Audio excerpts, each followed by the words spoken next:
Some people,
Oh, hello, hello, hello. What's up? some people make a small one. A small one? Oh, really? But he didn't? He made a huge one? That's pretty cool, dude. You should get the giant enchantment. A giant enchantment table? I didn't know they He's had one of jumping those. on Wow. That's pretty cool, dude. What's up, James Cater? Play PoE 2, let me see it. I could probably do that. I'm really not that far into it. I think I'm in like Act 3, so I'm not even like remotely close to the end game or nothing like that yet. I think I just got my second Transcendence, so yeah, I could probably do that. Just chilling for now. Hold on. Gotta put on the Musica. Where's my playlist? I gotta close my window too. There, lawn or the yard people are out and about, so lawn care people. So I don't want you guys to hear that. One second, let me turn on music at least. Alright, back to the stream. PoE 2, huh? Could possibly do that.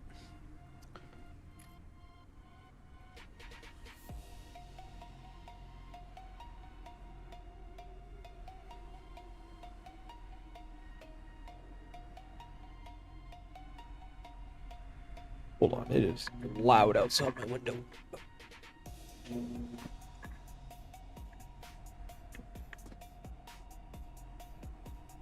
Okay, there we go. There's just not much to do on Doomsday in between events, huh? You don't have off limits tonight, I guess, but it's not till later. What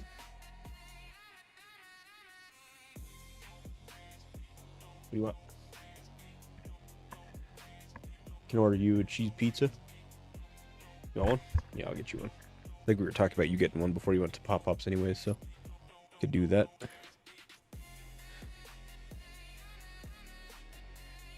Four. Isn't that Boone? Yeah, that is Boone. Yana wants to play with us? Sure.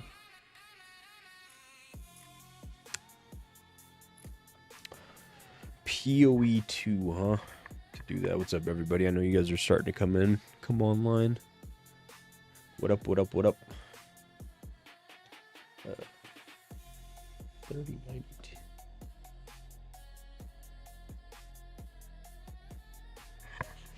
Oh. Try BG or Water War. Maybe.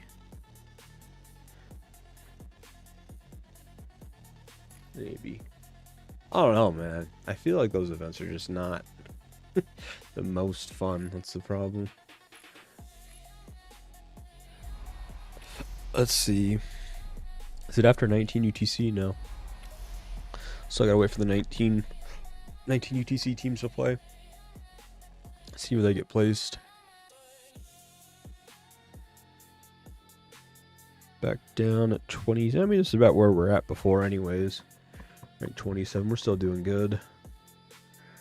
Some 4 and 2 teams in the mix.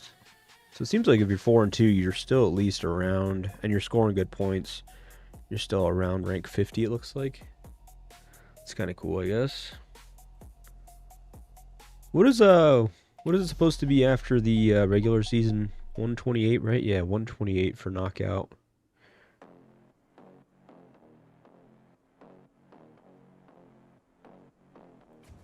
Five versus 1. Or 3 versus 3. Wait, what you talking about? Oh, your wins and losses. Yeah. I was just trying to see. So ranked 128. So right now these are the contenders for knockout stages. Oh, it already even has a line. I didn't realize that. Okay.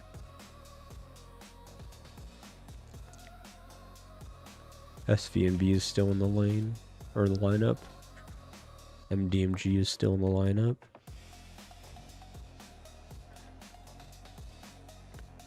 OQ, is this? What's up, Balake? What's up, Josh? What up, big man? You know, this is it. This is it. That Monday. That Monday. Coffee's not hitting like it used to. We're old. Yeah. I think it's just perpetually tired. I feel that. Give me 1 second, Balake. No, take your time, big dog. I totally forgot that I was on Discord. That's the Discord I have with a bunch of IRL buddies. So when I heard the intro music for one of them, I was like, oh shit. I forgot I'm in there. Well, I play a different game, go invade some regions. Nah, man, that ain't my thing. I've been asked a lot to go to different regions and stuff like that and go help defend and whatnot, but problem is that I usually have friends on both sides of the board, right? Because it's usually like SSI will help one team, ROK will help the other team, that kind of a thing, and it's like I don't know, I just have friends on both sides of it. Plus, I'm not usually want to get wrapped up in the drama. I don't know. I kind of like just staying net neutral, right? I'm more just like the educator, not the banhammer. But I want some suggestions for Rally. What's up, Pia? How's it going, buddy? I want some suggestions for Rally. I'm a free-to-play Ranger. I use Cedric Ethan for Rally. I'm confused about Beast. I use Undead Bull plus Sabretooth Bull. Oh, sorry, Sabretooth. Bull is 8.5. Sabretooth is 10.5. My Beast total might is 4.8 mil. I also have a 4.7 mil armament for Rally. I mean, it sounds like everything's kind of just a work in progress for you. If you're a Rally player, I mean, you want to focus like 75% of your stats in offensive, so that's like your attack, lethality, firepower, all that kind of stuff. Just hone in on your offensive stuff. I mean, beast-wise, you have the bull, so you just have to raise that up as much as you can. Support-wise, you can honestly use any crit, combo, even physical beast support that you want to use. It doesn't necessarily matter, or per se, or too much per se for that. Most of your damage is going to come from your chips anyways, so, you know, work on a gold chip set for both of them as soon as you can. OCs if you can afford it, but what's up, Baguette? How's it going, brother? Oh, Rocks, what up, my man? What up, what up?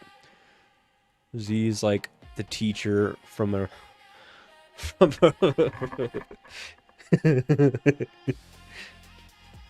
No, I don't know, man. I know my niche. I know where I sit. Bushman, are you on the stream by chance?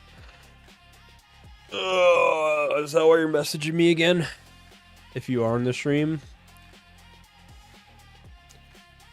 I got that many messages in one day. 1, 2, 3, 4, 5, 6, 7, 8, 9, 10, 11, 12, 13, 14, 15, 16, 17, 18, 19, 20, 21, 22, 23, 24, 25. 25 other people, man. So if you're in the stream, I apologize. It's not on purpose. I get a lot of messages in just 24-hour span of time. Okay, so you said Blake. Balake. Oh, the AA run? Okay. I see what you're talking about. Okay, I got you. Yeah, from Key and Peele. AA Ron Balake. Yeah, that's why I said it like that, actually. That's where I got it from. Pronounce it right. Blake. Say it correctly. Blake. No, now say it right. Balake. Thank you. Son of a bitch. And then just snaps his board. I love Key and Peele, man. They're so funny.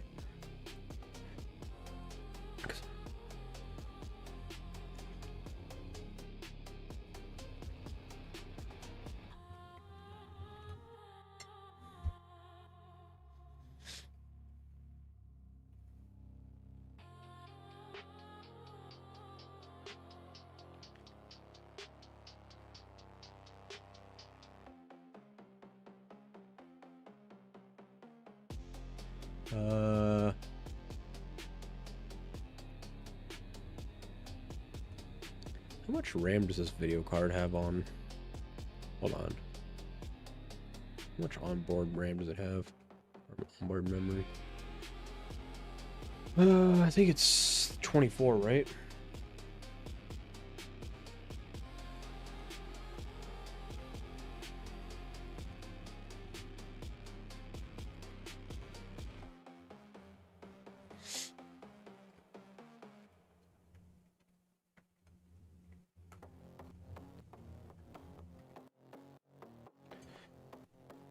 Sorry, I was responding to the community Discord chats.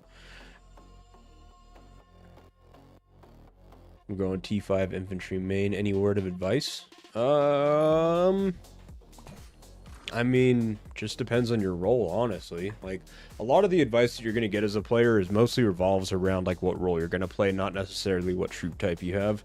There are certain things for certain troop types, like, you probably want to play more offensive or, like, full offensive stats or ranged. Rider, again, same thing. It depends if you're garrison, rally, or just field. Like, it really just depends on your role.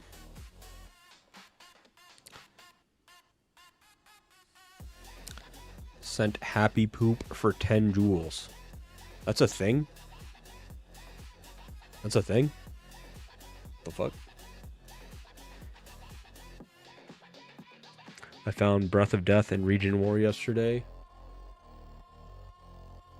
Who's Breath of Death?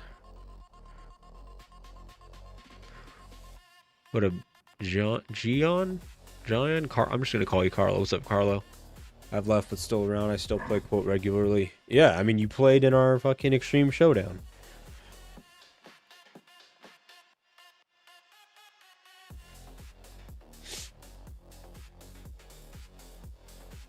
Hold on. Oh, sorry, I missed the Twitch chat. It's further down on my screen in a different window. Why does Godzilla look more shiny? I did notice, actually, that it seems like the Steam version of the game got, like, a color amplification. It doesn't seem so dull. I could be wrong, but I haven't changed anything on my monitor or any of my video settings or nothing. But the contrast seems to have gone up on the, I appreciate you, Baguette. The contrast seems to have gone up on the Steam version of the game. So, I keep seeing Escanor jumping region wars.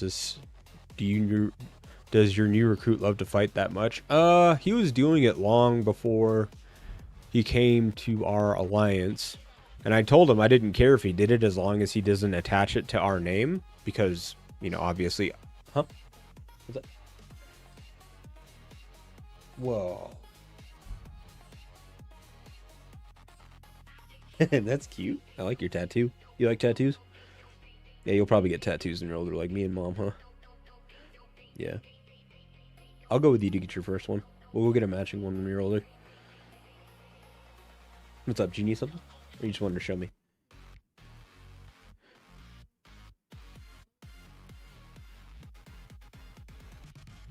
Yeah, when I'm done with this, I'll let you tattoo me, okay? I'll let you do it on my arm. That way I can take off my hoodie and stuff. But yeah, I told Escanor that I didn't really care that he was doing the... Yeah, you can do it when I'm done. I told him that he could keep doing it, or keep doing it as long as he didn't bring our name into it, because obviously we're trying to not get involved in the drama. If it does become a thing where we somehow get dragged into it, like, it honestly wouldn't even be that big of a deal. Like, we would have so many people come to our defense, it's ridiculous, because we're friends with everybody, so, like, starting a region war with us doesn't make much sense, to be honest, and we don't have any drama to begin with, so it's, like, the wrong group to pick. But if we were to somehow get dragged into the drama from him doing it, I'd probably ask him to stop, or, I don't know, we'd have to figure it out, I guess. I did something kind of stupid, but I like it, using Legendary Tiger with support, Legendary Crab. I see it doing really good. Yeah, I mean, that would do good. The corrosion damage itself can't crit, but corrosion isn't the only damage that Crab does. Like, he does do flat damage as well, I believe, right? There's a flat amount that he does. Deals damage and has a chance to put corrosion. Yeah, so he still does flat damage, aside from the corrosion anyways. So, yeah, combo in front of crit is totally fine. I just love I see him everywhere like a Viking. I know, man. Him and Rogue are like the police of Doomsday. I had a couple of your friends in some event with me. I forgot which one. Rocks Armored. What do you think about Cedric Julian that Rog is using? Is it strong? Cedric Julian? Cedric Julian? It doesn't really make much sense. I mean, it's all pure HP cut, but Julian doesn't really bring anything to the table for Cedric. I got me Miyamoto, Eileen, Bodala, Julian, Marco, Claude. If I were to get another infantry, which hero should it be? And who should I pair them with? I mean, with that setup, I'd probably run Miyamoto, Eileen, Bodala, Claude, Marco, Julian. And those would be 3 perfect pairs. Outside of that, you'll probably want to pick up something like Isabella, Aaron, Sakura, Boyd with second skill transcended, somewhere in that line, James. What's my arena might now? That's actually a good question. I haven't really checked. 1 second. I guess 107 flat. Or a little over 107. This will spike up a ton because I haven't touched my parts in a long pause. Huge pause on that, chat. Don't clip that. I haven't touched my equipment parts. That doesn't really sound much better, but you know what I mean. In a long time. So you can see that I'm sitting on a bunch of these in my materials, and I'm just waiting for infantry TC so I can get a white part here. Another like 3 or 4 white parts down here as well. So my arena will jump up a ton on that as well. I haven't been upgrading my garage because I'm waiting for same thing, infantry TC to upgrade. So I'll have that one upgrading also. I'm kind of towards the end here for protection. I'm at like 4950 or 4960 or something like that. I'm at 2323, and this one could be 23 as well. So pretty much close on the protection side. Once I start leveling up the firepower, to level up super fast because it's much lower, 15 and 11 and 20, so that'll climb pretty quick. I mean, honestly, like if I wanted to, I could probably be around like 112-ish, 113-ish or something like that in an arena right now. MKR in my arena? Is there MKR in my arena? I don't know who that is. Oh, that? I haven't even used any of my stuff for this week. I should probably do that, huh? What do you think? Will you let me go if I meow for you?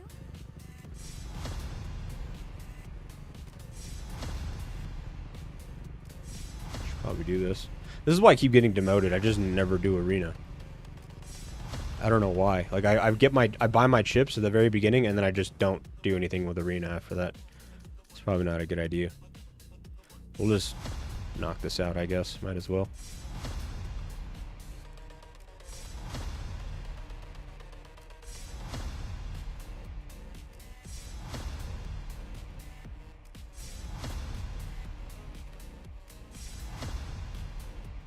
There we go. Well, I still have 3 left. Hold on. Oops. 3. Who was it you were talking about? This guy? MKR? He almost killed one of my squads. It's pretty decent for him, I guess. I don't know. He's a friend. He helped us on events. Asked advice from a while ago. Oh, I see. Okay. I got you.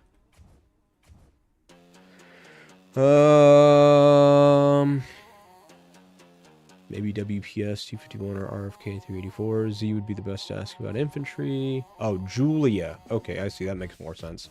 Yeah, Cedric Julia. I see a lot of Cedric Julias. Julia is honestly not, like, completely out of the picture. Like, her silence thing will be around for a long time. It's just, it was super helpful when she came out because Thunder heals and applies a debuff with his rage skill. So the fact that you were silencing him and delaying it, like, really helped the rallies do well.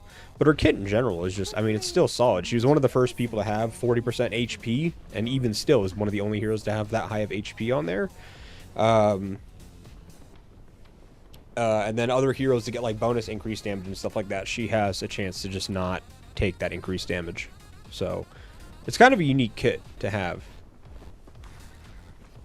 And she has high rage regen too, so. Anyways. Almost close to unlocking my second yellow part. Well, congrats. There you go. Talk about Escanor. Is that his name? Seen him twice in Region Wars. Yeah, we're talking about Escanor earlier.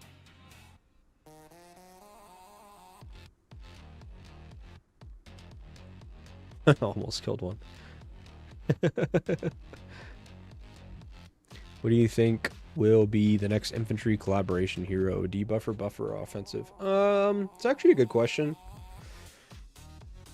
Considering it's a collab hero, you have to think that it probably won't be someone that plays Rally or Garrison. So you have to think about, like, what do we need in the field? And in the field, we just got Julian, which is pretty massive on the debuff side. The last, like, true field AoE heroes that we've had were, like, Miyamoto and, like, Eileen. So I could see, like, a damage... I could see a damage angle to it. Bodala was unique, but, like, nothing, like, standoutish. She just does well in front of, like, debuff heroes or as a buffing or debuffing squad. So... I don't know. Like, if they were to do a collab hero, I feel like it'd be some kind of hybrid of the mix. Like, I feel like they would have an AoE on it. While also having some type of, like, a shield. One thing I actually thought was kind of unique, and I wouldn't be surprised if IGG is listening and they just take this idea to pocket, but in some games, there are games, or, like, RPG games, MMO games, that kind of a thing, they'll have a factor where you'll take, like, reduced damage for a period of time, and then the damage that you do take gets absorbed and converted into, like, a shield of some kind. So where we have, like, Boyd doing, like, shield reflect damage, so it's like takes a percentage of the damage that's dealt to the shield and reflects it back.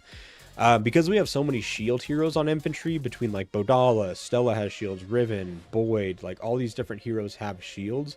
It wouldn't surprise me if at some point in time they did something like that, to where you could absorb damage, and then the absorbed damage is then converted to a shield, which then plays into, like, Boyd having higher shield health, and then the damage that's absorbed by the shield gets reflected. You see what I'm talking about? So it kind of, like, there's, like, a chain there of, like, synergies. So that's something I could see them doing as well, something along those lines.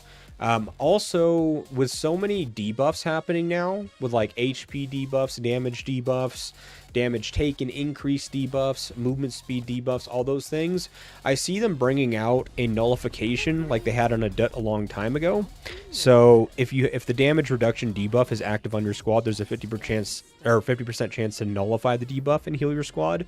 I could see them doing something like that, to where if your squad gets debuffed, you convert that negative ailment or state into, like, a positive state, and you get, like, increased damage or increased damage reduction or whatever it may be. So you convert the fact that you're getting debuffed into something that's actually, like, net positive. I could see them doing something like that too.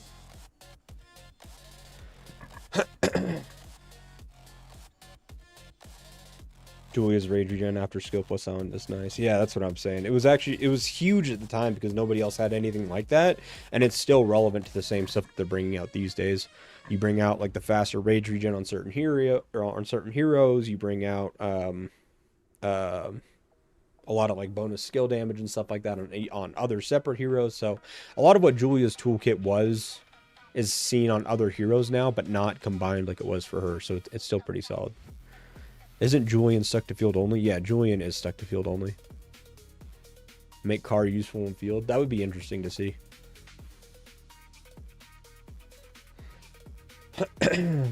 My thought is a buffer. We already have debuffs with Marco. Yeah, I could see a buffing hero as well.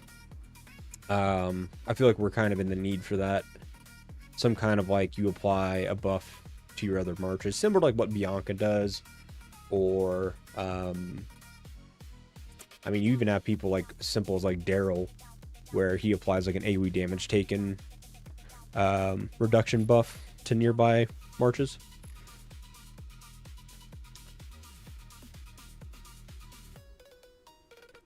We equals you. I'm retired. Not in my brain. Yeah, once a nerd, always a nerd, buddy.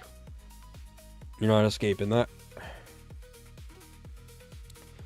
Let's see. When is the next infantry collab coming? I don't know, man.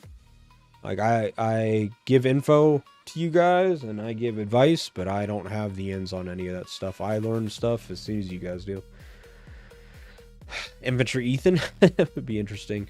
We still don't have an infantry that has a circular AoE. You are correct about that. Actually, is Range the only one that has a circular AoE? Nobody else has one, right? They have Louis, they have Ethan. Doesn't Sophie even have a circular AoE? And then Metalk, or not Metalk, but Nova. I think Range is the only ones that have circular AoE, isn't that right? Buffer like Aaron for me. I like Aaron a lot. Aaron for infantry is good. He's solid. Make a hero that can buff cars and damage reduction is based on gathering speed. that'd be funny as hell. You just have 800% gathering speed and convert that to like 80% damage reduction. That'd be sick. If I go Isabella, will I need to transcend to use in field? If I go Boyd, will it be Bodala? You don't need to transcend Isabella to have her in field, no. Obviously, the more that you transcend her, the better it is because it's the squad size. If you can only pick like one skill to transcend, I would do the first one. So you go from debuffing 3 people to debuffing 5 people. But other than that, no, you don't need to transcend her to use her. She has a great toolkit, anyways. Good idea about the infantry hero. Really hope IGG is watching. Yeah, I mean, like, you have to think about it. Like, all the mechanics and everything that they're pulling into this game is stuff that are combat mechanics in RPGs and MMOs and stuff that have been out for decades, right? At least the last 20 years. With, like, World of Warcraft and Guild Wars and any of those types of games as well. So, if you play games like that and you see combat mechanics, like, you can... That's where a lot of those ideas come from. What's up, Chris? How's it going? You infantry hero, skill stuns enemy squad for 1 second. Yeah, we actually don't have a stun yet, which is also a valid point. I was thinking about that as well, but I was trying to figure out like who would have it. If riders were to have stun, that would be OP, I feel like. If ranged were to have stun, it wouldn't necessarily fit. But if infantry had stuns, it would kind of make sense. Because typically a lot of infantry heroes are slow anyways. Boyd doesn't have move speed, or Sakura doesn't have move speed. You know, majority of them don't have move speed. Well, not necessarily majority. Now majority of infantry do. Like Julian has it, Bodala has it, Miyamoto has it, Eileen has it. So yeah, I'd say the vast majority of them do now. But still, they're still slower by nature. What's up?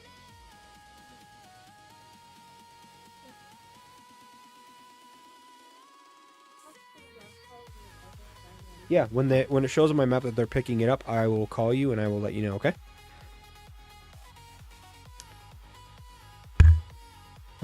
So since that Aaron is here, Marco's being phased out then? I wouldn't necessarily say that Marco's being phased out because of anyone in particular. I think that Marco was a standout shine hero because for a long time he was the only hero that had for one, HP debuffs. Because you think about it, the only other hero that had HP debuffs besides him was Eddie. And I think Eddie's HP cut is like 30% at max.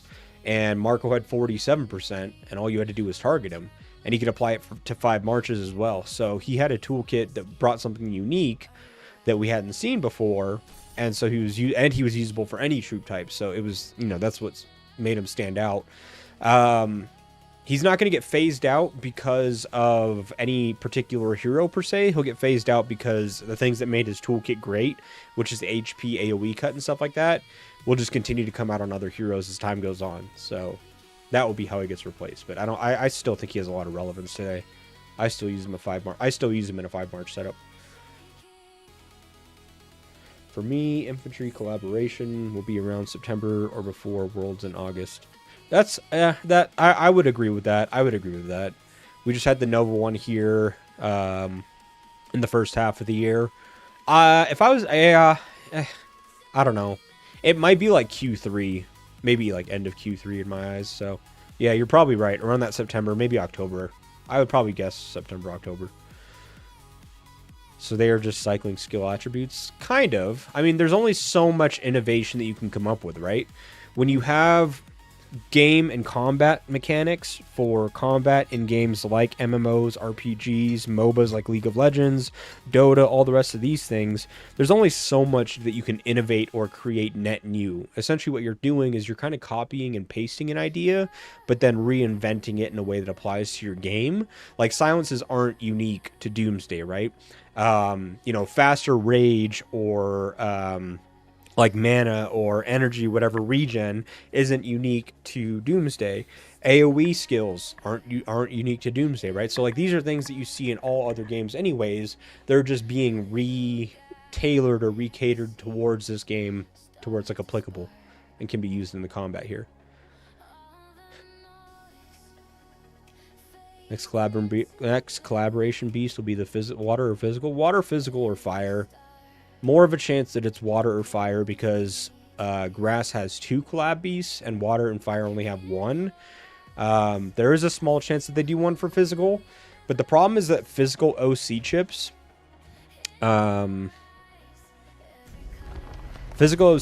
have a restriction where they have during rallies or when garrisoned, when in rally or garrisoned.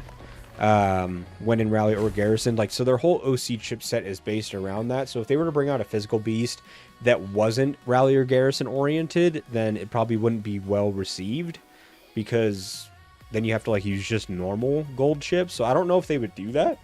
I could see them bringing out a physical beast that does well in both rally or garrison, or maybe if the new physical beast like eliminates any rally or garrison requirements on OC chips, that would be kind of cool too. But yeah, they would have to make sure that a few factors are in place if they were to bring out a physical beast, collab beast. They would have to bring out 1 rally, 1 garrison, or one that's good in rally and garrison, or one that isn't rally or garrison specific and removes or like has some type of unique skill or talent or something like that that removes the garrison or rally restrictions on OC chips to get the full benefit in the field. So it'd be interesting. I'm thinking it's fire or water. I'm hoping it's water, but Void Rigoro, fastest moving squad on planet Earth. Yeah. Maybe if you're drunk. Seems all roulette gets speed now and TC never gets speed. Yeah, it's kind of one of those things where roulette is very field based and TC is very role based. So 1 garrison, 1 rally per year per troop type. And then you use the Splendid Steel and Transcending to then be able to use them in field effectively as well. So you kind of flex it. I don't think IGG does any physical beast collaboration. It'll break too much games. Yeah, that's my first inclination as well, Rox. But I can only go off of historical behavior. And they've brought out a number of poor decisions that impacted combat and play styles and game experience negatively. And instead of fixing it, they kind of just doubled down and said, like, this is the direction we're going now. And then forced us as players to adapt. So it's not off the table. Is it ideal? Absolutely not. But I'm getting at the point where it's like you can't dismiss the possibility or the potential that it is there. Next beast should be Earth or Air. Yeah. Let's just get the avatar for let's get an Airbender for the next beast. His means our squads will fly too. Fun fact, if you play the guys that I don't know if they published or if they made Rise of Kingdoms. I can't remember. I think it's the same publisher. But Call of Dragons is a game that's a lot like Doomsday, and their rider marches, if you pick a certain faction, their specific rider troops can be flying rider troops, and so your rider troops are actually able to traverse over unmovable terrain. So where all of your troops are having to move through this checkpoint, this one specific faction rider troops can actually go over the mountain right here. On top of that, their ranged troops are actually ranged troops. So all the melee troops are right here, and the ranged troops are actually hitting from back here, away from the combat itself, but they're attacking. Fun fact. So there are other games out there like Doomsday that actually have cool combat mechanics like that. So there is innovation going on in the space, just for other games.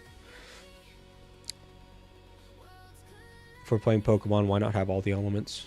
Fire, water, grass, physical. You think IGG will have a code a new type? Too much work for them? Yeah, they'll probably just copy and paste from some GitHub repository for someone else's game. Need Pokemons as beasts like Charizard for fire, Blastoise for water, Venusaur for grass, or Venusaur for grass. As cool as that would be, I don't know if they have the budget for it when they're losing so much money on some of their other games. Would need to have breakpoint / shielding to the buffs, but yes. Oh, when we're talking, yes. Infantry do not have slows anymore, but can stun or on condition and let slows be a rider only mechanic. I think that there's room for all of it. Like you could even do it kind of like, you know how I can PoE, for example, Baguette, because I think you're the one that plays PoE, right? You can like build up a stun bar, and a lot of that builds off of like other crowd controls and CCs that you have. I think it'd be interesting for like infantry, for example, if they like apply enough slows, like total percentage on someone, like say, you know, they apply a 30% slow, another different troop type applies, or another hero applies like a 40%, whatever, right?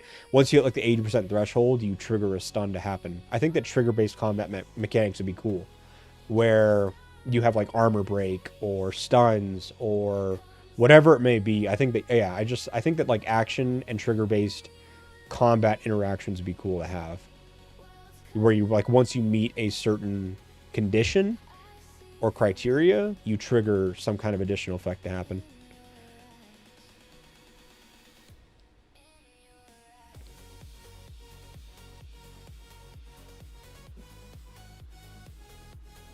I've actually been in talks with some people about making our own game like Doomsday. Not to spill the beans too much. It's kind of a high budget thing to do, but I think it'd be kind of cool to do. I think that like, especially like where we have so much knowledge and experience from so many different games, dating all the way back to like early games like Mobile Strike and stuff, and then playing games like this with the same combat style like Doomsday, Rise of Kingdoms, the Viking game, Call of Dragons, and that kind of a thing. Like you can take the negatives from all the games and just eliminate it and put all the best of each of the games into one game as well. Has there been any news regarding a new fighting event? Games seem really slow without with the current pacing. No, but we had faster pacing than this before, and all it did was negatively impact the game. And the community hated it because we were going through RSS and speedups faster than we could keep up with. And then it just made it to where only the whales could ever compete for TC, because events were happening so fast and in such fast succession. You didn't have RSS and speedups to train troops and stuff like that.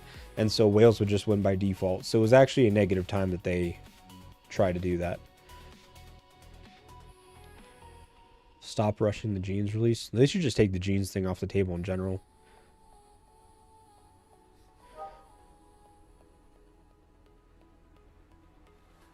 Yeah, I think that the Genes part just needs to be eliminated altogether.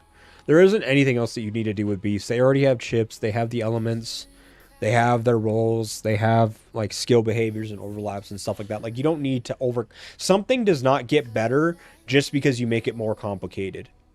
Just because you add another layer of complexity does not make a mechanic in a game or in any situation just naturally better. In a lot of cases, simplicity or simplicity is the most enjoyable part of a mechanic or that kind of a thing. I feel like most MMORTSs follow similar scripts. If not zombies, then old civilizations. A cool theme would be a mech integration like God's Eater Burst King thing would be a change in theme. I always thought that a game like it's kind of like Gundam based almost. Like the whole mech side of things would be kind of cool. Where like you're building your civilization and all that kind of stuff, or like your base as like from the human standpoint of things. And like even when you look at like Gundam or like any of those types of like mech universes, there are still troops involved, but then your primary thing that you invest into is your mech. Like you could build other troops and do all those types of things, but you play and operate around your mech. Your mech isn't your base, your civilization is your base, but your primary, I guess, like squad lead or whatever you want to call it would be like your mech, and then you just build troops and do all those types of things around that as well. I think that'd be kind of cool to have something like that. And then your mech could have things like it provides buffs to your different troops, and like if you have a ranged mech, you might benefit more for ranged type troops that fight from a distance, that kind of a thing. Like I just think that there's layers to enjoyment to that type of an idea. Good nerd games where you have to calculate everything to progress properly. Yeah, that's why I enjoy PoE, for example. It's because there's so much depth to it. Any game that allows you as a player to theory craft and come up with your own way from getting from A to B without being completely out of enjoyment of the game by just not doing what's meta is where players find the most enjoyment typically. What is more important to upgrade in equipment range parts? Attack, defense, HP. Who is better to upgrade to max white parts? Typically you want to do HP for all your troop types just because HP is such a hard stat to get. But with range in particular, there is an argument to say that you could do the attack one first and then range second, just because range scales so well with attack boosts. Ranged attack, for example, is 20% higher at base than infantry is. So for every point of attack that you get, if you were putting 1 point of attack into infantry and then 1 point of attack into ranged, range would get an automatic 20% higher benefit from that. So there's less diminished return punishment that you experience over time. So there is an argument to say that you can get attack first on range, but typically you want to get HP first on all of them. Yeah, exactly what Rock said. For ranged, HP is one, or sorry, for any troop type, the equipment parts, the HP is like one of the only and few places you can actually get HP as a stat targeted. So, how should I pair the beasts for 3 squads if I awaken Bull, Penguin, Kong, Armored Titan, Chiron, Blaze, Sabertooth, Tiger? Yeah, you don't necessarily have to, Rocks. It's just that, like, for some players, they don't have, like, for example, like, if a free-to-play player doesn't have a lot of purple hones to raise up their armaments, and they're free-to-play, so they can't really buy anything in Refinery, they can only take what they can get, that kind of a thing, then they're not typically going to run a bunch of squads anyways. They're very limited on heroes and stuff like that, so getting some early attack through something that you typically get a lot of, which is your materials, isn't too bad to go for attack. That's why I mentioned attack first, HP second. But yeah, if you do have a budget, you are able to target in Refinery, you are able to build up your armaments well, that kind of a thing, then yes, you're getting attack from so many other sources. The new heroes, the new talents, armaments, homes, Refinery, garage, all those things, then yes, target the HP, because there's nowhere that you can actually just target that. Correct. 3 squads with Bull, Penguin, Kong, Titan, Chiron, Blaze. Chiron in front of Kong is one of the best pairs in the game, especially for field. Then outside of that, I'd probably run like Bull, Titan for the combo, and then Pango, Sabertooth for crit. Chiron Kong will be your strongest one if you can target chips for that. And then yeah, Bull, Titan get combo chips on both of those, and then Pango, Sabertooth just get crit chips on both of those.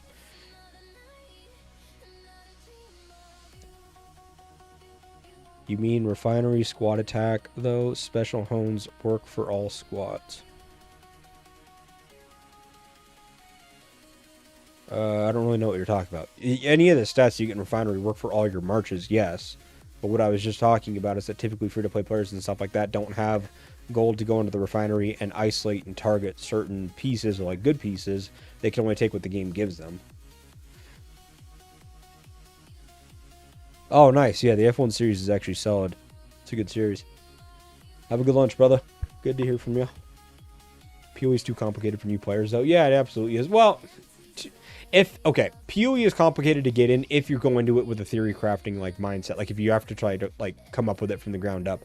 But luckily, there are a lot of guides out there, and there are simplistic skills that you can just build linearly, like just directly into that skill and build around that skill, and you're good to go. But like theory crafting would be like, oh, I'm going to do like cast on crit, cast on block, cast on whatever. You know, like you start bringing in a lot of those trigger based things, then yeah, that's when you can get like, that's when you go from like a lot of surface level content to a lot of like depth. And yes, it does get complicated.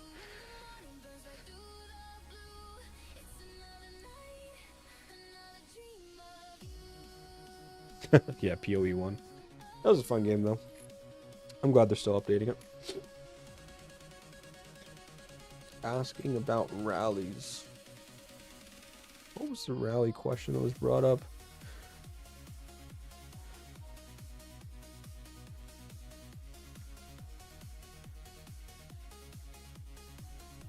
I mean, it seems like your stuff is just a work in progress, is it not? 158.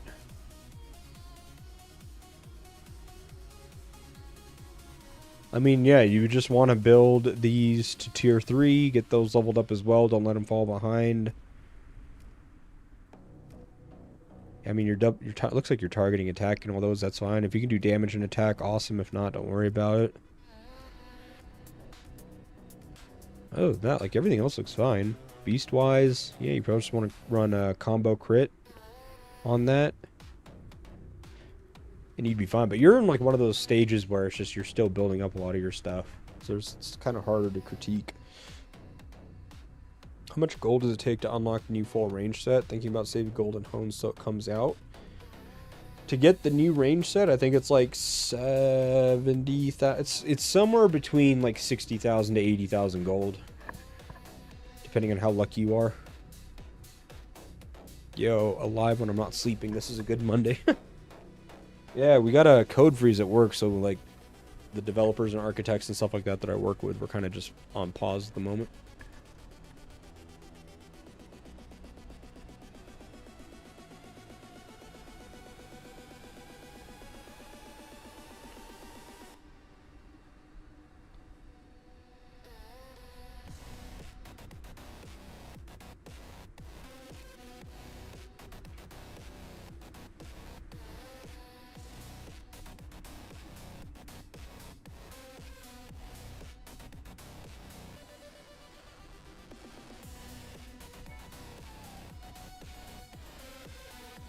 Ambry, I forgot, did you want breadsticks too?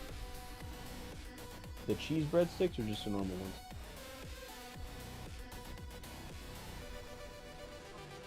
Yeah.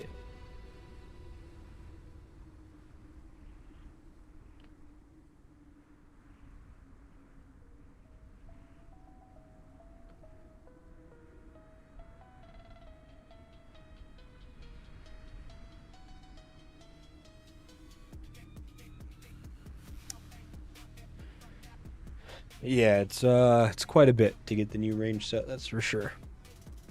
But my account is looking less and less like an infantry account because of that. Still have 2 more rare hones to get. These 2. Actually 3, because I need to get the IA Augmenter one too. Can hopefully push this one to 8 mil soon. We'll see. See how lucky I get to get in those rare hones. Then that means I need to like double down on my refinery as well. Because I think range wise, yeah, I've just got like the triple attack stuff going on for ranged. I have like 1 damage piece, but it's all just pretty much triple attack.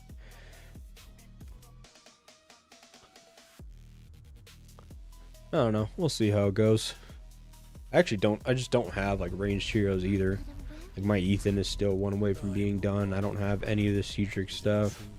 I don't think I have any of the Bard stuff. No. I don't need a hide in a safe zone. And then Nova, yeah. Like I just, I don't know, man. That is a long way from being a ranged player. That's for sure.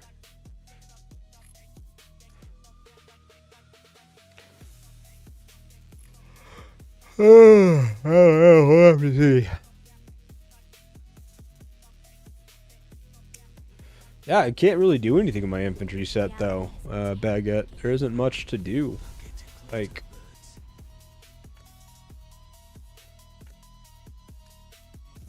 I have this one that I put on like when I'm rallying or whatever. But like this, like I kind of like just, I don't know. Got, where's it at? So we've got 20% skill damage reduction, 15% basic attack, 10% AoE. 24% HP plus 7%, so we're at 32% HP. 45% defense. 1200 block. Like there isn't damage reduction. Where's damage reduction? 17% damage. Like it's all just damage reduction base and stuff. Like I could swap this helmet onto here and get 70,000 more. I could swap this onto here, get another 60,000, but it's like I don't want those things. I want to have the damage reduction, defense, block, and the block, skill damage reduction, and HP instead of these things. So, I don't know. I'm just kind of stagnant on it, I guess. Need to wait for the infantry collab set. Yeah, I know. That's pretty much all I'm doing. I'm really hoping that they don't give us the same hones as the range set. I hope we get, like, net new ones. Because, like, a lot of these don't really make sense for infantry, right? Like, AoE damage. The only AoE that we have really is Sakura, right? So it's like, that doesn't really make any sense from like an infantry standpoint. The boots do. The skill damage could potentially, but we don't deal a lot of skill damage as infantry anyways. The helmet does. I could see the chest piece, but that's what I'm saying. Like, there's a few of these like different hones in here where it doesn't make too much sense from infantry. I think it'd be kind of cool if they just created separate hones for the different troop types. As an infantry player, does it still feel like a necessity to have a range march? The damage is just too much to miss out on. You don't necessarily have to.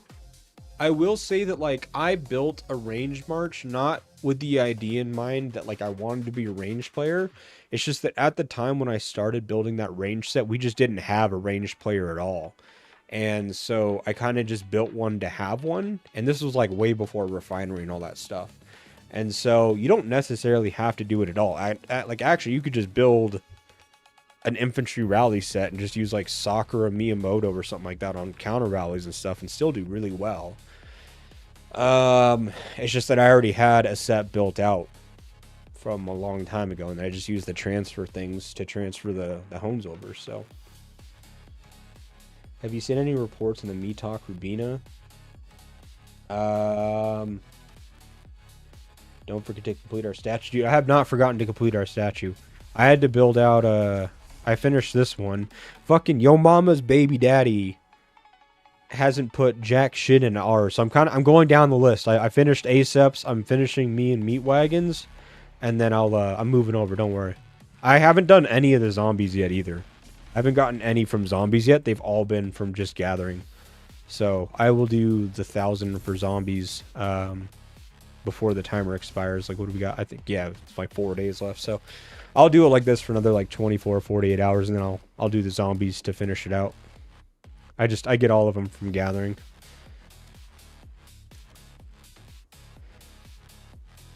I'm just moving down the list. I have not forgotten. But Metalk is really good to get. You don't necessarily need Rubina. Metalk and Chasey actually does better than Metalk Rubina versus ranged garrisons, it seems. And a lot of that has to do with the fact that Chasey has very high skill damage reduction. And the ranged garrison now actually has a good amount of skill damage reduction as well. So Nova and Ethan actually has skill damage reduction. Where is it? Yeah, reduces the skill damage dealt from the target using her rage skill. And then when Garrison reduces skill damage taken by up to 12%. And then Ethan has reduction in skill damage taken as well. I think it's his 4th skill. Oh no, 3rd. Yeah, reduces squad skill damage taken. So that skill damage taken reduces all the damage that Rubina does, but Chasey deals basic attack damage, so she circumvents a lot of that. So I've seen Metalk Chasey do really well against the ranged garrisons, more so than Metalk Rubina. Metalk Rubina actually, though, is super destructive to infantry because we don't have a lot of just like skill damage based reductions like they do. So Metalk Rubina is doing well against infantry. Metalk and Chasey is doing really well against ranged garrisons. Okay, so that one's maxed out. Oh shit, dude! You didn't need to contribute all of them. I'm doing it. I'm just having to contribute a lot to the other ones. Didn't mean to leave you hanging. Sorry, buddy. I'll finish this one out. You don't need to put any more into this one, Krish. Can't believe this zombie game makes me kill zombies all the time. Just kill 1,000 zombies, you lazy streamer. Shut up. Shut up. I get all of my shit from gathering. Fuck off. What's up, Hammer? How's it going? Adapt the hones to troop type would be so nice. That's what I'm saying. I actually wouldn't mind if Rider got more move speed on theirs or slows or whatever. I think that Riders are kind of in like this weird place where they're getting messed up by AoE in the field and the debuffs from infantry. So I think that Riders do kind of need a little bit of something to make them shine a bit more in field. So I wouldn't mind if they elevated Riders a bit in the field for their field play. I'll finish it out, Chris. Don't worry about finishing that out. Just moving down the list, buddy. Don't worry, I've not forgotten, I promise. I contributed here. Contributed here. I'm just working down the list. And then I gotta do all 5 fucking levels for Yo Mama because Lord knows he's the best partner to pick, I guess.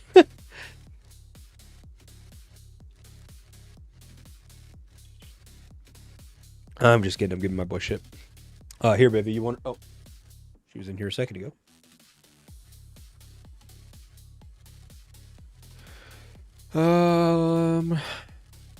I said hi to you, right, Hammer? I didn't miss that message. If I missed, sorry. Hello. That's interesting. I'm glad I only used the extra general cubes to transcend Chasey. Yeah. Here, I can show you. So Ethan has a skill damage taken reduction here. Nova has the reduction to enemies' skill damage dealt, but then also skill damage taken reduction here also. Oh, here, you wanted to look at the map. That's why I was calling you. And then in their talent tree, they have this talent also, so reduction in skill damage taken.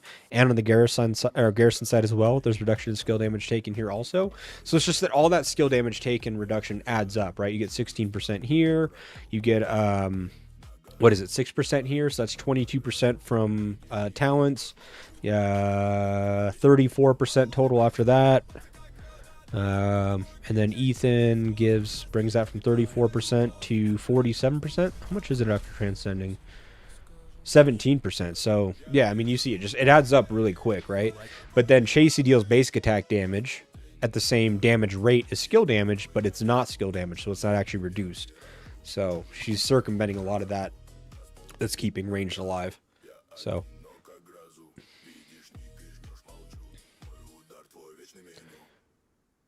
all right, just making sure you're not pissed. Yeah, I didn't want to leave you hanging. I'm just working down the list. Do you have extra time to review my R4's account? Yeah, just send it over. I don't care. By all means.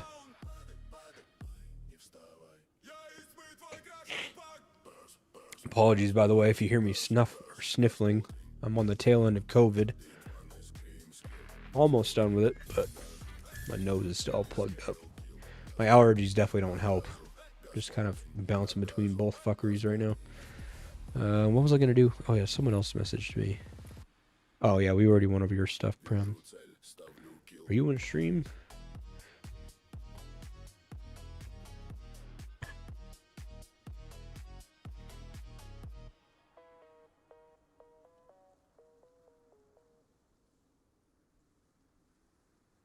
What's up, baby?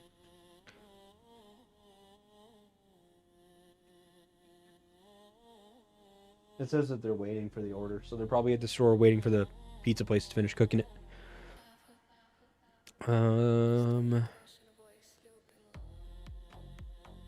Oh, they wanted hero pairings.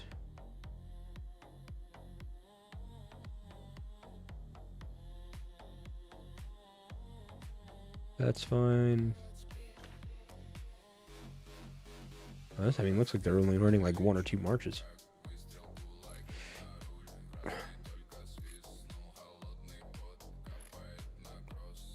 We ain't forgiving you if I wake up sick tomorrow. I'm reporting you. If you somehow wake up sick tomorrow from me streaming, there might be something else you need to look into that isn't me. Like, are you just like eating your headphones or something? You got your headphones in your mouth? How are you gonna get sick from me, buddy? Please explain that one.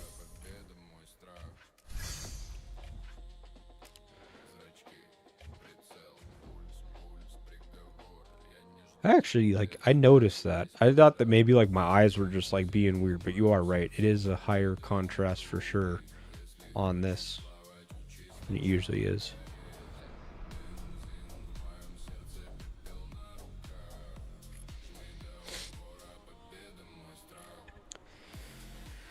Oh! There's 40 of you watching for Doomsday right now. Like, what are we supposed to do, guys? There's nothing to really do in Doomsday at the moment. I guess I could just get some free shit out of this, maybe. Could use the armament trackers. I can't really use anything else, though. Anything you get from these? There's nothing to really get. Is Blaze or Blaze? Oh, I can't even talk. Is Blaze and Lethal? Actually, it's funny you said that. Oh, yeah, I asked about that earlier. So I guess we're all trying to figure out where we end up placing in the new matchmaking system. So we'll probably just wait for this month. Probably just wait one more month before we do that. But yeah, we'll see.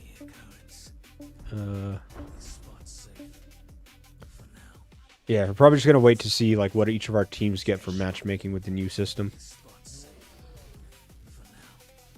Because I'm actually kind of curious. Did I just kill that just by walking by? Okay. I'm not going to pick that up yet because that makes me slower. Oh, it picks it up anyways. Doesn't really matter.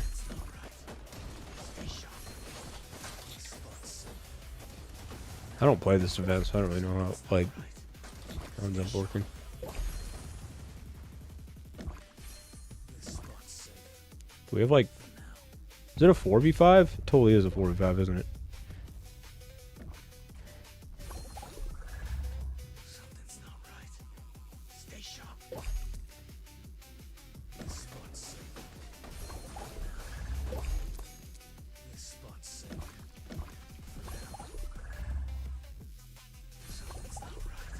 So, yeah, we'll just we'll chill this event. And we'll just register, see where we get placed. And then I think we'll just decide from there. I'm sure that we'll just keep matchmaking for the future, but I mean VIP and PHX are a team of their own anyways, so I think they're all just trying to figure out like where their teams would end up placing when they're gone. And I'm trying to do the same thing. Like for the times we don't merge, like where do we actually rank, you know? We'll see.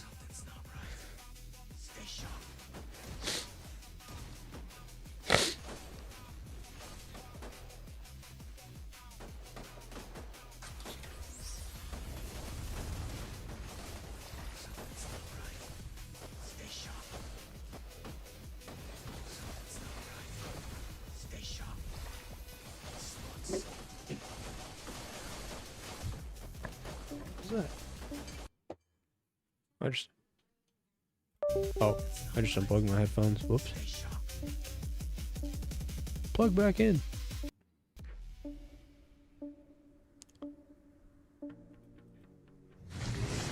Kind of bad timing for all of them to die, right? No bueno.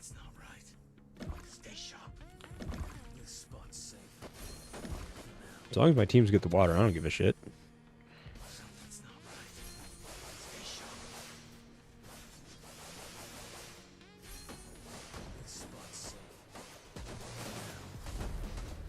You just got one shot, dude. What the fuck? See ya.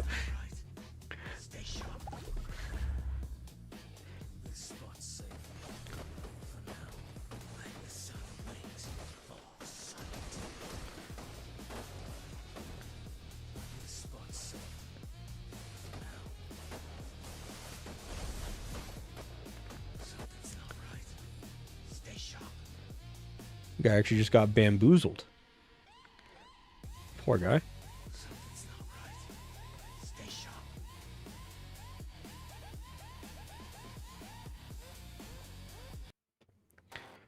Let's see.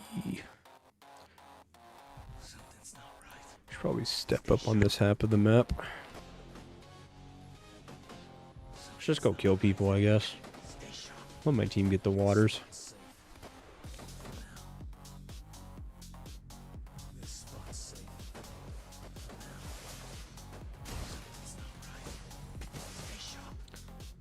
Oh, come back. Come back.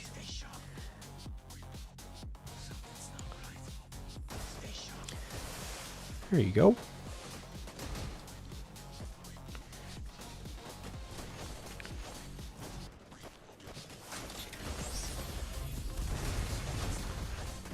Oh, I thought water was spawning sooner than it was. Whoops. I want to use the faster march anyways. That shit was too slow. Where's our team at? We have 3 of us?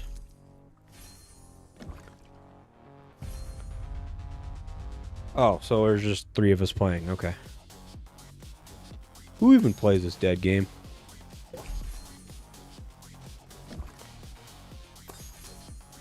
March. Create. Actually, we could run Sophie.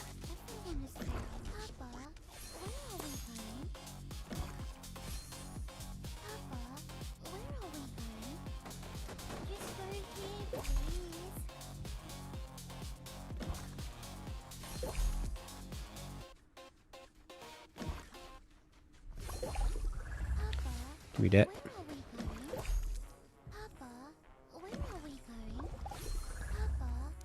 Give me that. Oh, they just earned it. Okay. Okay, then.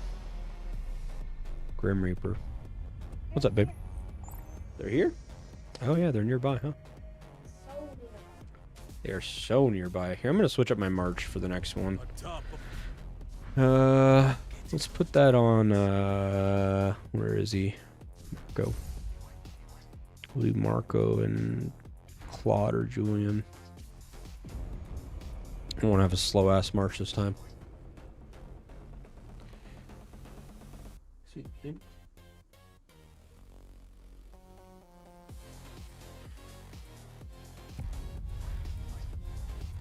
Region 1-1. That's so weird to see.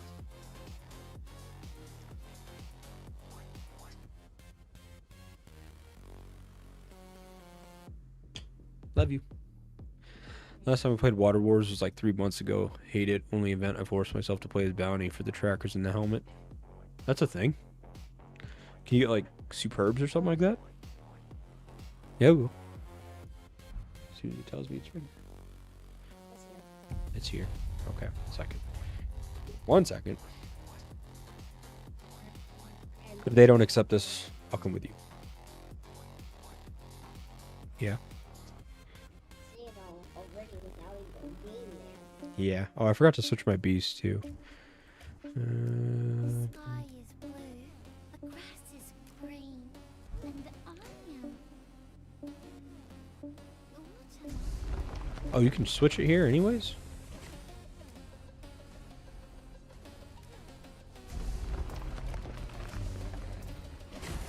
Oh, can I just rebuild my setup here? Oh, I totally can. Alright, sorry team. We're gonna have to wait for a minute.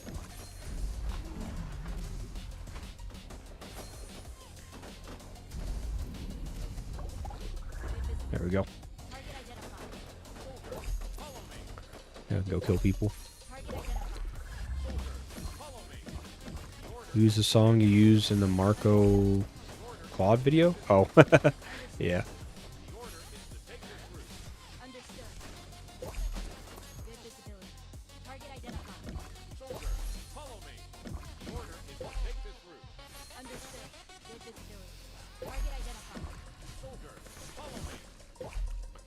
Give me that.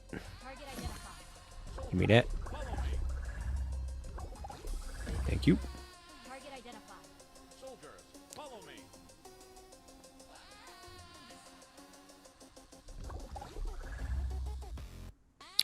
They coming for me.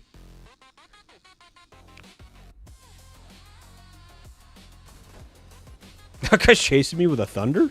Hello?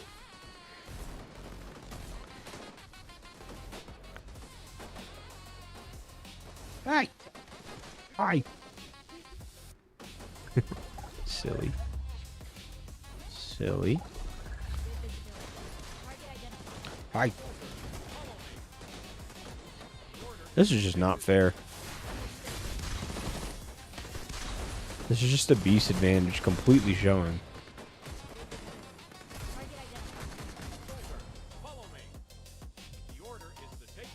Thunder is meta nowadays. I wish.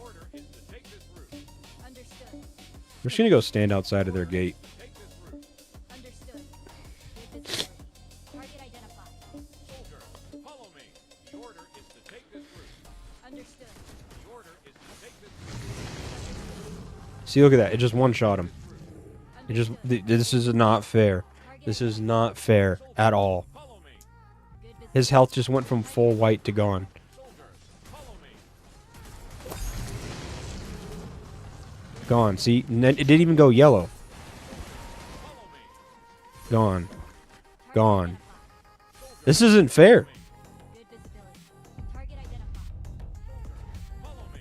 The order is to take this route. Understood. What's up, beautiful? Order is to take this route. Understood. Almost done. Good visibility. Yo, they just need to surrender, man. This is not fair. Follow me. The order is to take this route. Understood. I feel so sorry for these guys. This is why I don't do this event, though, man. This is literally it. Like, they're just like, what is the point?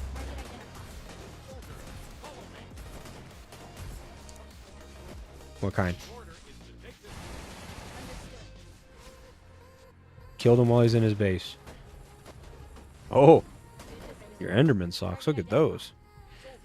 Follow me. The order is to take this route. Understood.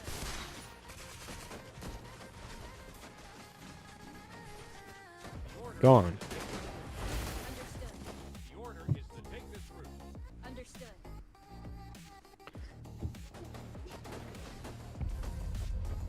I'll go heal real quick.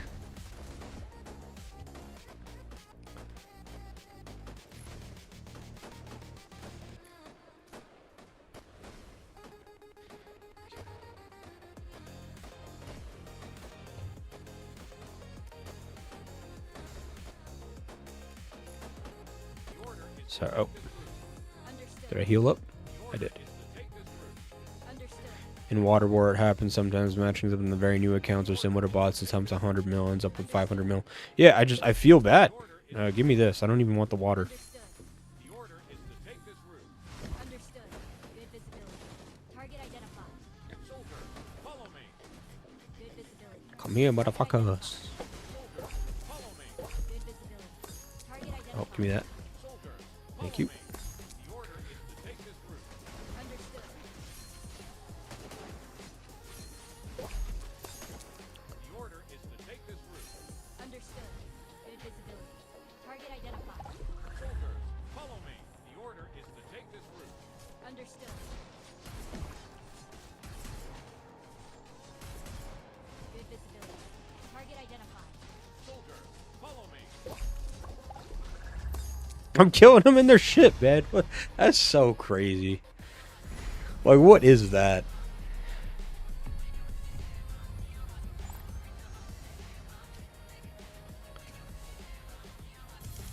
Nah, there's nothing wrong with the game. The game's perfectly balanced. Totally bully. I know, man. That's what I'm saying. I feel bad. I'm not going to queue that up again. It's not fair.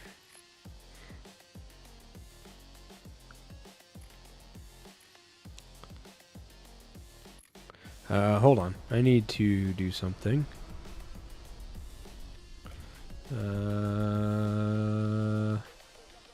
Just take her back real quick.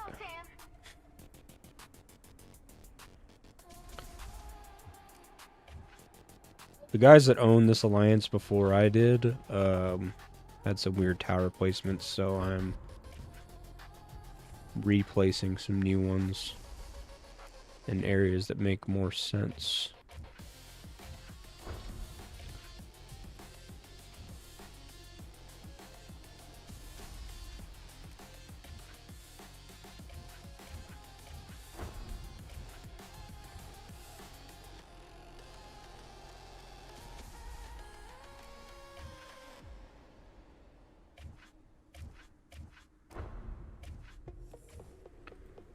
Trying to like maximize our farming area because we have so many accounts and farms.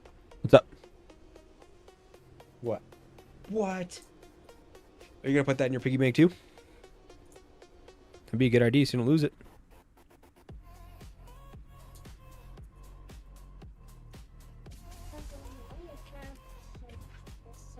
Spend it on something. Spend it on something? You can spend it on something. What are you gonna spend it on? All that stuff. Look what he gave me. It's what they need though. Oh, a quarter? That's cool. Hey, we're in the same group, the Beast 80 up. Yeah, I'm in there. I usually help. I don't remember what's the max I've gotten. Oh, nice. I think I've gotten to 91. I need to use my helps though. Usually by the time I get around here, I run out of helps. I think I still had like 2 helps left on this one. Ugh. The bounce all thing should be in. Come Sanos with a Pluto jellyfish. Unfortunately, you are not wrong. Give me 2 seconds, though. My daughter's pizza is at the door. I'm gonna go grab it for her real quick. 1 second. Go get it, baby.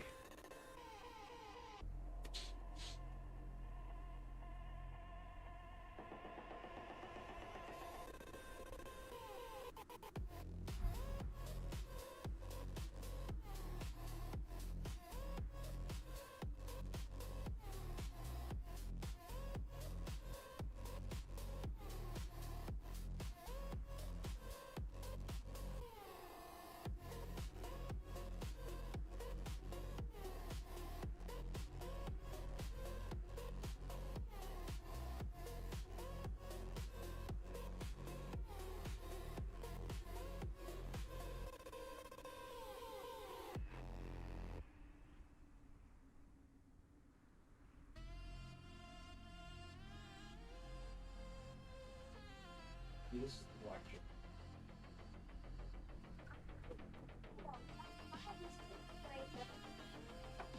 Okay, well there you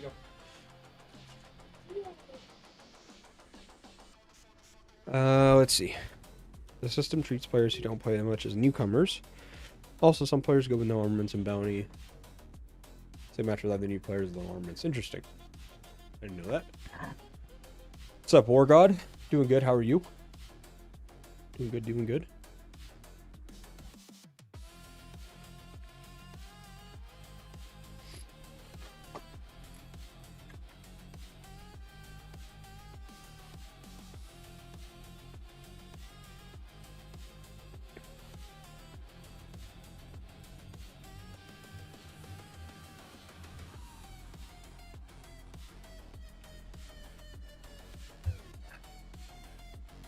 How do I set up my ERE? What is your ERE? Well, I gotta take a piss real quick. 1 second.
Okay, I'm back. I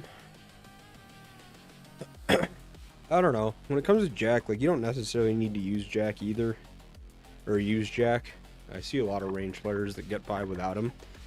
Even in their 5 March setups, but he's pretty decent for like a 3rd or 4th March. Aaron is extremely strong, so you should probably use Aaron as support in one of your first marches. I mean, you just want to pair AoE with AoE. Sophie Aaron is solid. And then like really any of them. Ethan, Aaron, Louis, Aaron, just I mean it's kind of hard to mess up, like range it up.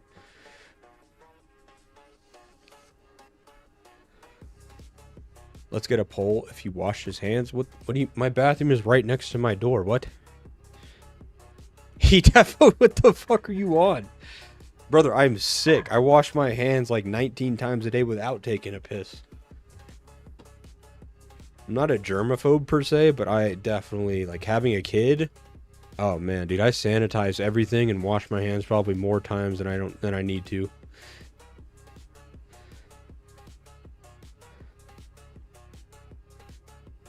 Trans body go crazy too. What does that mean? Multi-purpose, Aaron and Jack. Yeah, they can go with anybody. I use Aaron Sophie as my first. Yeah, Sophie Aaron is solid to use. It's like really high rage regen plus they both have AoE plus what's it called? Sophie has the 900 rage proc, so it's just a very high rage output March in general. Now we know why he is sick. Dude, I have a kid, that's why I'm sick. You guys are stupid. Didn't wash his hands. Fuck off with that. First off.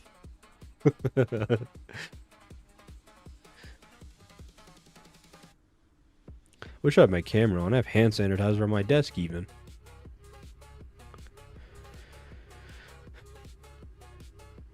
I thought Jack is not alpha. I don't even know what that means. I don't know. Like, Jack is one of those that you don't necessarily need in the current lineup. There's so many good heroes now. Like, you would run Isabella, Aaron, or Isabella or Aaron in one of your marches. You would have Sharon for his debuffs. Sophie is one of your heroes as well. Louis is still solid. Bard with his Transcendent is still solid. Ethan is good. Lynn is good.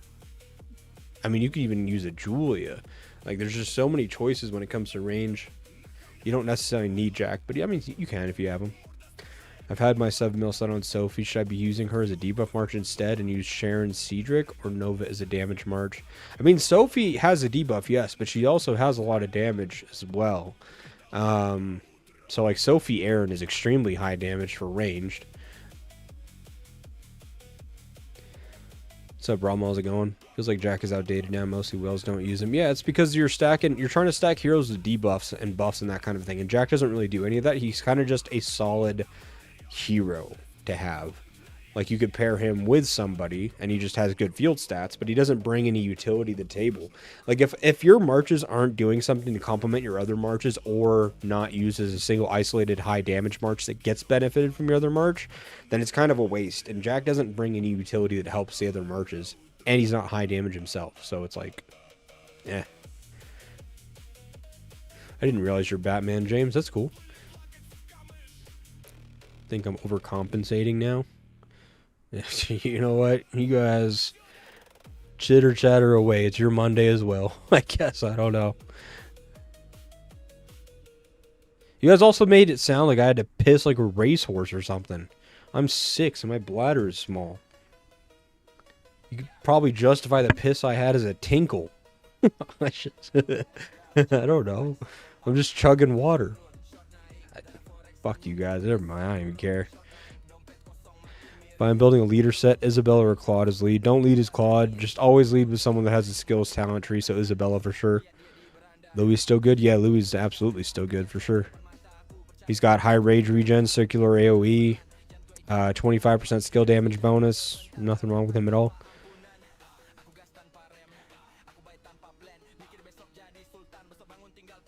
Oh, Transcendent Bard. Transcendent, yeah.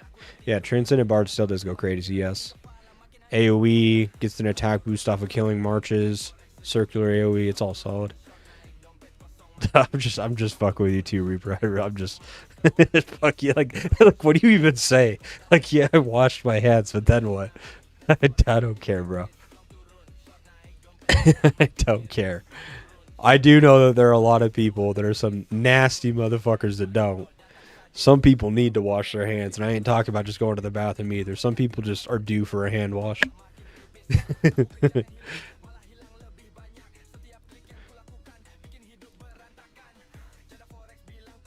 I mean, Louis's good without his skin. Louis with the skin is just better, obviously, but should a normal armament set be good? What you mean? I mean, yeah, you could just use a normal set. It's not. So when it comes to those things, it's not like, oh, I need to have a superb set, or oh, I need to have the crossover set, or anything like that at all. It's just like, is your armament set strong enough to warrant sending that march out into the current average matchmaking bracket that you get placed in?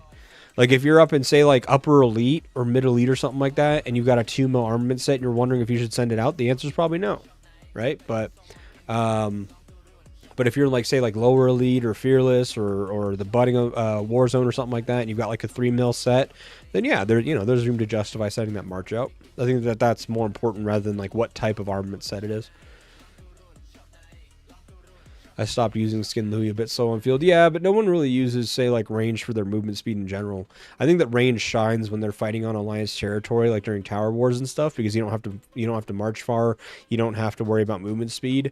I get punished the same way with infantry. A lot of my infantry is slow, like my Boyd, my Sakura, that kind of a thing. A lot of them get punished by needing to run for far distances. So I like fighting on territory with them.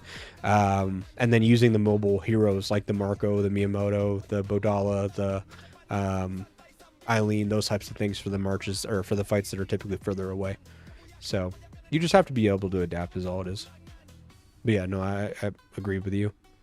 Casey, I was just projecting. Brother, it's valid projection, man. Like I said, some people need to wash their ass. Hey, Ambry.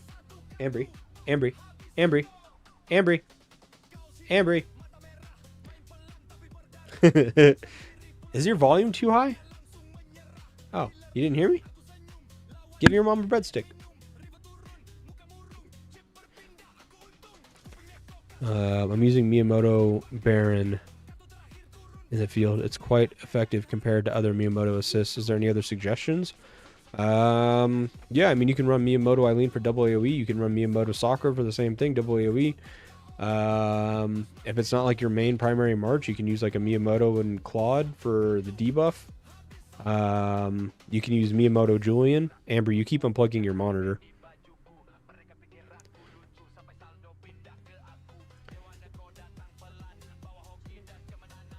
She just keeps spinning in her chair, and so it keeps pulling the cord.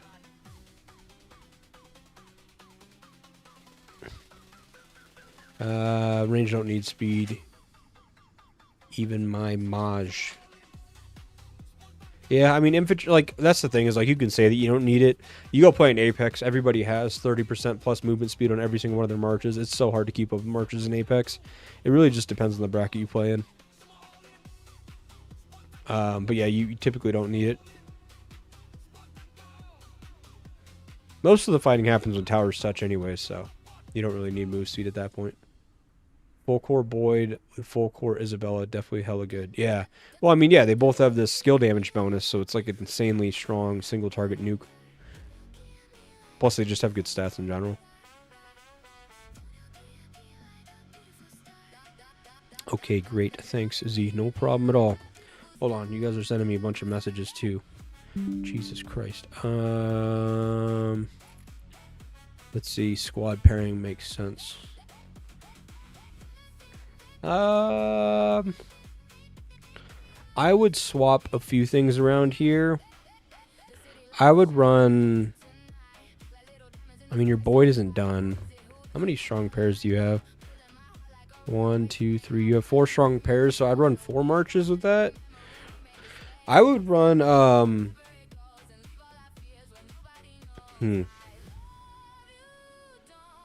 Julian needs to be behind somebody. He doesn't have fast enough rage proc. I would say in this case, I would run Bodala and Claude as a debuff march. I would run Marco Julian as another debuff march, and then when they try to target your Julian, Marco debuffs them also. And then I would run a Dut and Isabella for a damage march, and then a damage debuff march, and then I would just run Miyamoto Eileen as your main AoE march. And then yeah, that's what I would do. Looks like you're running 4 marches anyways. Hey Z, who would you pair Aaron with, Janet, Rick, or Felix? Janet does well because the graffiti procs on the multi-second damage of Aaron. Rick is decent, but I feel like, I don't know, he shines in Garrison, but not too much elsewhere. He's usable.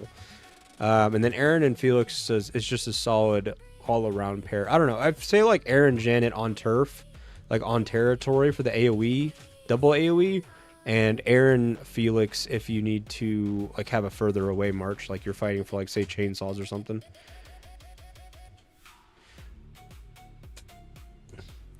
Maybe a weird question, but can I send you a rally report and tell me which squad buffs are clearly lacking? I am low to mid spend. Yeah, sure, that's fine. You can send it. Amara, not a dut. No, it's a dut. You're not going to tell me otherwise. You're not going to persuade me otherwise. I don't care what IGG says or does.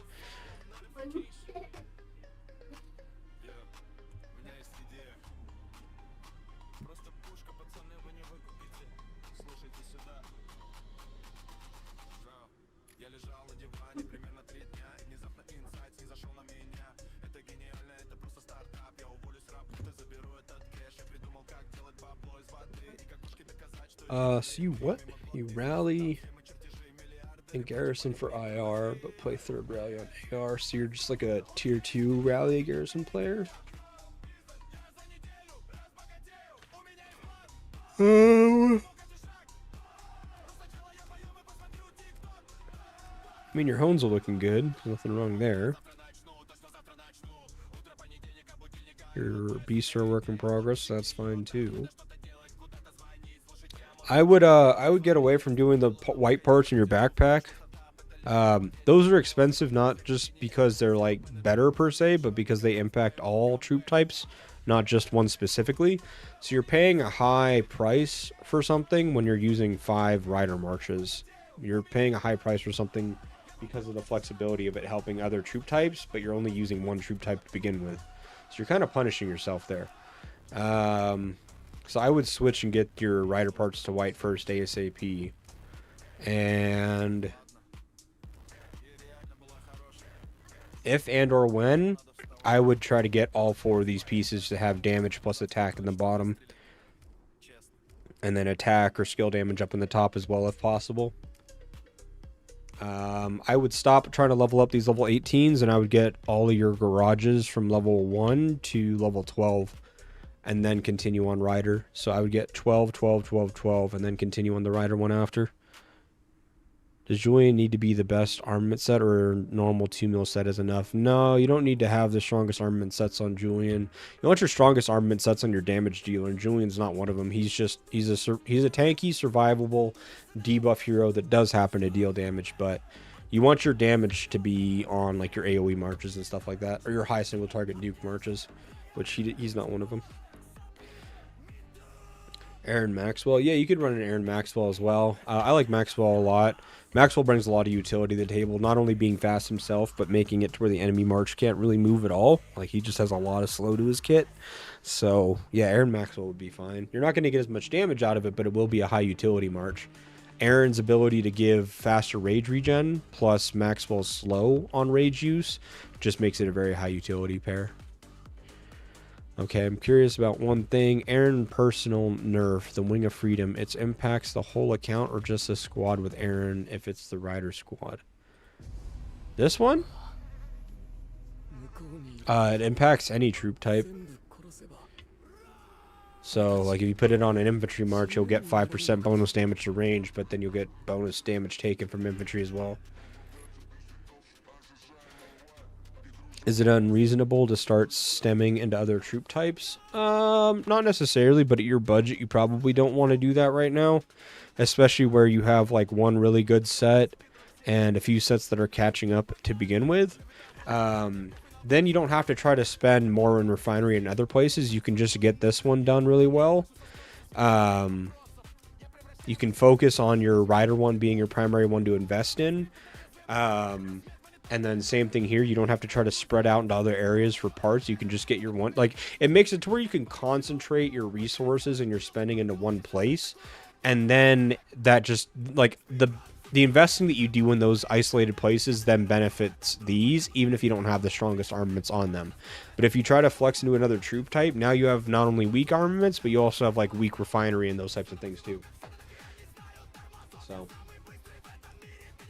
yeah, that's why I would not flex it unless you have the budget to do so, which the majority of us do not.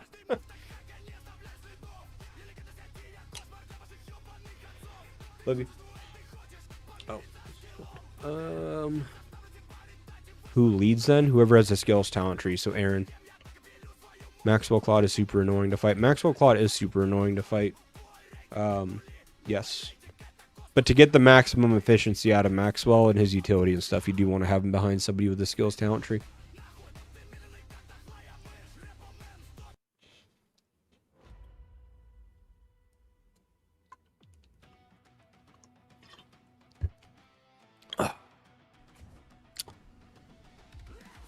No worries at all, no worries at all. Okay, so this is the rally then that you had the question about. Send you the rally report and tell me which squad buffs are clearly lacking. I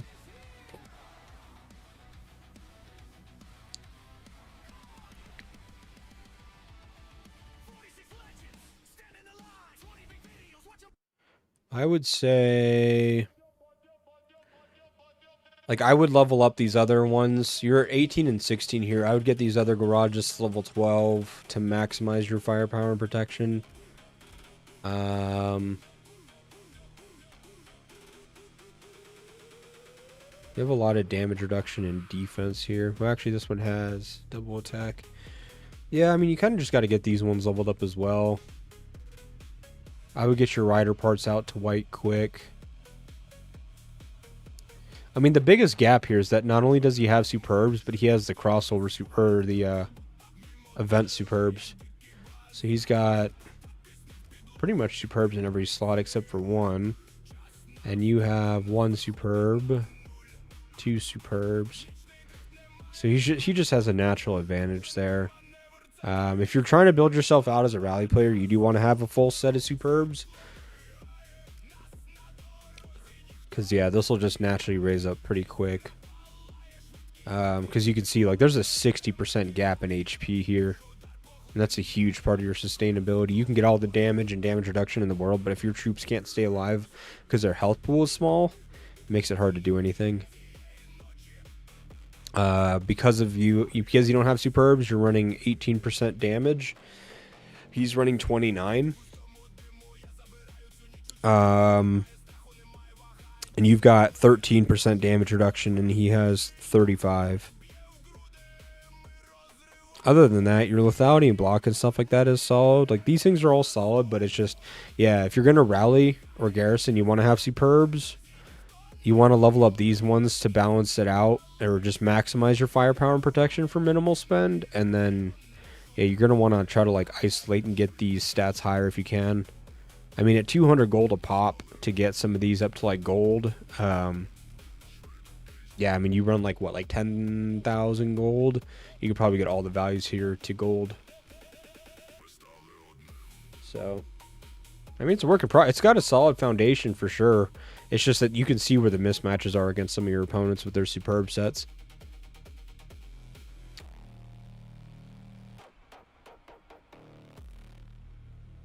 I will send you AoE. I'm stacking legendary chips and OC chipset boxes to use, but I don't want to use them until I get some advice. Thanks. Yeah, no worries at all. Yeah, I've already maxed out my weapon and almost some of my helmet. Yeah. So it's like I said, it sounds like it's a work in progress. You've got the right idea in mind and the right stats that you're focusing on. It's just the only thing that you're getting punished by is just the fact that it's limited to the fact that you don't have those pieces equipped quite yet. But it's obvious that once you do, you already have a lot of the foundational pieces in place to have better outcomes. Yeah, he just has the base better value for armaments. So if you total this up, you're at 750. That's 1.3, 1.45, 1.45, 2.05, 2.8, 3.2, 3.8, 3.9, 4.3, 5. So he's got like a 5.5 mil set, and you're at 1.1, 1.7, 2.5, 3.3, 3.9, 4.3. Yeah, so you guys are running very similar in terms of each other. But I also noticed that you have like some travel speeds and stuff like that taking up some of your slots. And those things can offset for sure too. So it's just the combination that he has like just better base stats is all it is. Like these just come with better bases. He has HP here.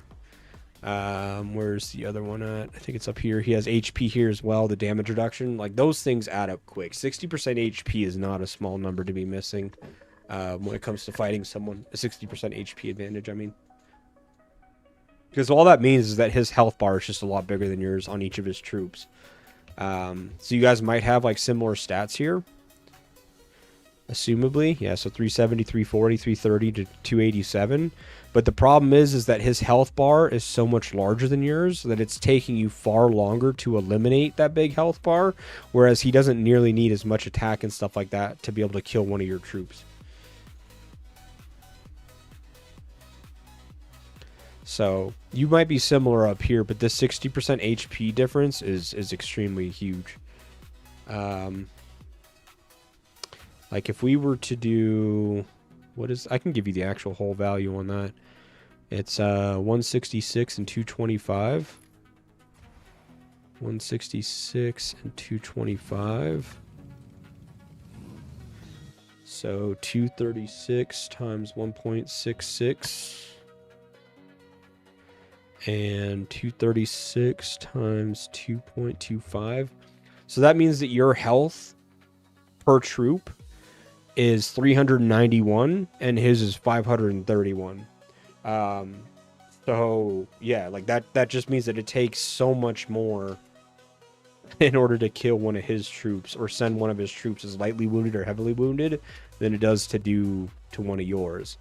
With 140 gap or 140 difference, that's almost 50% more health than you have. Like, let me divide that. 531 divided by 391. Oops, divided by 3. Clear. 531 divided by 391. Yeah, he's got 36%. It takes you 36% longer or 36% more damage to send one of his troops to the hospital or heavily wounded or lightly wounded or whatever than it does for him to send one of yours. Need you to make an EHP video to explain what it is. Can you expand on that, Baguette? What do you mean?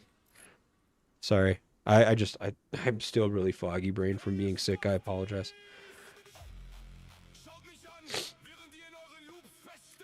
Are the Calamity Sisters still worth it? They can be. How new is your account? 196? It can be. But I think that with like Isabella, Aaron... Yeah, primarily Isabella and Aaron out there. You really don't need them anymore. You have enough with Claude, Isabella, Aaron. Let's see, Rubina, Felix, Elena, Chasey. Yeah, you really don't need them at that point, but it's up to you. Effective health pool with HP. Oh, gotcha. Sorry, I thought that maybe there was a comment or something like that I missed you ratting on. Yeah. I could do that. I'm gonna turn down the music real quick. I don't know how loud it is for you guys, but I'm gonna turn it down a little bit so I can actually focus. But I will, let me show you. Close this. Oh, I just closed out of my live stream windows. Oops. Let me get you guys back up on here. History. 1 tab U. History. 4 tabs U. Get you guys in the chat back up on my screen at least. Oh yeah, I closed my music too. Whoopsies. I can show you though. Hold on. What do I want to use for that? Oh yeah, paint. Where's my OBS? It's my OBS window. What the fuck?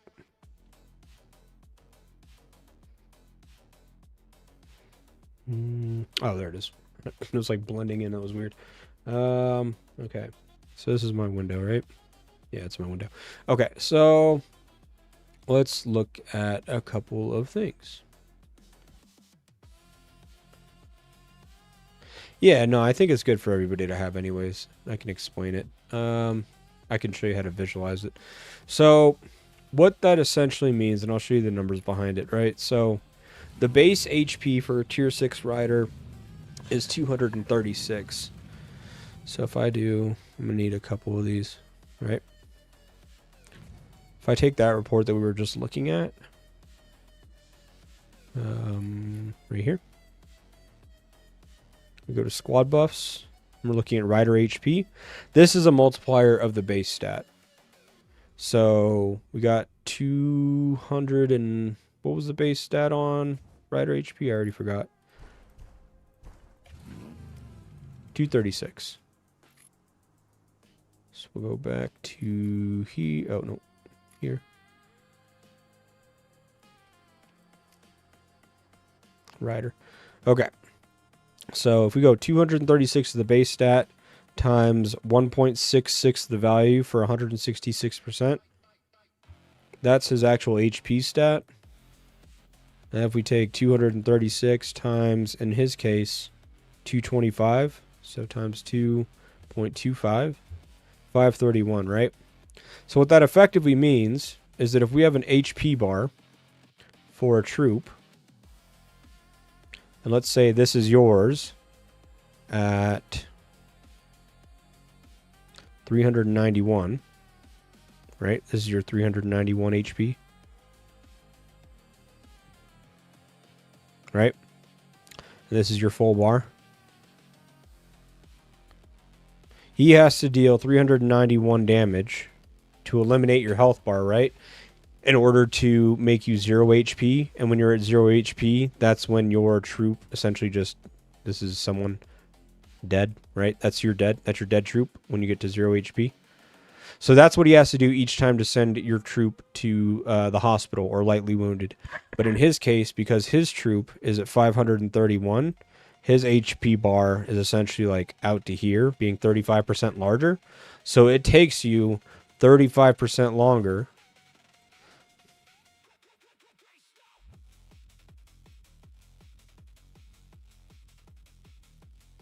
to send one of his troops to the hospital, be it lightly wounded or heavily wounded or whatever it may be.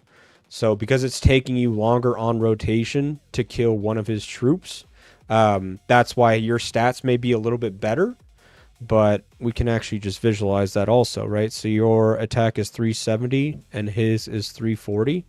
I'm just going to write that over here real quick. 370% attack,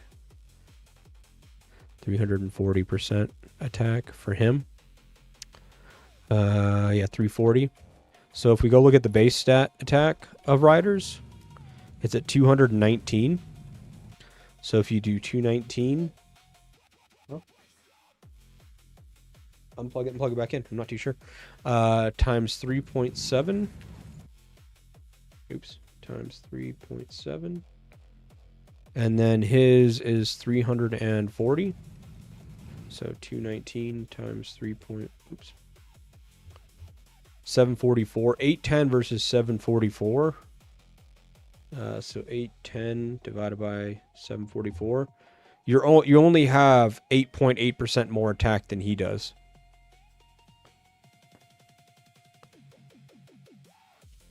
Total attack. So on paper, right, when you look at these stats or the buffs, you look at this and you say, oh, I have, 30% more attack than him. Why am I not dealing a lot more damage? Well, it's because when you actually take the total values there of what that actually means, this is actually 810 attack, and this is 744 attack. So you only have 8.8% more attack than he does, which is why, because there's a 35% gap here, it takes so long and the trades look so offset. because 30% looks insane on paper. You're like, oh, that's a lot. But then when you actually multiply it by the base values, it's really not a lot at all. And so that 35% HP gap that he has is absolutely destroying you when it comes to those final trade values. So that's why. A lot of math, a lot of nerdiness, but to really understand why things are happening, you kind of got to break all that down.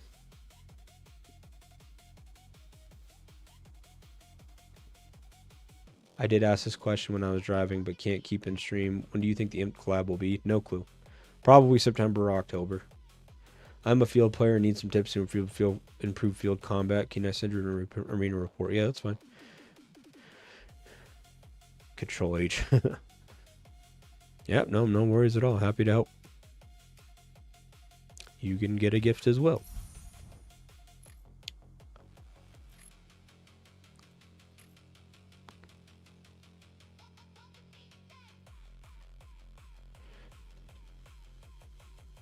I'll proceed down the list in just a second.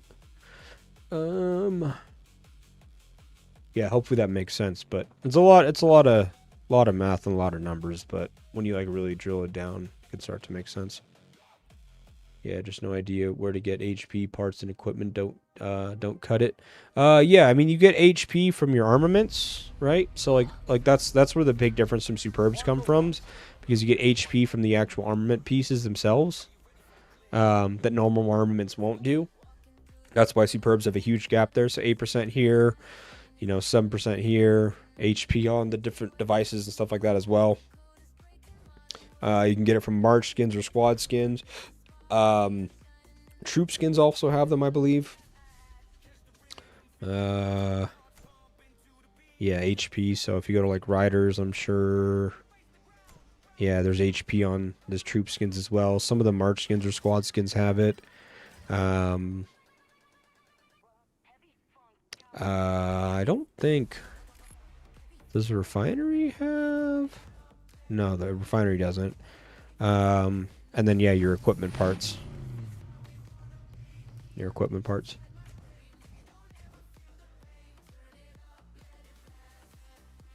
Lord, that's way too long. Yeah, but the problem is that you can sit here and say it's going to take too long for us to get certain things, but then when they bring things out rapidly, then there's also a problem, right? Is that they're bringing things out too quick.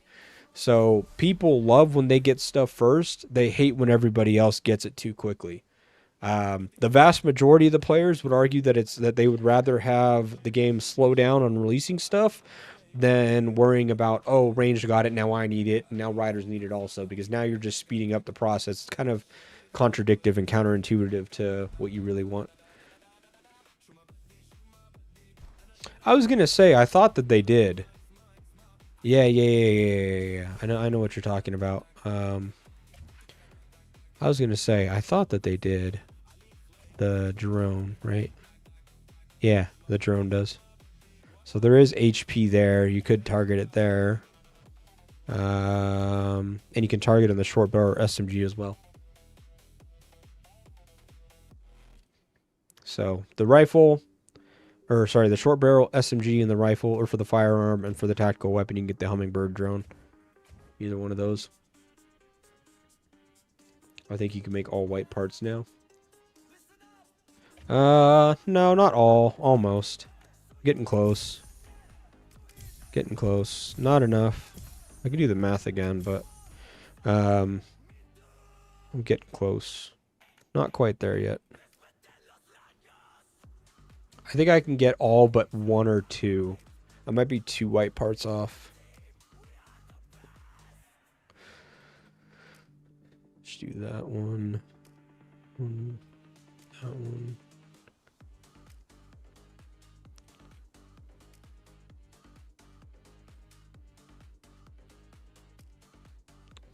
Yeah, still off. Yep, no worries at all, Laggy. Happy to help. Okay, let's go down the list here. Would you recommend to run both in mid elite?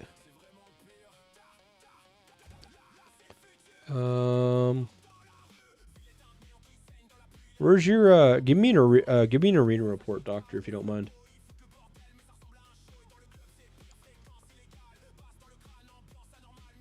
Troops equipment. No, I think it's 6%. They don't all have the slots. I think it's 6%. The vest and the helmet don't have an HP pair. Yeah, there's no HP on vest and helmet, so it's 6%. You can get 3% from drone, 3% from weapon.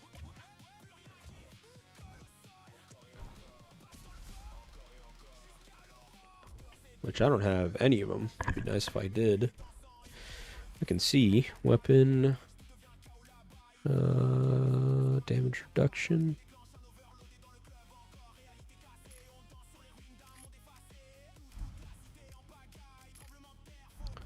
I can see.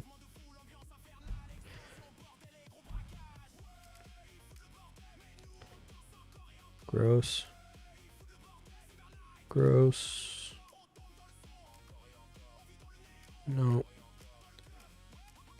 Nope. Nothing. My dream parts would be like damage reduction and double defense with HP up top or defense up top. So, thank you. So you're running 2 armament sets, 2.2 and 3.8 mil. And you want to know about hero pairs?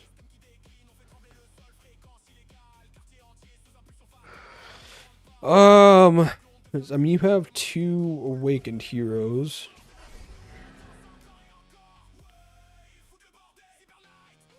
And then you're running what with the second one? Yeah, Aaron Maxwell will be fine. Yeah, I mean, you really got to get them up. It's kind of hard to measure them if they're not awakened heroes yet. I mean, Aaron's getting close. Maxwell's getting close. So, yeah, you just want to get those guys finished. And then beast pairings. I would probably... Well, Chiron's only 3. Once Chiron gets to 6, I would swap that and lead with Chiron. But, yeah, that's fine. And, I mean, your other pairs are fine as well. I would probably swap this to run Saber with Bull and Crab with Crab. Just let the combo with combo, crit with crit kind of thing. That's the change I'd make there, but that doesn't really have to do with your 2-part march. Yeah, I mean, everything else looks fine. It's clear that this is all a work in progress. There's not too much to critique. You have other things to kind of focus on and worry about. Get your rider parts out to white first.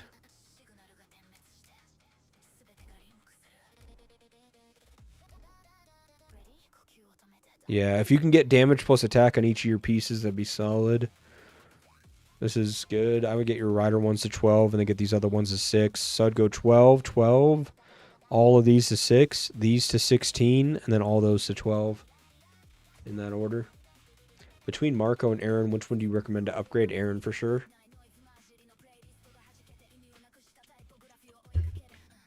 There's a lot of heroes that are already HP cut that don't require you to get targeted. So you got like Sharon, you got Julian, you got Claude, to just list a couple of them. And they don't require to get targeted like Marco does. So Aaron's high offensive toolkit makes her like the best support hero for any of the troop types in terms of damage output. So yeah, I would get Aaron up.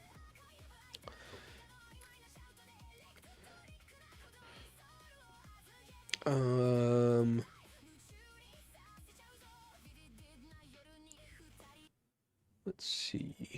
What else do we have? Riggs, did we do yours? You gotta forgive me, brother. Did we do yours, Riggs? We gotta do yours still? We've been count months back. Continue to build leader set. Do you think Aaron will go better with Sophie Isabella?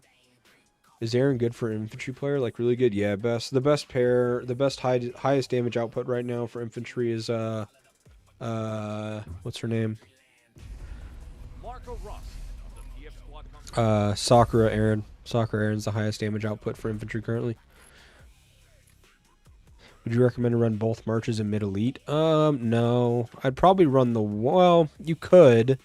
But the problem is that these guys aren't done. They don't necessarily need to be done either. But mid elite 2.5 mil as a march is probably tough. I would only run the one, honestly. Otherwise, you're taking too many deaths and losses, or heavily wounded and losses, and you don't have the damage output to offset that for your weak march. I would just run the one march. I send the question on account now, so you don't have to scroll. Thanks, but oh no worries. I wanted to know which beasts should I invest my OC in legendary trip. Oh, that's right. Thank you for reminding me. Thank you. Ooh. You do a bit of everything. God, that's if you do everything, that means you have to do a physical piece. You already have physical OCs. Okay, so that's good. I would do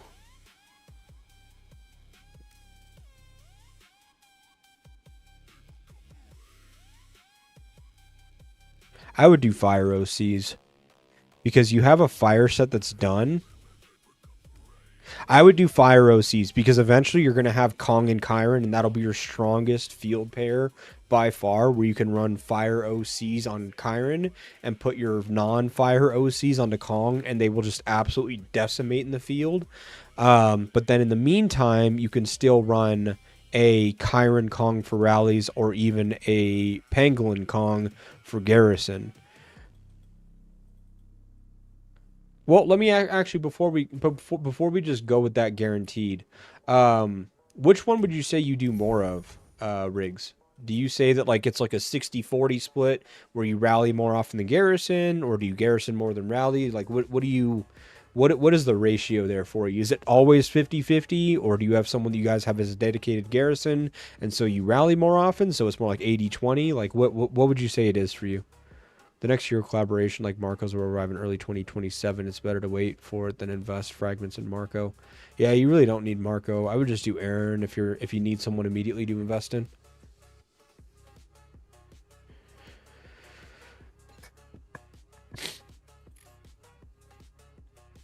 Rally more, probably 70%, 100% then. So I would 1,000% here invest into a Fire OC chipset and put it on Kong.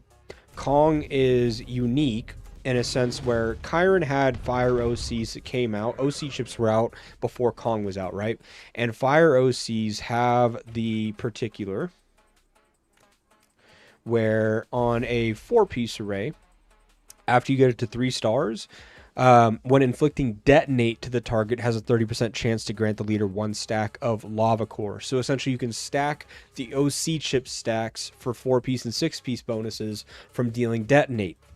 The problem is that Chiron, when OC fire chips came out, Chiron as a support actually has no way to build detonate stacks as a support beast. You can see here, there's nothing on the bottom besides when dealing a critical hit or inflicting detonate, it gets a bonus, but there's no way to actually build detonate as a support beast. You can only build detonate stacks on Chiron as a lead beast. Whereas with Kong, on his support skill as a support beast, his active skill, when a combo is triggered, has a 50% chance to apply 1 stack of detonate. So Kong actually brought and introduced the ability to build OC chip stacks for fire as a support beast. So on rally, I would build a fire OC chip stack set and put it onto Kong and run Bull and Kong in rallies. Then that'll translate to later on in the field where you can have fire OC chip stacks or your set on Chiron to build detonate stacks in the field, and have your normal golds on Kong, who would also be able to build detonate stacks as support as well. And yeah, you'll do really well with that. But you also said that you have the legendary chipset boxes as well, your normal ones. And that I would probably just build out a second gold set for physical, where you're saying that you do a little bit of both. I would probably build out a gold crit set. That way, if you are rallying and you guys need to set up a garrison on a flank tower or something, you can put your Pango into that secondary tower with, say, a Chiron support, and the crit chip, the fire crit chips that you have will pair with the physical crit chips that you have, and you'll still have the ability to garrison while you are primarily getting your damage from rallying. That's how I would do it. I would build out a second. That's what I have on mine, right? So if I show you how I normally play, I would run like this and run like this. And so on my garrison set, I'm running physical OCs because I garrison 75% of the time as opposed to 25% rally, right? So me and you are the same, but like just opposite roles. And then I run OC chip sets on my support for garrison. Then on rallies, I just use a normal gold combo, and that's because I run a normal gold combo as well to support that rally. So on my rally, I'm running double normal golds, but I still have 75% combo, 135% combo damage, yada yada. It still works really, really well for a tier 2 or a flank rally, where for you that would be like a tier 2 or a secondary garrison type of thing. You don't need your strongest one there. You're primarily focused on your rally damage, where I'm primarily focused on my garrison damage. So Kong is kind of better than Chiron. Not necessarily. Chiron is extremely strong as well. It's just that he doesn't get the added bonus of being able to build up OC fire chip stacks like Kong can if you are rally or garrison oriented. If you're field oriented, Chiron is typically it's like even at that point, because you can lead with Chiron and deal a ton of damage, or you focus on Kong support. Either one. A question then, Z, between two full sets of yellow OCs on dual full bull compared to bull with OC and Kong full OC, which would do better? The separate OCs, 100%. Because the problem is that when you run double OCs, like double physical OCs, you're not doubling the effectiveness of it, like doubling the damage. All you're doing is you're doubling the proc rate of it. So the way that this game works is that similar skill names don't stack. They refresh the timers of each other. And what I mean by that is that if, let's say, for example, I have Claude, right? And he puts Lingering Miasma on a target to cut their travel speed and HP by 35 and 40%. If another Claude comes in to debuff them with Lingering Miasma, it doesn't double stack that to have 70% and 80%. It just refreshes the timer. So that same behavior is seen in Beast, where if you're running a double physical set, your the physical OC chip set is called a Wasp. What is it? Wasp Swarm module. So it's not going to double stack Wasp Swarm module damage onto them. All it's going to do is, instead of a 30% chance to deal that leader damage, you're going to have a 60% chance to deal that bonus leader damage. That kind of a thing. So none of these actual damages and stuff like that stack in the 4-piece to the 6-piece. You just have a higher proc rate is all it is with this 4-piece set. It goes from 30 to 60% because you have 2 sets that have a 30% chance to activate it is all it is. Whereas with one OC chip set being gold, you can have 89% leader skill damage or 69% active skill damage, plus the Water OC chipset also provides a 90% leader skill damage and 60% combo damage, or active skill damage of 65 plus 72, right? I think 70. What is it? No. 78? 78? Yeah, so 143 or whatever. So it actually stacks at that point. So yeah, it only increases the chance to trigger Wasp Swarm. It doesn't double the damage of it. Whereas if you ran a physical plus a fire OC chipset, now you have Wasp Swarm buffs on there. The Wasp Swarm module, and then I think it's Lava Core module is the one for fire. I think that's what it's called.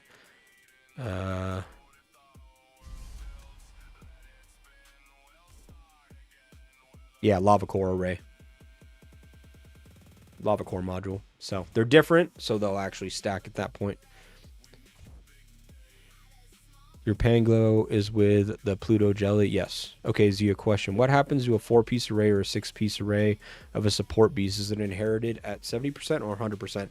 The array itself is 100%, but any stats are inherited at 70%. And by stats, I mean like if you go to the research tree and you go to development, support beast inheritance, where does it say it? It's in the...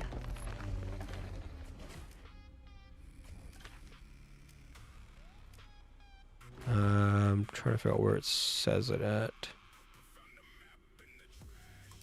There's somewhere in here where it actually says it. Anyways, just your attack and your defense are the things that are inherited at that 70%. The Wasp Swarm is completely different. If you saw it being inherited at 70%, it's because it would be listed here at 70%. But these are like effects. It's not the actual effectiveness of it. And you can validate that by going into an actual report. I can show you. If I go to here, combat log, so you can see that my water beast with Frost Edge module is support. So if I go to combat log and go to say 48 seconds, you'll see that I have the bonus leader skill damage from Frost Edge is 90% and the combo damage is 60. If that was inherited at 70%, that would be, what is that? 90 times 0.7. This would say 63%, not 90%, because 90% is the full Wasp Swarm amount, or Frost Edge module amount, sorry, that's on my support beast. But because it says 90%, not 63%, it's inheriting that Wasp Swarm effect, or not Wasp Swarm, the Frost Edge one, sorry, at 100%. Hi, Mr. Z. For the Rhino minus 15% challenge, have you already tested the damage before after the penalty of the same target? What are we talking about? Sorry. Please click on the pangolin, the attribute button, and then the question mark button on the attribute page. Which one? The basic attribute or the special attributes? Oh, yeah, here. You want to see my percentage amounts? There you go.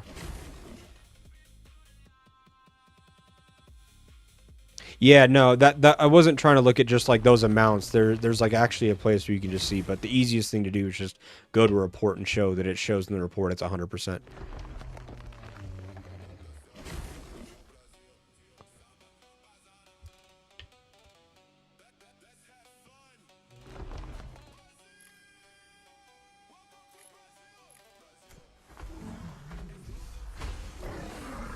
Up.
My main goal is the rally. I'm also leaning towards 1, 2, and 4 opinions. Fourth breakthrough until September or late August.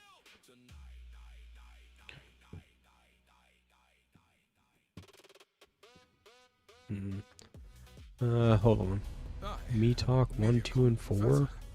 While Emily stands as 你听见了吗？他们在疯了。 You do want one in a rally.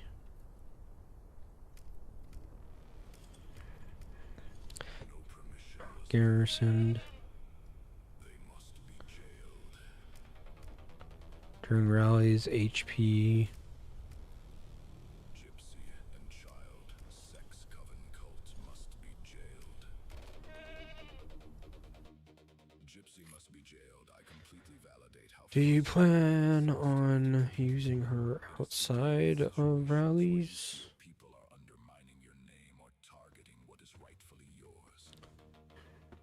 It makes complete sense that you want swift justice and accountability when your hard-earned reputation and assets are on the line.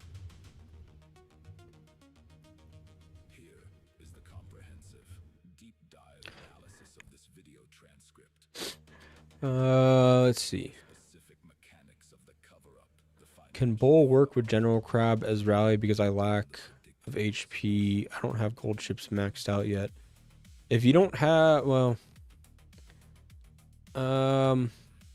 yeah, you can.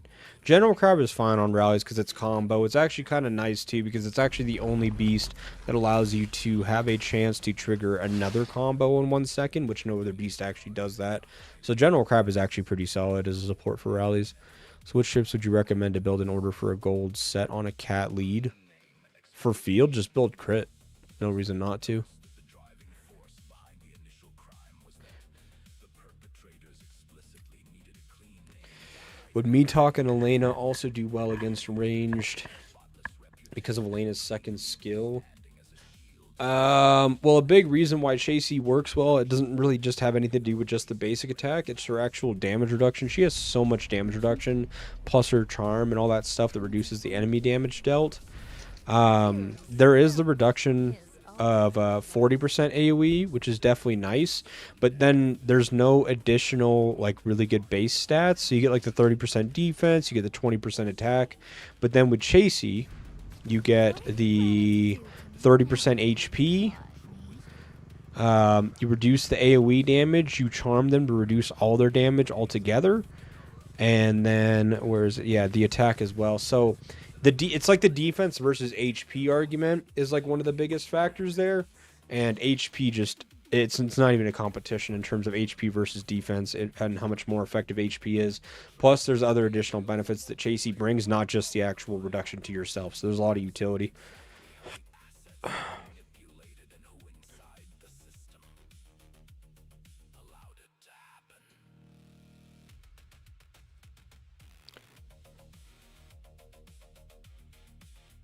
I mean, what order do I build? Brain, spine, max first, or both arms? If you're doing rally and garrison, then brain and spine first. If not, then do both your arms first, and then do brain and spine second, and then your legs last.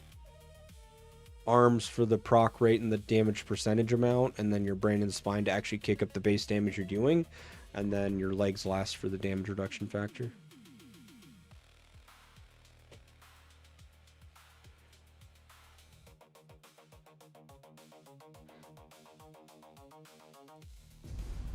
What? 在这片土地上，只有我的羊群和过客。 Facing imminent housing collapse. The complicit bank insider, a key 12%. working inside a financial institution. The bankman is explicitly flagged as the individual who helped orchestrate, route, or cover up the illicit banking maneuvers. 12%.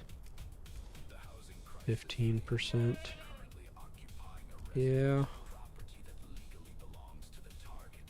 Because of the ongoing 50% HP. laws are entering a 10% HP jump is pretty huge. trying to figure out what they After using a rage skill, increases damage for 3 seconds. the ultimate financial 50% attack. I think the 10% HP. I think the 10% HP bump from skill 3 transcended is pretty huge. That would further increase amount of heals you get from skill 4 transcended. drama and institutional professionals. The mother figure and the ant as the core mastermind behind the street level drama. This figure is accused of actively siphoning the target's narrative, spreading slander to local churches and community spaces, painting the target as a deadbeat to mask the family's financial crimes. Okay, sorry, I had to answer that for our alliance member. Yeah, region 164. Also, if I was to build 2 OC sets for them, which 2 would you recommend?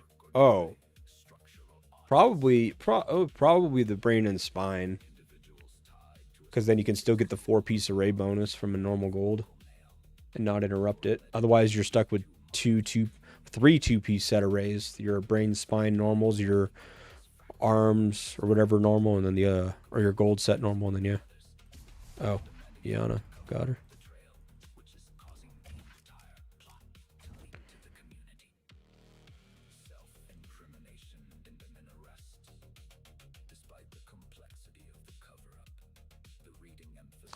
Would optic camo net be good on her? Not necessarily. Better options to flex for the damage output. The 60 rage you'd be targeting for healing.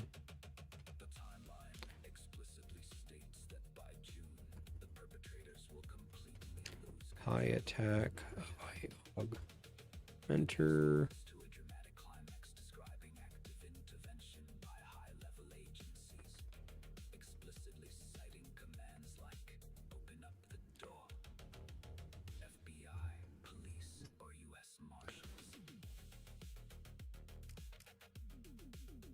Okay, sorry, back to you guys. What about General Crab and Garrison? Because my member also had a bit of struggle to use which gold beast is the second behind Pango.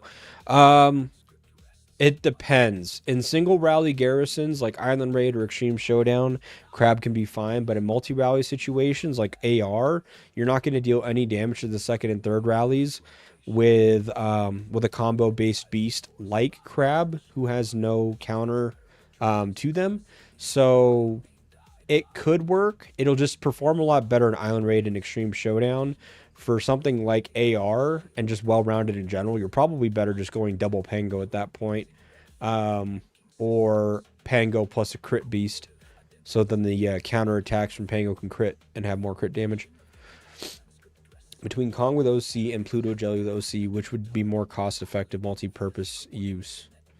I think Kong is the better value because you don't need to chase the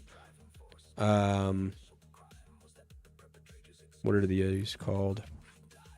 You don't need to chase these secret beast fragment choice boxes. They take forever to get. They can be expensive too.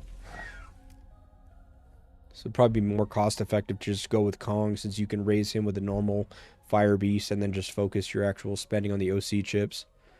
So if you're building an OC set for field, arms first, then brain and spine, yeah, I would do arms first because they have the much higher proc rate and flat damage percentage amount, and then get the attack and defense to then scale that damage and amplify it with the brain and spine next. If I were to build a 3-star brain and spine OC or a 0-star full OC, which option is better? The problem is that 0-star OCs seem nice on paper because you get the 6-piece array, but your percentage chance of actually proccing the necessary factor to build the OC stacks is so minimal that you don't get much gain out of it. Your better option is just go with the 3-piece, or sorry, the 3-star. Because that's the whole point of the OCs, is that the more that you build them, the higher your proc rate becomes to actually build the stack. So you start off at like a 30% chance. You immediately go up 30% from that, like a 30% higher chance to 40%. This 40% is 30% higher than 30%. And then by the time you get to 2 stars, you're almost at double the chance to actually build up these OC stacks. And those OC stacks can stack up to 12 times. Like, that's where you actually get damage from, not just from the 4-piece array and all that kind of stuff. If you only have a 30% chance to build this and it lasts for 6 seconds and your beasts are only attacking once every 3 seconds, then you're never going to be able to actually build up the stacks on a 0-star. So you really want to build it up to like a 2-star, 2 or 3-star at that point to really get the benefit out of it. What chip to focus for rally? Depends on the type of rally that you're doing. You want to build your physical set first for your bowl. That's the most important one. And then just depending on what type of beast you're running second. If you're running a crit beast, you're going to build a crit set. If you're building a water beast, go a combo set. If you can afford it, just go an OC set. Why use Julian for an assistant for Isabella? Because Isabella has high rage regen with her rage regen here. She has rage regen bonus. She has a high squad capacity, so this March is just naturally tanky. She's also a debuff March, so she applies a debuff to 5 people. So I just use Isabella and Julian as a debuff March. So faster proc rate to actually do the attack, defense, and HP cut because of her rage regen. But because he also actually does deal damage and he's not just like Claude who doesn't have any damage, he can still benefit from Isabella's bonus skill damage. So it's just a well-balanced March of damage plus debuffs. If I wanted to make this more damage, I could run Isabella with, say, like Miyamoto or something like that. But I just use it for the faster regen for the debuffs.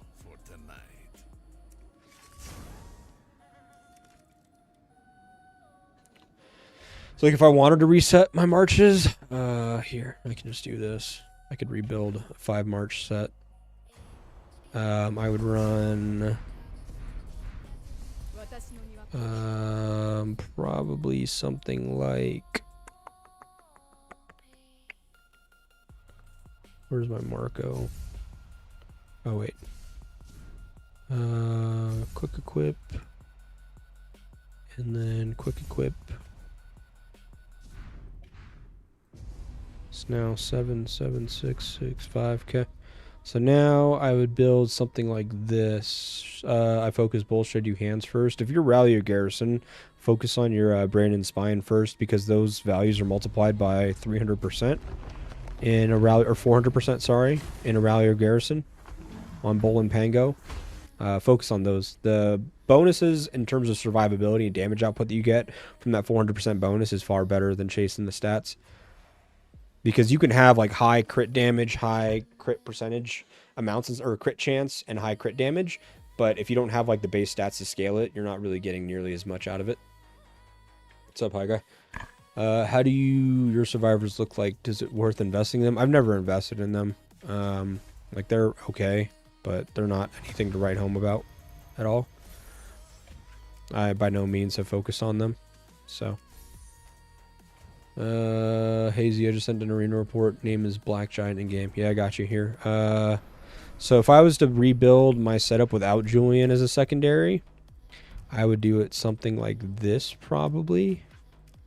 Everyone is very nice to me. Let's do Miyamoto and Julian.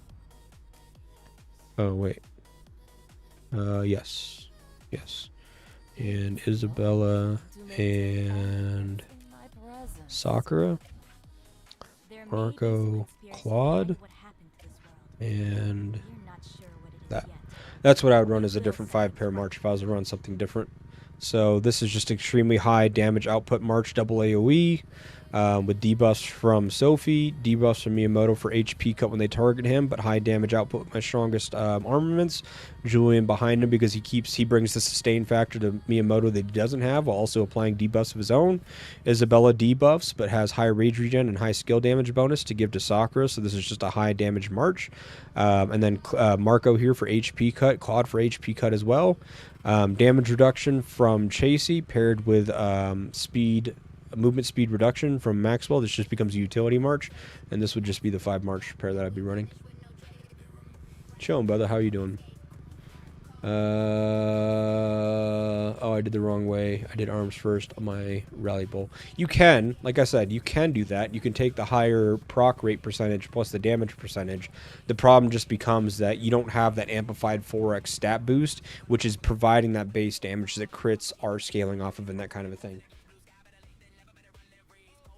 So you definitely miss out by doing that, and because you have the lesser defense, you don't have as much sustain as well, so you can take, or you intake a lot more damage. Let me correct my question. Between Fire OC and Water OC, which would be the most cost effective rally and garrison purpose? If you are doing a perfect balance of both, Water OCs, because then you can flex a Pluto Jellyfish who does really well in garrison rallies. However, if you don't have Pluto Jellyfish to begin with, then it doesn't really make much sense to do water OCs. You can just go fire OCs and just run a Kong support for rallies, and it's super destructive, or even Chiron support, because Chiron support, while he doesn't stack the OC chip stacks, he still has very high base support stats. So this is pretty much 100% chance because of the critical hits from the OC chipset, and then 6% attack and 40 crit times 4. That's a lot of attack and crit. And then if the target is a shield, you get combo damage, or combo and flat damage, which we are seeing more and more garrisons run. What's it called? Gaia Deer and stuff like that for the shields.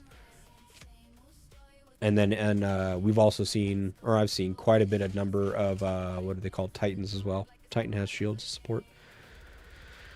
I have Pluto almost done with full yellow OCs. I have Pluto almost done with full yellow OCs. So if you have Pluto, what chips? So you have full physical OCs and you have Pluto almost done. Then yeah, if you have Pluto almost done, just go water OCs then.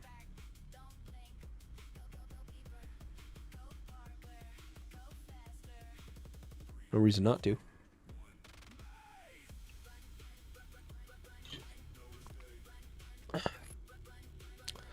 Black Giant. Would like advice to improve my field combat power. Wondering if I require a leader hero at this stage of the game. Hold on. I need to correct my stuff here. Will you let me? Take this off. Take this off. This goes here. We want this one and this one instead. And we want... Where's my boy? Oh, he's up here because I was using him earlier. There we go. Now it should be 7.5. Whoa. Oh, there we go. I was like, where the fuck? Okay, 7, 6, 4, 5, 5. Yep. Sounds good, hi guy. So water better than all can also rally, can garrison. I mean, they both can do either one. It's not like it's some drastic difference. The biggest difference just comes from the fact of, do you have a full OC chipset or not? You're asking which one is more cost effective. There isn't a cost effective part to that. The cost effective part is how do you actually obtain the OCs, not necessarily the performance of them. The performance of them is going to be the same. They have the same amount of bonus to crit versus bonus to combo and leader skill damage bonus and those types of things from their 4 and 6 piece set bonuses and stuff like that. And the difference will be like what new beasts come out over time. But in the current state of the game, the cost effectiveness part comes from, can you actually obtain the OC chips and can you do it in the most cost effective way? You can take either one of them. Fire does really well in field. Water does extremely well in field. They both do extremely well in garrison and in rallies. Yeah, there's you can't go wrong with either one of them.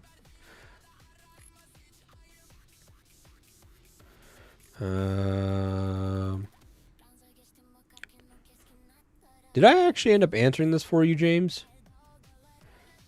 Yeah, we did. We did. Require a leader hero at this stage of the game. Oh, Lethal Viking. That's funny. 3, 1, 4, 5, 4, 5, 3. So debuff. So you should be running essentially 2 debuff marches potentially for infantry. Okay.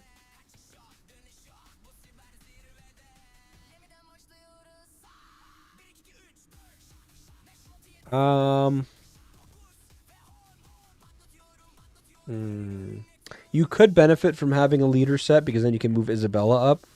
But you don't necessarily have to either. I'm just trying to think. Let's see. You have Julian, you have Claude. I mean, this looks fine the way that it is. There's nothing wrong with this. If you have Aaron, you could put Aaron behind Sophie, move Cedric over behind Sharon, and probably be better. But other than that, the rest of these are fine. You can move Isabella to behind Sharon and have a double debuff march. And then you just need to put someone behind Eileen. Like you could do a Miyamoto Eileen for a double AoE March and then put like Boyd in front of Julian, or if you have Marco, Marco would probably be even better. But that's if you have like Boyd or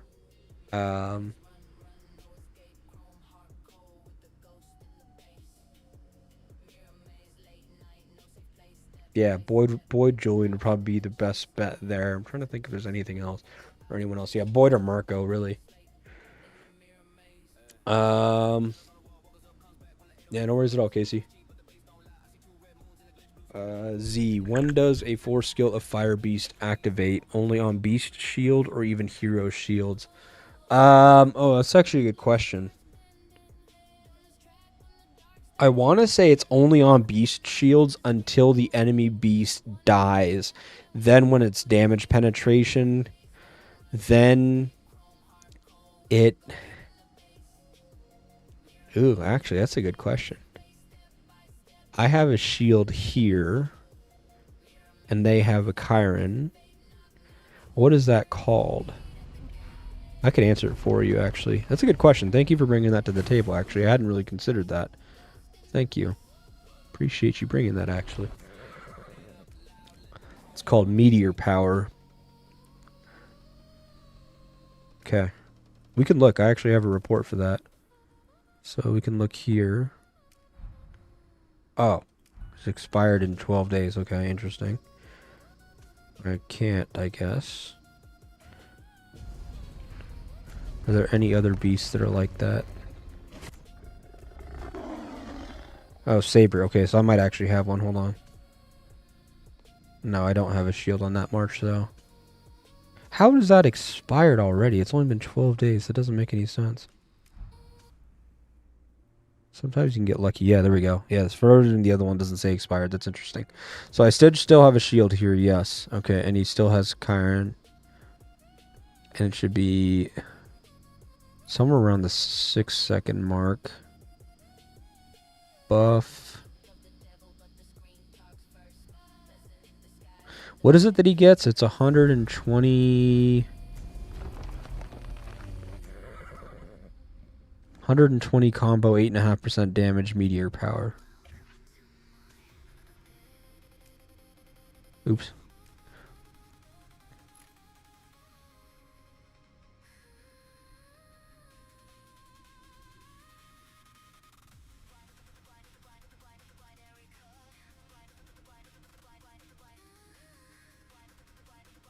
I think it usually shows up somewhere on the bottom as well.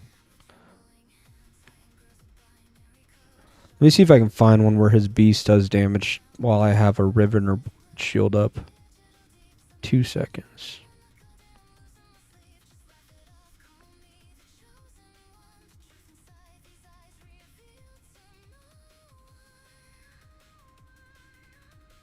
Might have to wait until my beast is actually dead. Hold on. Maybe around 60? Let's check the top buffs up here.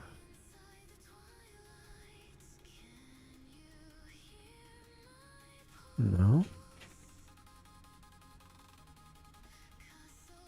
Okay, so the shield got absorbed. So he used it here. It dealt damage to a... So my beast is dead, but the shield absorbed it. But he didn't get the bonus. So it looks like it's just when... Let's make sure.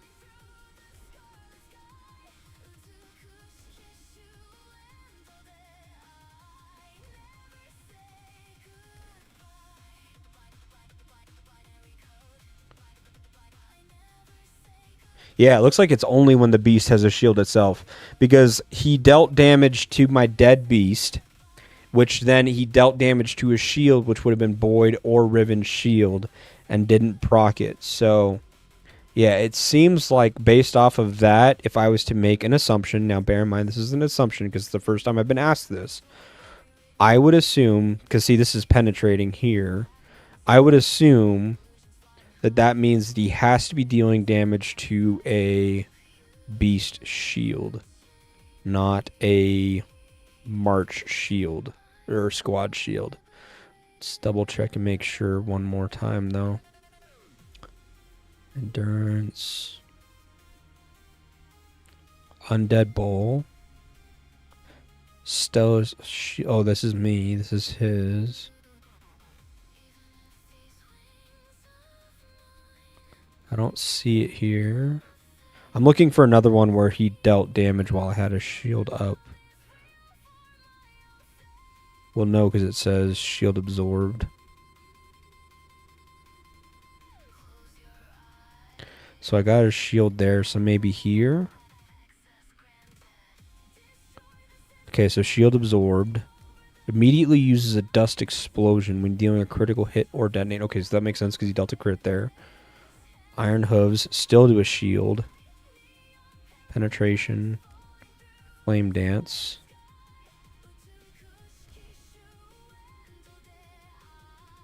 Yeah.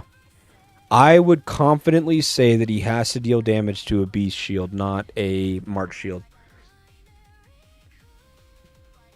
Hello, sir. Was wondering if you charge to evaluate a ping and make the necessary edits changes via Entrust. I don't really do changes via Entrust because a lot of the entrustment stuff is like limited now. But if you send me an arena report, I can tell you the breakdown, or if you want, I can send it to you in a message. If you send me a message on Discord, I'll give you a full breakdown as well. I can give you an example of what I give people when I help them. I will give you something like this right here. I can zoom in on this, I think, as well. So, I'll give you something like this here. So, I'll tell you what you should do, like, for your field marches, your hones, your beasts, your equipment parts. I'll give you all that. I'll give you a summary of it and what you should do short term and long term. So, yeah. If you just send me a message on Discord or in game or something, I'll help you out. But I need an arena report in order to do that for you.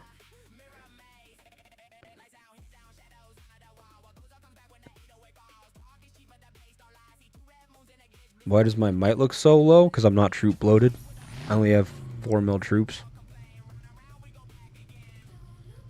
I have 60 mil for squads. My might isn't low. This is where I've been hanging out around might. I think before AR I was like 317 or something like that. I've been around this might for a while. I got troop bloated to 340 when the 2 TCs that I went for Sakura to get her finished. I trained a ton of infantry, but then I just killed them off because I don't like being troop loaded. So I just swarmed everything till I killed them all. Kind of seems useless for skill if only for beast shields. Not necessarily. The point is that you would primarily be using them at like a rally, for example, against garrisons, which may be running, for example, like Gaia. Like if you think about the core concept of it, like grass beasts are counter beasts, so they're supposed to be attacked, so they should be in garrison. That's why a lot of them have shields. That's why they get the shield bonus when fighting against them. It's the counterplay, right? Like fire has an advantage versus grass. Grass has an advantage over water. Water has an advantage over fire. What does grass typically have? They have counter and shields. What does water typically have? They have combo and corrosion. What does fire typically have? They have crit and detonate. So that's why when you go look at a water beast, their 4 skill is if the opposite team has a fire type mechanical beast, or when receiving a critical hit. So that would be typically from a fire beast. And then in grass, when receiving combo attacks, or if the enemy has a water type beast, what's typically combo? Water. So it's all oriented towards that advantage in the ecosystem there of grass versus water versus fire. Fire just has an overall advantage versus grass. That's all it is.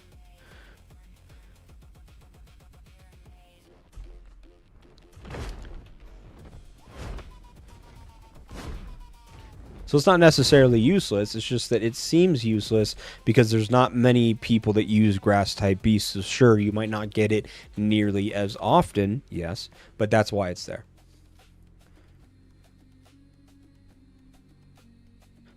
Squad damage reduction on beast that only applies to your beast and not your march.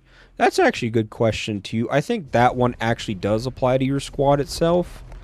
When deployed, increases the damage reduction attribute of the squad, bringing along this big biochemical beast. So yeah, no, I think this one actually does apply to your troops, not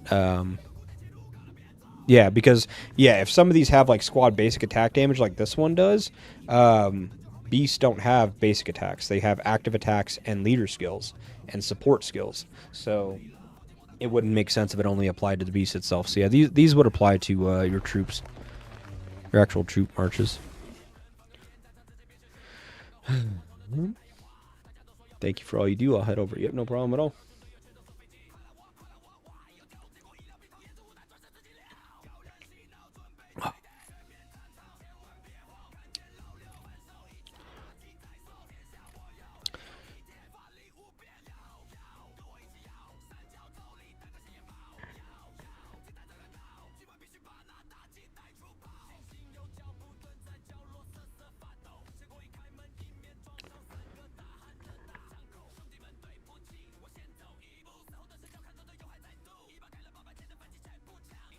Kurt, are you still on the stream by chance? I apologize for missing some of these messages. I kind of just went off of the ones that were at the top of the list, and I completely lost place with some of these bottom ones. Or earlier messages, I should say.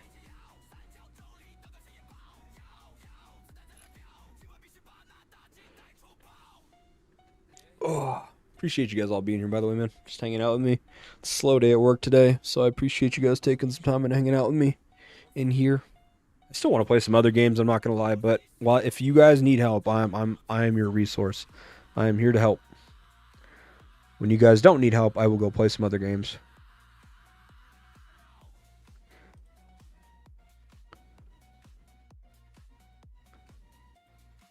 But as long as you guys need help, that's what I'm here for.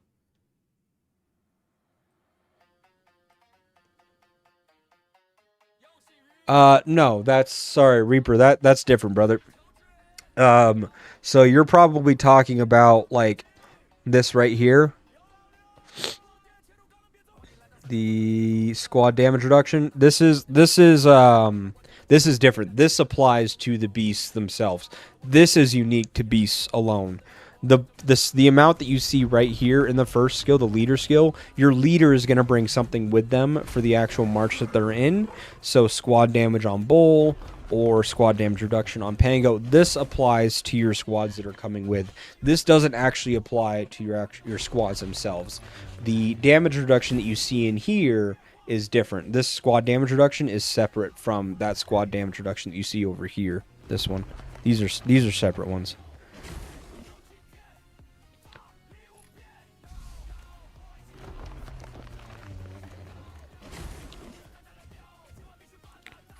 This just applies to beasts.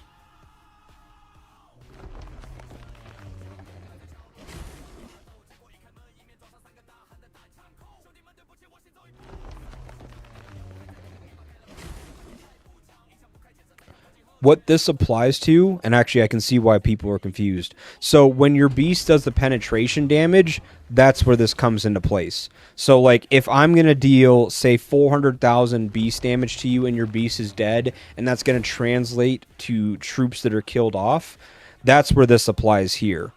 That's why this says excludes the damage received by the biomechanical beast. So if, like, let's say, for example, your beast has 30,000 HP left and I deal 100,000 damage, this isn't going to apply to that 30,000 health that you have remaining. That's why it says excludes the damage received by the biomechanical beast, because they're absorbing that damage. It's the penetration damage that you're getting. That penetration damage is then reduced by this squad damage reduction. But like, if I'm using a ranged squad in this march and I'm fighting a rider squad, those rider heroes and what the damage that they deal, that has nothing to do with this damage reduction at all. This is just the beast penetration damage that is then dealt to your squad. And that's why it says it excludes the damage received by the biomechanical beast, because you're dealing that damage to the beast HP, so it's not mitigating that damage there. It's just strictly that penetration damage that's then received after the fact. Hopefully that makes sense. We will always need help. That's why I'm always here. That's why I had to create that community Discord, man. It's just like I don't have the time to be streaming anymore, but it's so easy for me throughout the day, especially with how many meetings and stuff like that I have. It's very easy for me to just reply in the community Discord and reply to you guys.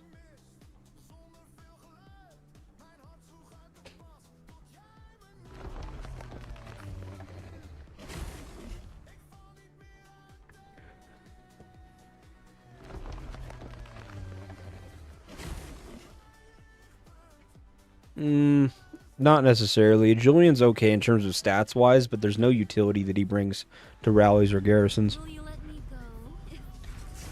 His main primary part, which is the attack, defense, and HP cut, up to 50%, doesn't apply in rallies or garrisons. Sure, you get 30% HP. Sure, you get 40% defense. You don't really care about reducing squad travel speed, and yeah, you missed out on the shield factor as well. You get a 15% basic attack damage reduction, sure, but I mean, even Stella gets like, what is it, like a 45% or something like that? 40%? Yeah, 4% times 10, so 40% versus 15%. So there's just far better options for Rally and Garrison. All of his toolkit is like limited to not being in Rally or Garrison. You don't get a benefit for the reduction in travel speed to a Rally or especially to a Garrison. You don't get the debuff part. You just get the HP and the defense, but you can get the HP and defense for other heroes. 45% attack, 40% HP, 50% defense. So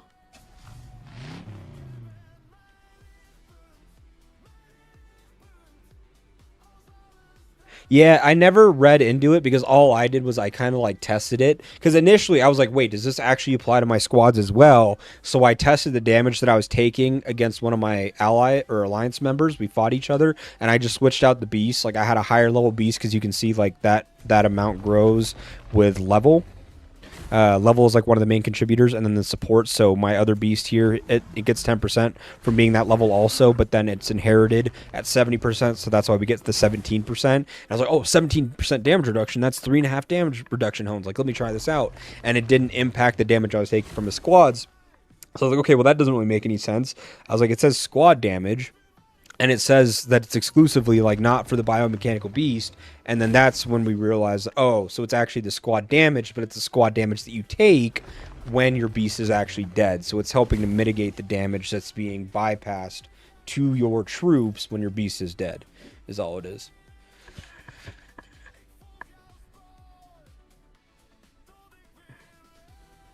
Build OC requires you to build each to 3-star or 2-star. 3-star is the first power spike, because then you go, especially like on water and fire, you go from just like a crit or a combo to build it, and all of a sudden detonate stacks and corrosion procs can also build it. So it's just a much higher proc rate to actually build those OC stacks, and that's the biggest part about OC chips, is not necessarily like the stats that they give, but if you can build and maintain these stacks. So the way that the stacks work is that every time that you get an OC chip stack, whether from like on water here, whether it come from a combo or a corrosion, that stack will last 6 seconds. If you proc another one, another instance of it within those 6 seconds, you refresh the 6-second timer and extend out the previous stacks that you have. So if you're building out a stack every 3 seconds because you have a high proc rate, that's how you get this to the max of 12 stacks. But if you have a low proc percentage chance here, like let's say, for example, you're down at 2 stars. So instead of an 80 and a 40% chance to proc it, you instead just have a flat 50% chance. Well, now you're hoping that on the next 3 seconds, you win that coin flip and you get another stack to keep this going. Otherwise, you'll lose all of your stacks, and you might get it up to, say, 10 stacks, lose the coin flip 3 seconds on the active skill, and then 3 seconds later still not win that coin flip, and now you just lost all 10 stacks. So the most important part about OCs is to build and maintain max stacks as often as possible. It's not only how quickly you get to max stacks, but if you can maintain it.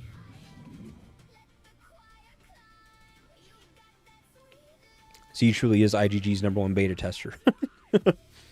It's just that's what I do. Like, if you want to know what I do for work, I work as like the analyst side of things, but part of the analyst side of things, and as a trainer, I build out what's known as UAT testing, which is user acceptance training, or user acceptance testing, sorry.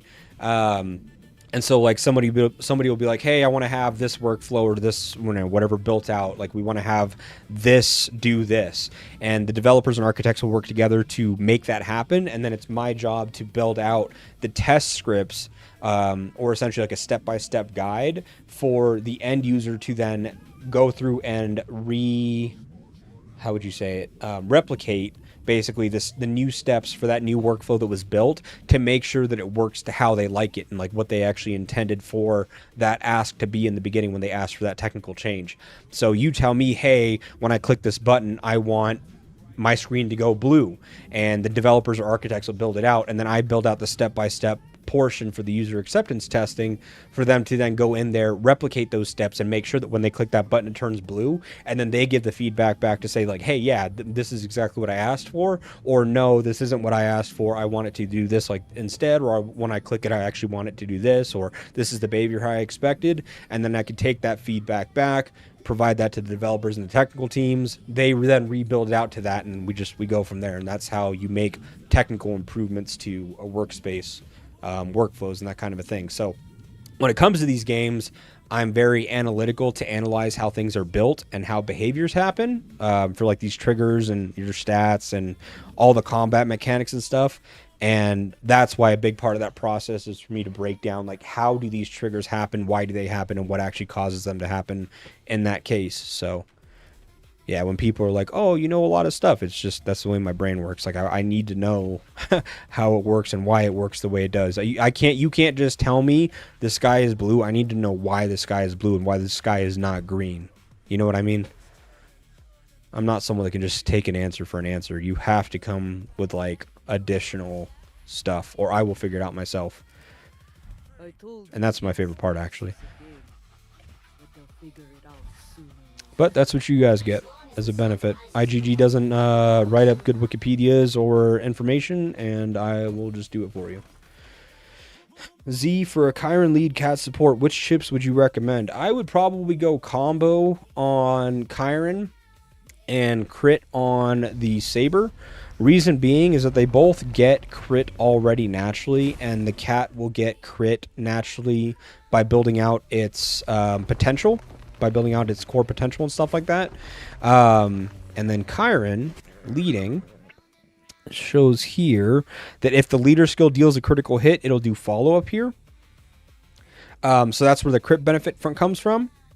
But then for his active skill, if the active skill was triggered by a combo, additionally deals follow-up damage. So he gets a lot of benefit to his leader skill if he has high crit, but then he also gets additional benefit to his active skill if he has combo. So you really want to have a balance of both, because when you look at the core attributes for Max Chiron, he gets combo and crit.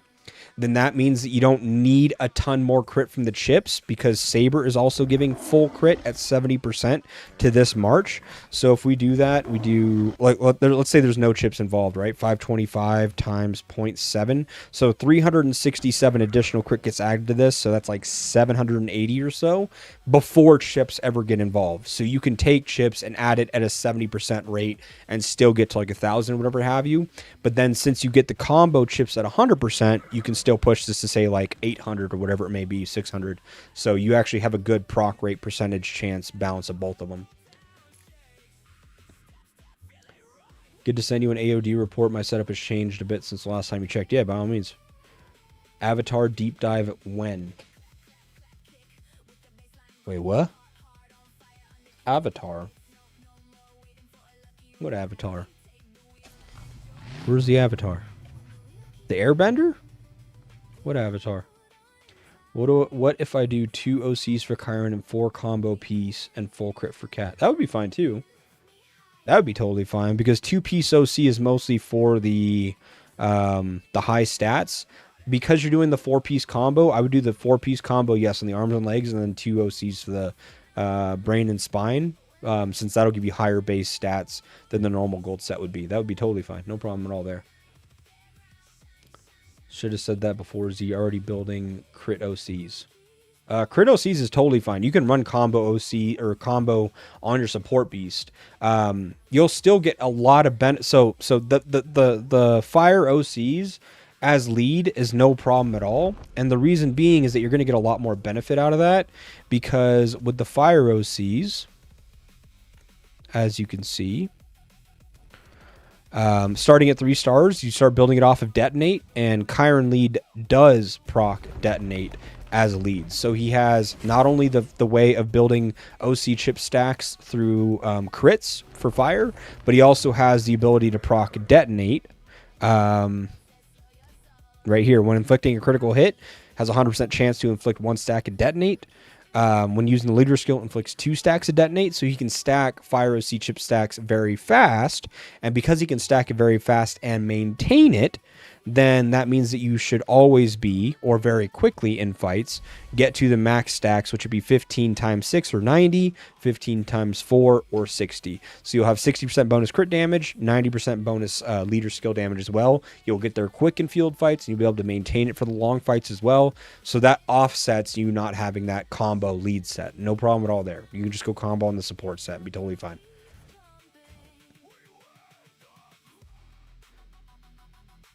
The movie? Oh, wait. Why are we doing Avatar deep dive? I enjoyed the Avatar movie. Actually, the first Avatar movie, if we're talking about like the blue people, what are they called? The Navari? What are they called? Avatar. Or are you talking like Avatar the Airbender? The Na'vi, that's it. The Na'vi. Chiron Lead is better at +6 or +7. I think it's +6 that I always recommend. I'm pulling a blank. I got COVID brain. I'm sorry. I think it's +6. Might be plus. I think it's +6. Let me double check and make sure. I don't want to give you the wrong info. +6, 7, 6. Yeah, so +6. He goes from 104% to 136. And 50% chance to 70% chance. So his leader skill gets a lot better at 6. At 7, his support skill gets a lot better. So 6 is best, 7 is optimal. You need to do it at least at minimum 6, optimally +7 though.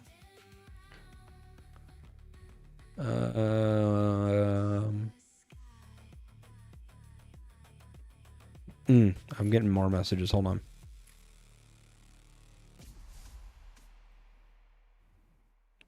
Ahmed Saeem.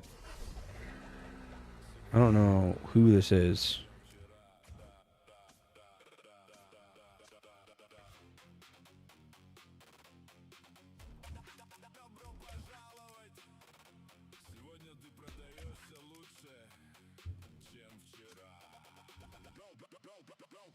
Got mostly everyone here now. Yeah, no worries at all. Mo's and happy to help, brother. Kurt. Oh, okay, hold on. Hero pairings. You also have Bianca, Bella, Elena, and Maxwell.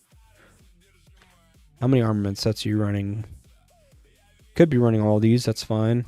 That's fine for a debuff march, that's good. Debuff support utility march.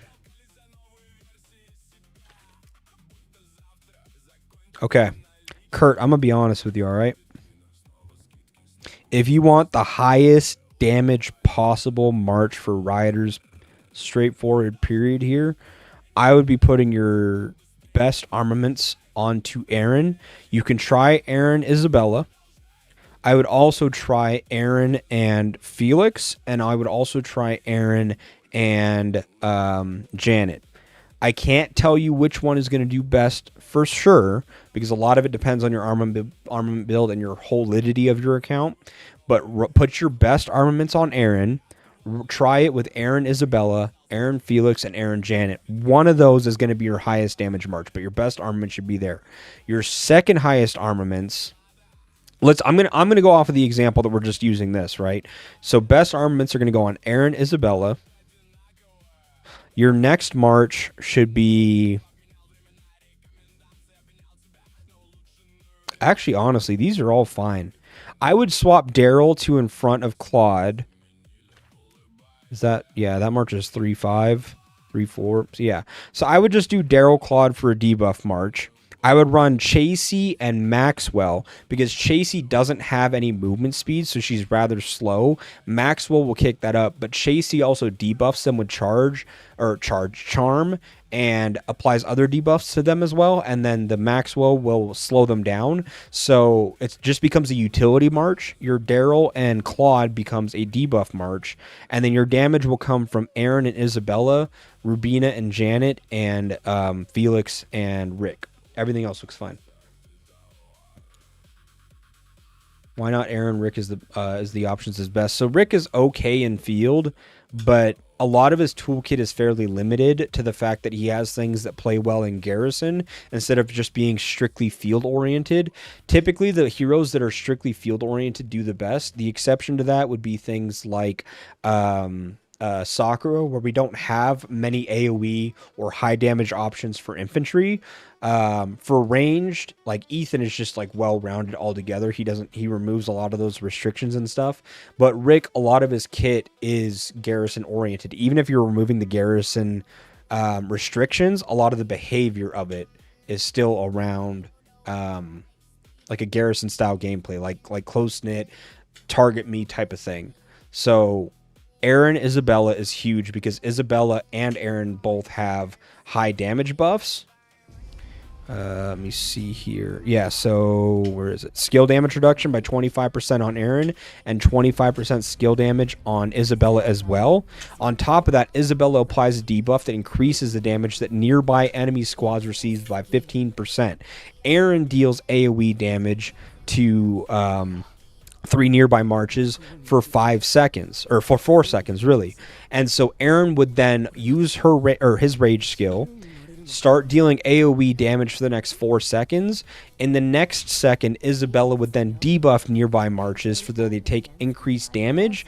And then for the next 3 seconds that they're debuffed, they're all getting hit by Aaron's AoE as well. So it just becomes this overlap. You don't need Isabella to debuff somebody first if the person that's leading you deals damage over time and not damage before you have a chance to debuff them. So it actually does pretty well. I would try that. I can look at the rest of your stuff too as well if you want. This is good. Nothing wrong with that at all. That's good. You're at 24 and 20. I would pop these to 16 if I'm being honest with you. I would get all these other ones to 16 across, and then get these get this up to probably like 23, and then yeah. So I'd go 16 and then get this to 23 and then decide which one you want to push to max next. But yeah, you're at a point where since this is 20, I would get these other ones to 16. There's like certain like thresholds of when it starts to get more and more expensive, and 20 is one of those humps. So I would get these to 16 because then that's one of the earlier thresholds.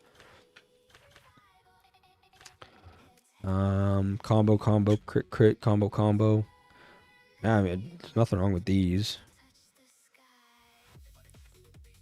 Yeah, you're fine with your hero pairings as well. Everything looks good, like holistically.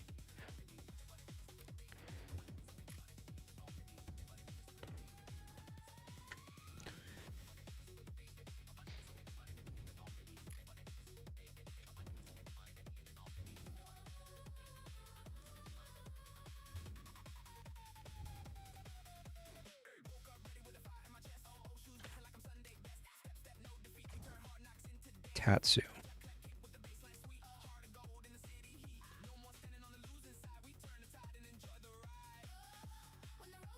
There's nothing wrong with these hero pairs. How many marches are you actually running? All 5? Yeah, this is good. Double debuff. Damage. Debuff. Yeah, that makes sense. Debuff. Yeah, there's nothing wrong with this at all, Tatsu. These look good. Nothing wrong with that at all. Oh, okay, that's you, Reaper. Yeah, nothing wrong with these at all. There's you've got it set up. Debuff damage march, debuff damage march, high damage AoE, debuff march, utility march because what's his name? Eddie cuts HP as well. So utility debuff march. Yeah, there's nothing wrong with that at all.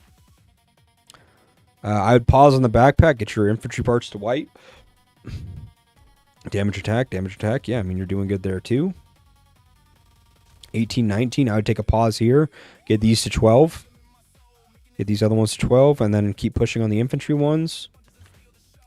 And then beasts. I mean, dude, like, beasts are still, like, it feels like beasts have been out a long time. But because it takes so long to build them, like, beasts are always going to be a work in progress for everybody. But I would consider something here, probably, like, since this is a star, I would run Blaze, Blaze, and then I would put the crab behind Bull, so you run, like, a crit, crit, combo, combo type thing.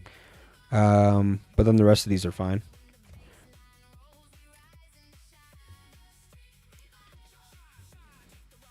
Lakshay.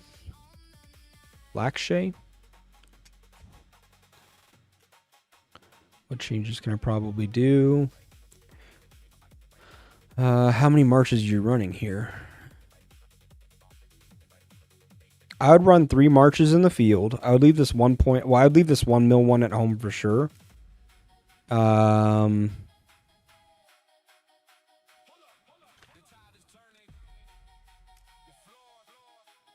So if you're going to run 4 marches, I would run Miyamoto Eileen on your strongest. Your second strongest, I'm probably running a Boyd Julian. What are your... You don't have a lot of these like super built. Like Marco isn't built out. Claude isn't built out. Honestly, I might just run... Yeah, I might just run 2 marches here. Julian 5521, 5551, 5531. You really need to take a pause and just get heroes finished out. You're doing too much. You're trying to invest in too many places at once, and because of that, you're not getting any completed. No, I get that, Reaper. I totally get that. I'm the same way. Yeah, you're spending so much time putting chips or hero fragments into so many heroes that none of your heroes are finished. So I would run this pair for sure, but then I'm struggling to try to find a second March 3 to run. You could run a Bodala Julian, but then I wouldn't send any of these other ones out because they're like a fourth of the way built or halfway built. Yeah, that's what I would do. I would pause in the backpack, finish out your infantry parts first because you're running all infantry. I mean, it looks like you're fine there. I would get this to tier 3 or tier 3, and then get all these tier 3s to level 6. So tier 3 first, then get all tier 3s to level 6. This equipment's fine. Take a pause in your backpack. Do your infantry parts first. And then, yeah, just like everyone else, your beasts are a work in progress. Crit. Other than that, yeah, combo, counter. Yeah, the rest is fine. Yeah, no, happy to help. No problem at all. Don't mention it.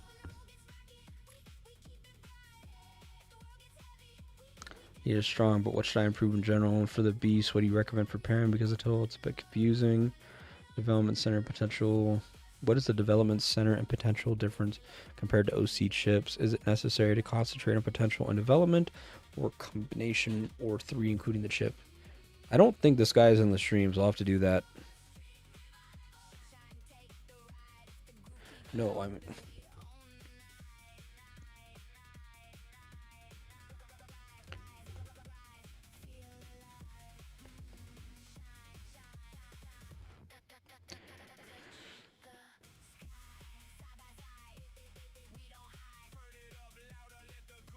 Let's see. For me talk, which skill would you recommend to transcend? Can do 3. I was gonna go 1, 2, 3 to use your field rally. What do you think of it? If you're gonna use me talk and field 1, 2, 3 for sure. If you're only gonna use me talk primarily in rallies because you have enough rider heroes for the field, I would go 1, 3, 4.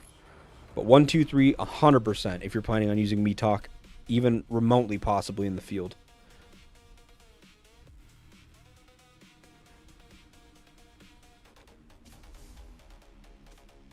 Do I still have 1 tower to use? I do. I was wondering why I'm still sitting at 179 players, not 180 for capacity. Where can I use it? What makes the most sense? I would say here, but there's like no resources that ever show up here from what I've seen. This probably makes the most sense.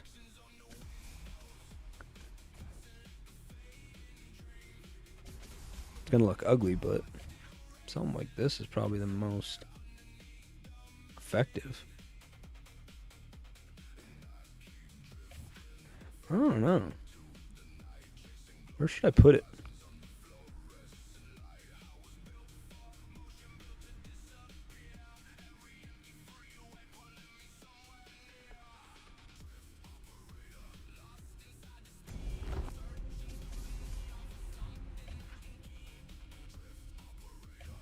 No, can't put it there.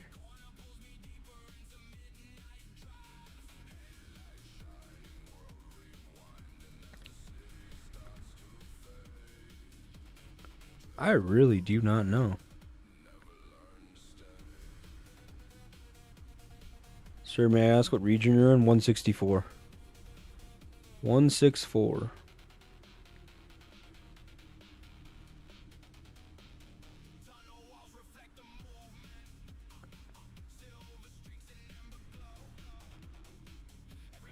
Huh. Okay, well. It's gonna be ugly, but I think this is the best spot. This covers the most potential resource plots.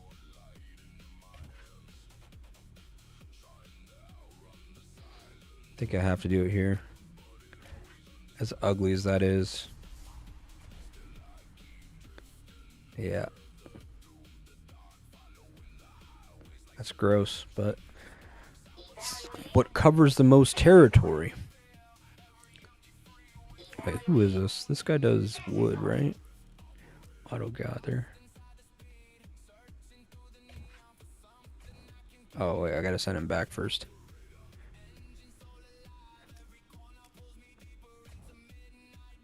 Yeah. I'm here, Z. Oh, what up? Okay. Is this you, Bushman? Is this you, Lion Club? Or Lion Cub Club? Bushman?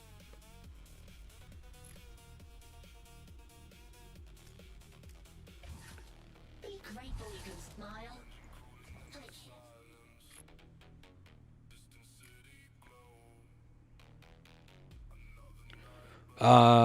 Okay. So you wanted to know.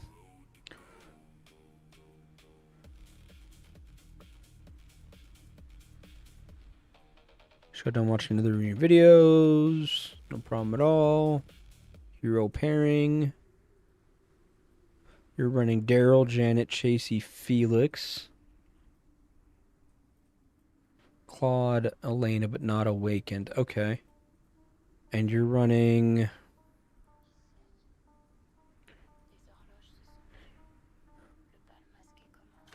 armament-wise, 2.5 and 4. Okay, so you have 2 armament sets anyway, so that's totally fine. And your 4 heroes that you awakened is Chasey, Felix, Janet, Daryl. I would just run... I would run Chasey, Daryl, Felix, Janet to make sure that you maximize both of them. Chasey in front of Daryl will make it to where when Chasey uses her rage skill, she procs the hero talent's skillful firepower that increases skill damage for the next 6 seconds. So then when Daryl uses his AoE skill, he takes advantage of that bonus damage percentage amount. And then Felix will then be able, or Felix is with Janet, so that then when Felix uses his skill damage every second for 5 seconds, it's then proccing the graffiti AoE of Janet's second skill. So I would just run that pair in the field. How close is the third march do you have? You're at 1.5 already in another. So another set is already on their way up. For the third set at that point, I would run... or you said that you're building out Claude and...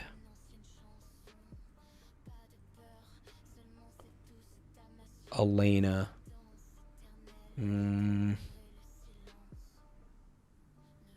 If you're building out Claude and Elena, and then when you have Claude and Elena done and your third set is ready, then I would run Daryl and Claude for a debuff march. I would run Chasey and Felix, or sorry, Chasey and Elena as a pair for single target damage, and then Felix and Janet for your AoE pair. Holy shit, Wazar, what's up, buddy? How have you been, man? I've always been wondering how you've been doing. Haven't seen your name in a minute.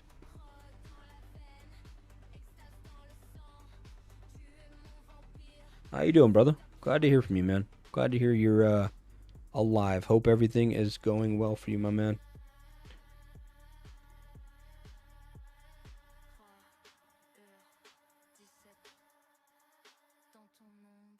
Yeah, hope all is well with you, Wazar. Rick is 5545 now. Okay, so if you want to flex Rick, then I would replace the Elena that I just mentioned in the Chasey pair, and I would run Chasey Rick, Daryl Claude, and Chasey Rick, Daryl Claude, Felix Janet.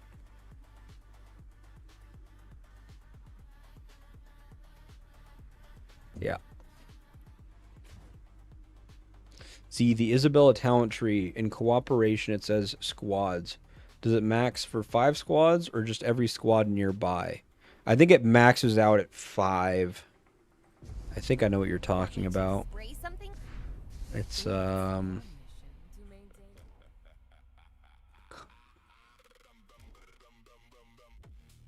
this one, right? You're talking about Call to Arms? I think it maxes out at 5 when we tested that.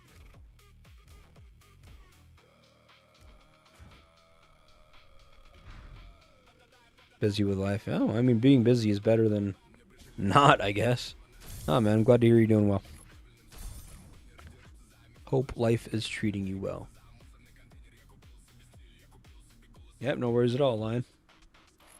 I can look at your other stuff to you here. Hold on. I think we did. Yeah, no. Focus on your rider stuff first. Don't worry about your backpack. Defense damage, damage attack, attack damage. Yeah, I mean, you're doing fine here. I would get these to tier 3 level 1. And then since these are already 13, 11, I would get tier 3 level 1 and then tier 3 level 6 on all 4 of these before pushing your rider up more. That'll maximize your firepower and protection for minimal spend, resources, or money. And then beasts are just a work in progress for everybody. I'm not worried about this. Combo, crit, counter. Yeah, you're doing fine. Oh, damn. You got a perfect roll. Nice. Yeah, cap out at 10. Well, I think these perfect ones are just baits. I have not seen a perfect one that actually has 3 perfect stats on it, but I mean, congrats on the roll anyways. It would have been crazy if you got like a damage or a damage reduction one, but that's cool. Spell in game, I have closed, just honing leader set. Yeah. I use the rage when entering battle. Increases attack when not garrisoned, and rage regen. So I kind of just maximize rage regen with these 3. And then rage. So it's just all rage regeneration based. Yeah, Chris, sure. Where are you at? There you are.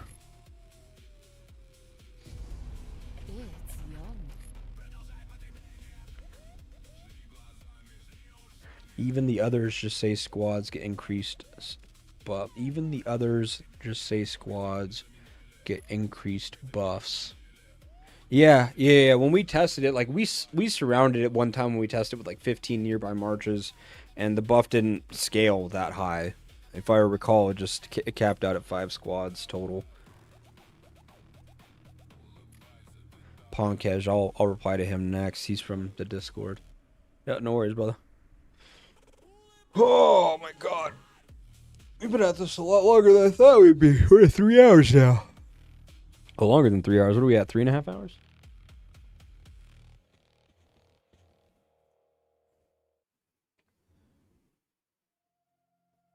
Cool, cool. Any other questions?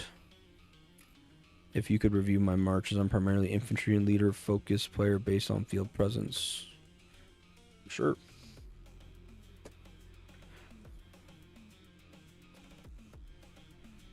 Let's switch this. Are you in the stream?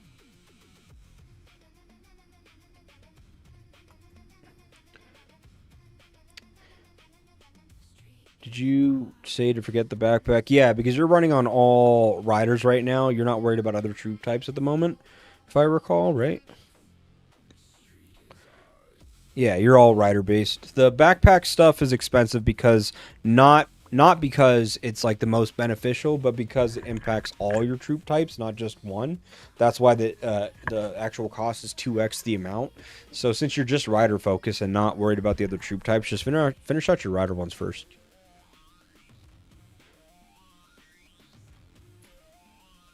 All right, what up, Prime? Okay. How many marches are you using? 1, 2, 3, 4, 5. So I would put Claude behind Bodala. That's a debuff march. I would run Boyd with... No, actually, here, hold on a minute. I would put Sakura behind Isabella. Wait, how strong is that march? 3. Never mind. Your strongest is infantry. Okay. Sakura, Miyamoto, strongest armament set. Right? Isabella is going to get Julian behind her. That's going to be a debuff march. You're going to put Bodala or Claude behind Bodala. That's another debuff march. So damage, debuff.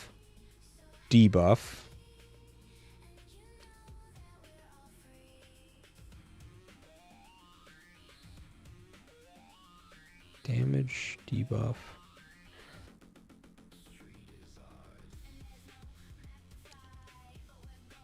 Yeah, Isabella.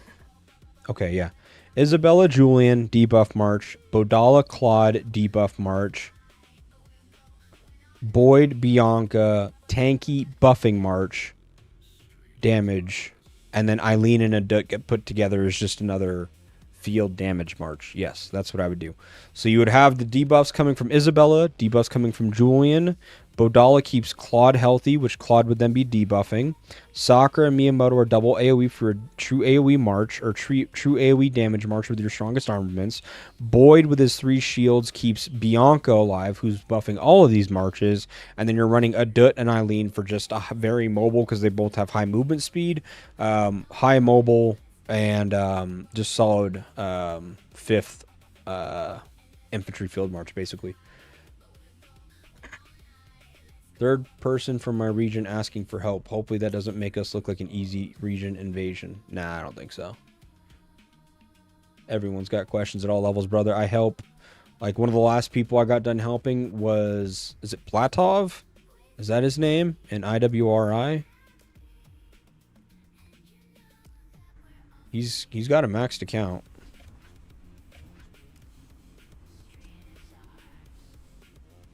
Platov, yeah.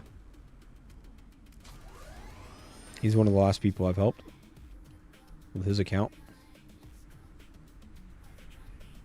And if you look at his account, he's where's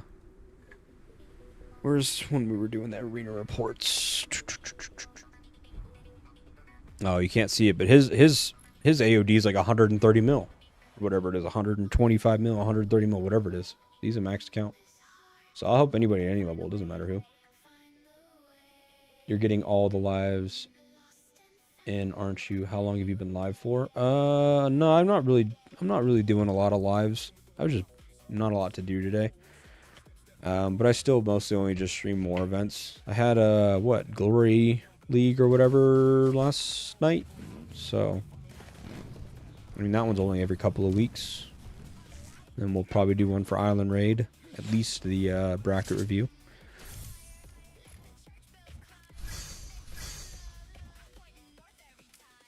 But no, I don't really stream all that much. That's a high guy thing to do. I just stream occasionally.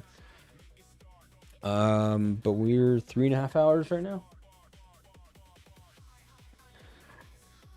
Top armament be with Sakura. Yeah, Sakura Miyamoto is gonna get your strongest armament set. Let me double check something. So what's the drop off? So you have 5, 5 to then the rest of them are all balanced. Yeah, so it doesn't even really matter who else gets the other armament sets. Yeah, I have Rick 1 transcended, and it will be doing Chasey 1 transcended next to TC. So I was thinking, would building a Pango help me garrison in off limits Pompeii, or just looking at other field beasts instead? So if you're garrisoning, you need a Pango, period. So if you plan on garrisoning at all, then yes, the first thing you need to prioritize right now is a Pango. You didn't answer my message. Must have looked at my message and left me unopened. Which message is it? Which message? Is there another one I'm missing?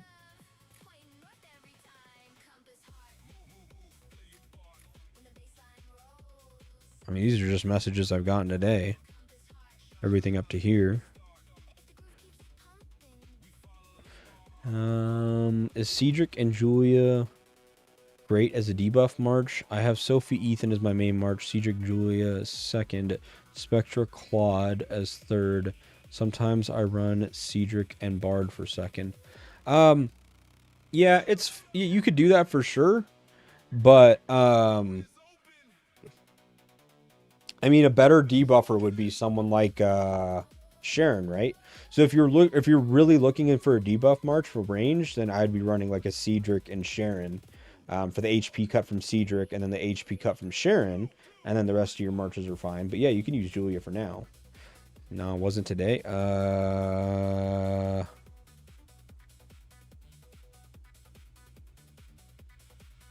2 days ago. This? Is this you? Oh, when was this? Yesterday, 12? Oh, I don't know. I probably was just replying to people and missed it, but yeah, he's kind of a new recruitment. Yes and no. That one's kind of a bit longer of an explanation.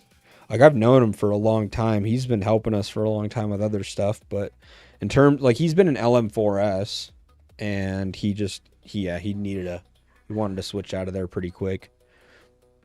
I don't know. I've got, like, what is the list at now? 87 players that want to join, but I have it all. I have recruitment on pause at the moment.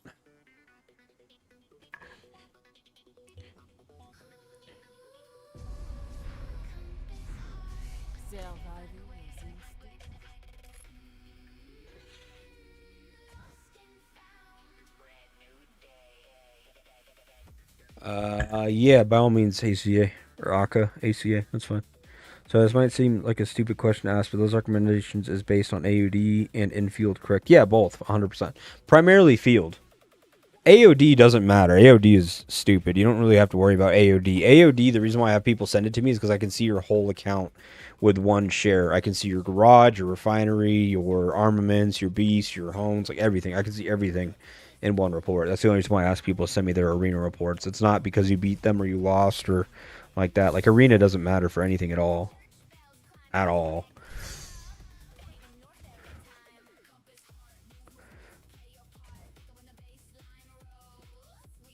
Nah, I don't really want to. Apex isn't worth it. We've already talked about it. Apex just isn't worth it. I could have a top Apex team if I wanted to really easily, but it's not worth it. The amount of expenditure in terms of like resources and speed ups you have to spend is not realistic for 80% of any roster at all. Because the top players will just throw every troop that they have at your tower. Like, if you're fighting against Safe Me, for example, the guy's got, what, 5-7 mil marches and everything maxed out. And so even with like even if he's just rallying your tower with 2 mil troops and then swarming you with another 2 mil troops from 4 other marches, or he's having somebody else like Cassandra rally and then he swarms you with 2 mil troops of his own, like, it's so stupid, like, how destructive that is. Like, yeah, the speed ups and the expenditure that you have to do in order to like play there, it's not worth it. It's not fun. I'd rather just, like, I like playing against maxed accounts, but give me like a realistic bracket. That's why G6 is the most realistic. There's what, like 4 maxed accounts on the map total instead of 14 maxed accounts in one alliance, and there's 4 of those alliances on the map. I'm good on that. It really is. It's the battle of the walls. We went and played Apex, and it was fun. Like the field fights we had, and like the gold scab fights, and the chainsaw zombie fights. Like it was all fun. That was all. I love how coordinated and like high participation Apex is. But then as soon as Tower Wars came, like you have like an unlimited amount of maxed accounts just swarming your tower with 20 million troops per base, you know? And so if you just have maxed accounts alone, that's like 280, 300 mil worth of troops in maxed account bases that they can just throw at your tower and get refunded 70 to 85% of anyways. And so it's like, it's so stupid. It's so unsustainable for the average player. And the rewards aren't, like, there's no rewards basically for Apex. You get the merit chest, which is nice, but at the cost that you have to spend, it's just not worth it. Top of Elite is so much more fun. So much more fun. And we fight max accounts in Top of Elite all the time. Like this fucking dude with his 8 mil fucking range set. You fight these people all the time. This guy isn't the maxed account. The one that we fought against was in Gold Legion. And it was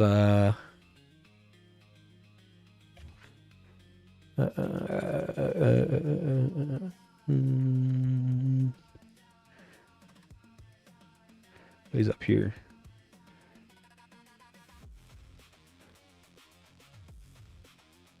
Tandev right here. This guy. This was the guy in Gold that we were rallying. So that rally report I had was against Azure. This was against Gold. So we were already fighting these accounts anyways. It's just that you only have to fight a few of them, not a bunch of them in one team. So it's fun. I like where we're at. Alliance likes where we're at. Majority of my roster is small to mid spenders, so they wouldn't enjoy Apex anyways. Yeah, I mean, unless every single event that you play in is Apex, and you can guarantee that you're going to get a merit chest regardless of your effort, it's just not worth it. Don't get me wrong, the devices are great. They're insanely good devices by far, bar none. Best devices you can get. But yeah, the amount of time, resources, energy, and effort it takes to obtain those, again, unless your team is just housed in Apex and you can guarantee getting yourself those devices, not worth. Yeah, that account is disgusting.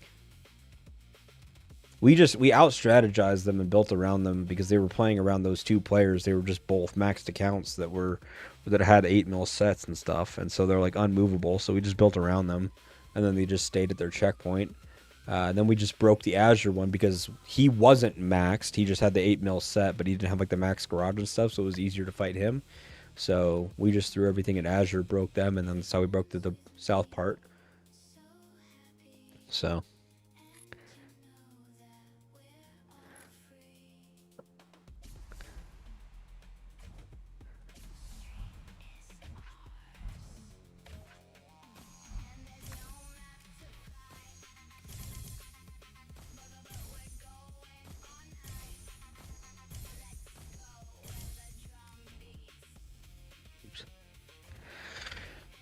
Shit. Any other questions? Anything else you guys want to go over?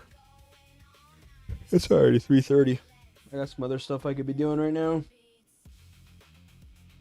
Probably want to go take care of. But yeah, any other last minute questions and stuff before we head out of here? Again, I appreciate y'all hanging out. We had a lot of people in here today. There was a lot of questions that came through. My chat bar goes a long ways before it gets to the top. And it's not even the top. It doesn't go high enough, so a lot of chatters today. Can't accept friend requests, but I will help you, don't worry. Oh shit, I gotta register this. Whoops. That would have been bad.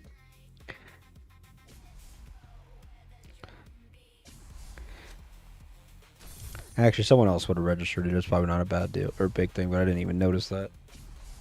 Oopsie.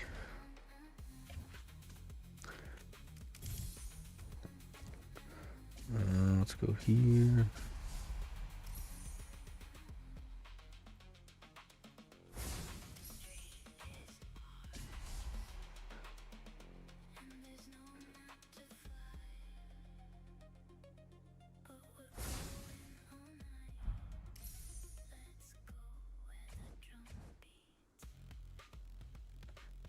Guys had Robo Alliance as allies. I'm thinking of joining them because our R5 is a very big ego and something just feels off at that place. I'll keep my opinion to myself on that guy. That guy is interesting. He always keeps looking at my profile though, man. I'll tell you that. Every like few days, I always see that guy's face in my fucking visitors thing. I was like, dude, I already have you blocked. What do you need? What do you need? Robo Alliance. Which one's the Robo Alliance? I can't remember who that is. I'm excited for Island Raid though. I want to see where we get placed. Oh, it's you? I was like, what the fuck? Why is this guy on my profile? What do you need?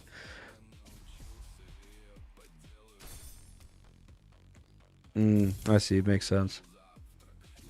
That makes a lot more sense because I was like, I don't think I left him with any words that would need for him to 385. Trace Ocho Cinco.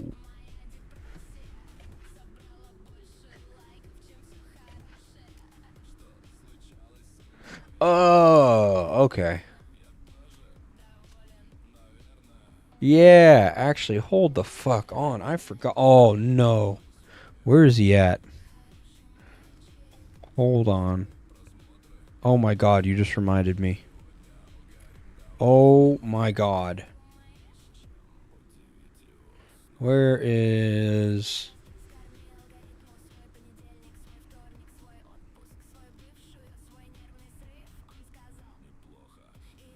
Where is... Did I already message him back?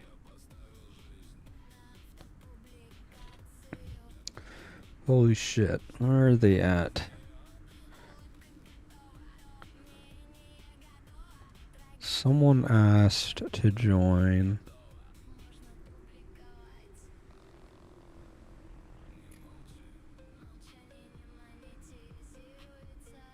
Not him.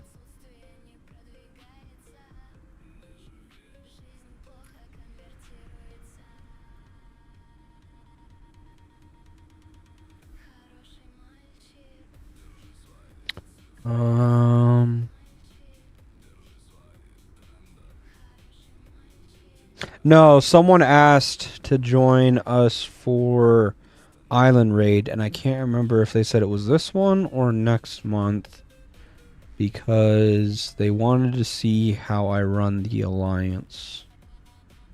And I can't remember who it was now. Oh, it was Zeus. Here we go. Yo.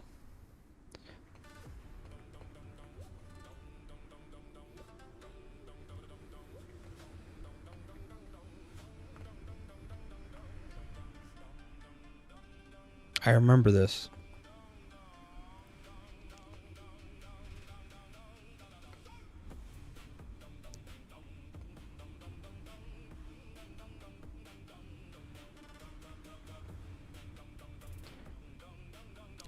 Yeah, so be okay. Oh, in a month. Okay. Learn how you run things.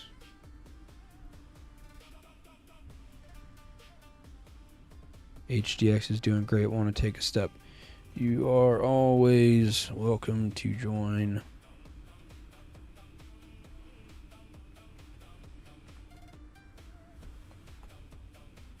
Thank you for reminding me. You messaging me, or you talking about AR reminded me of this because HDX is in our AR team, and I got a message from him on that.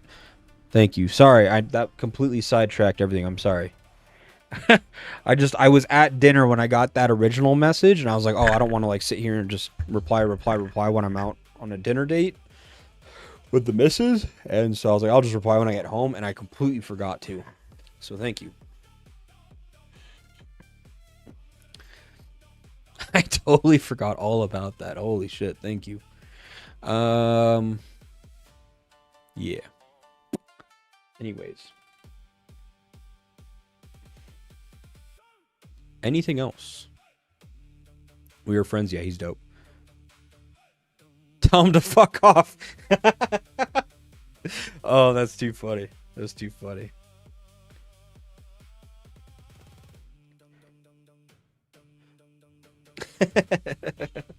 No, he's awesome.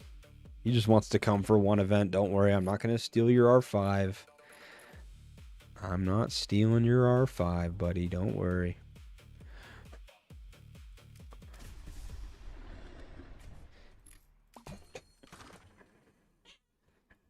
Main infantry garrison?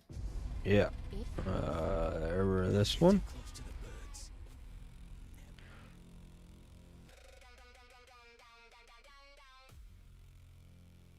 It's just me, if that's what you're talking about. I think second in line would be CHPK, probably.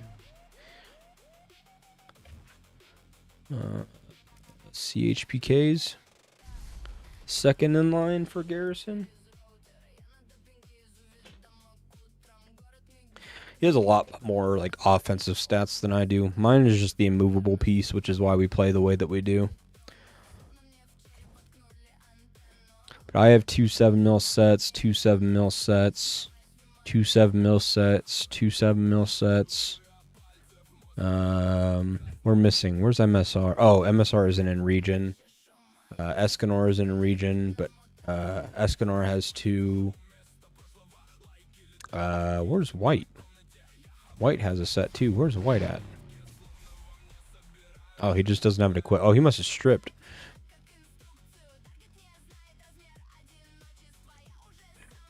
Why the fuck did you have the game opened at a dinner date, you psycho? I didn't have it open at a dinner date. I got it when we got to the restaurant. I remember because it was one of those things where we got to the restaurant and they send you a text message. Like you give them your name at like when you get there or whatever. Like we made the reservation beforehand and then you go up and you give them your name and the reservation and then they call you when your table and all that stuff is ready to serve you. And so I had my phone out anyways because I was just waiting to get the text message.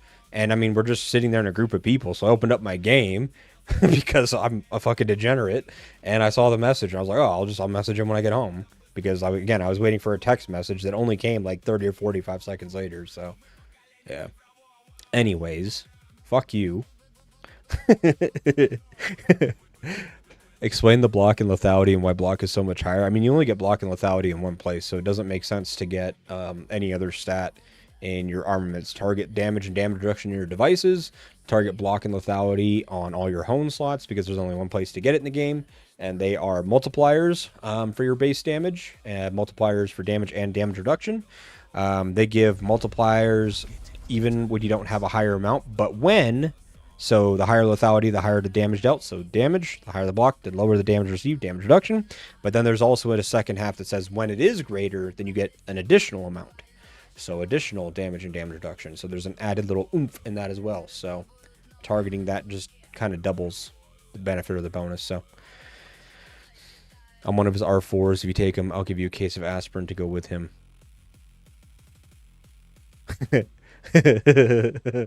Dude, you guys can come anytime you want. We have mergers for Island Raid anytime. If you want to talk to him, be like, hey, we should go merge some of our best fighters with FIB for an Island Raid. If you guys want to do it, by all means, it doesn't matter to me. We can arrange it. He just wanted to come to see how we like run things. I think it was mostly to do with like the coordination, the strategy type stuff. But no, I mean, I'm anytime.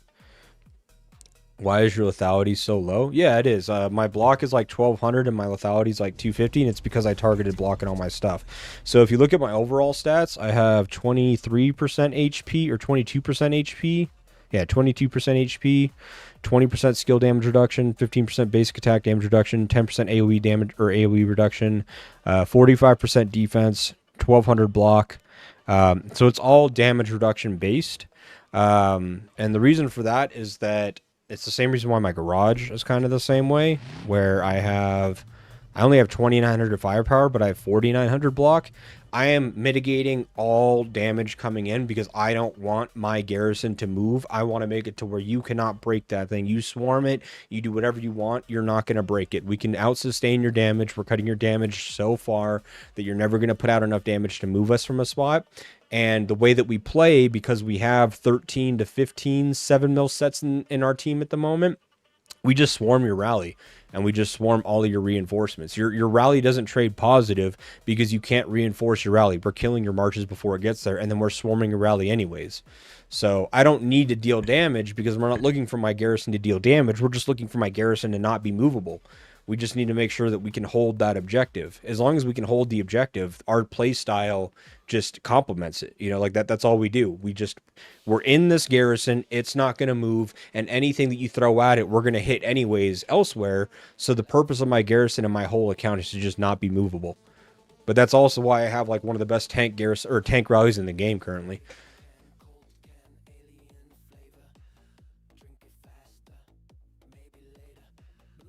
That's what I'm saying, man. You're sitting there, you're waiting, you got like 50 seconds, you're like, ah, shit, I'm just gonna hit this button and hit auto and tuck it back in my pocket. Problem is that my iPhone dies so fast now. I swear to God, if I open up my iPhone and I ask Siri something, I think that drains like 15% of my battery just for that question. Like I'm getting taxed battery percentage just by using my phone. So explain that squad lethality and squad block stuff again. Yeah, sure, no problem at all. So if you go to heroes, you go to your armaments, you click this eye up here. It says the higher the lethality, the higher the damage dealt. The higher the block, the lower the damage received. So block and lethality by nature are damage and damage reduction. Doesn't matter how much you have. As you get it, you are stacking damage or damage reduction. They're just multipliers. That's all they are. However, when your lethality is greater than the enemy block, additional damage will be dealt. Or when block is greater than the enemy's lethality, your squad receives less damage. So you have the flat damage or damage reduction that you get for stacking those. But then if you exceed the enemy's, lethality with your block, then there's an added little extra layer or bonus on top of that as well for a nullification of damage received. Z is so tanky he brought Master Jim back to life. Yeah, that's so funny that what's his name? Rogue calls it the Z rally. Where is he actually?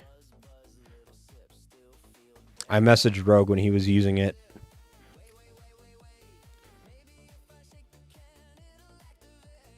Socceridge, I saw him rallying. Socceridge and rally, you make me feel like a proud father. I call it the Z rally. So, yeah. That guy was funny. I love Rogue. He's so funny. What's my workshop level? So my defenses are 23, 23, 22. I haven't worked on the offensive side in probably like 6 or 9 months now. 6 to 9 months. So protection's at like 49.50. My firepower's at like 29.80, almost 3,000. Actually, I could probably just tell you. Report. 29.88, 49.62. Your arms take up all the damage, and then the beast sweeps in and deals fuck you tons of damage. Yeah, the beast do a ton of damage. That is where all my damage comes from, yes. But it's also just our playstyle. Ayush can attest to that because Ayush is in our alliance. That's just how we play. Like I put my garrison in something that, hey, we want to hold this point. It could be a choke point. It could be a checkpoint. It can be a ruins. It can be a tower. It doesn't matter what it is. And it's just, hey, we are not moving from this spot. Make sure the garrison stays filled. Fillers fill the garrison, and all the rest of us that have 7 mil sets are swarming anything and everything that you're sending at that tower, so you don't trade positive. Do you know that merge thing for IR? Is it for specific alliances? What do you talk like the merge thing that we do in the alliance? Is that what you're talking about?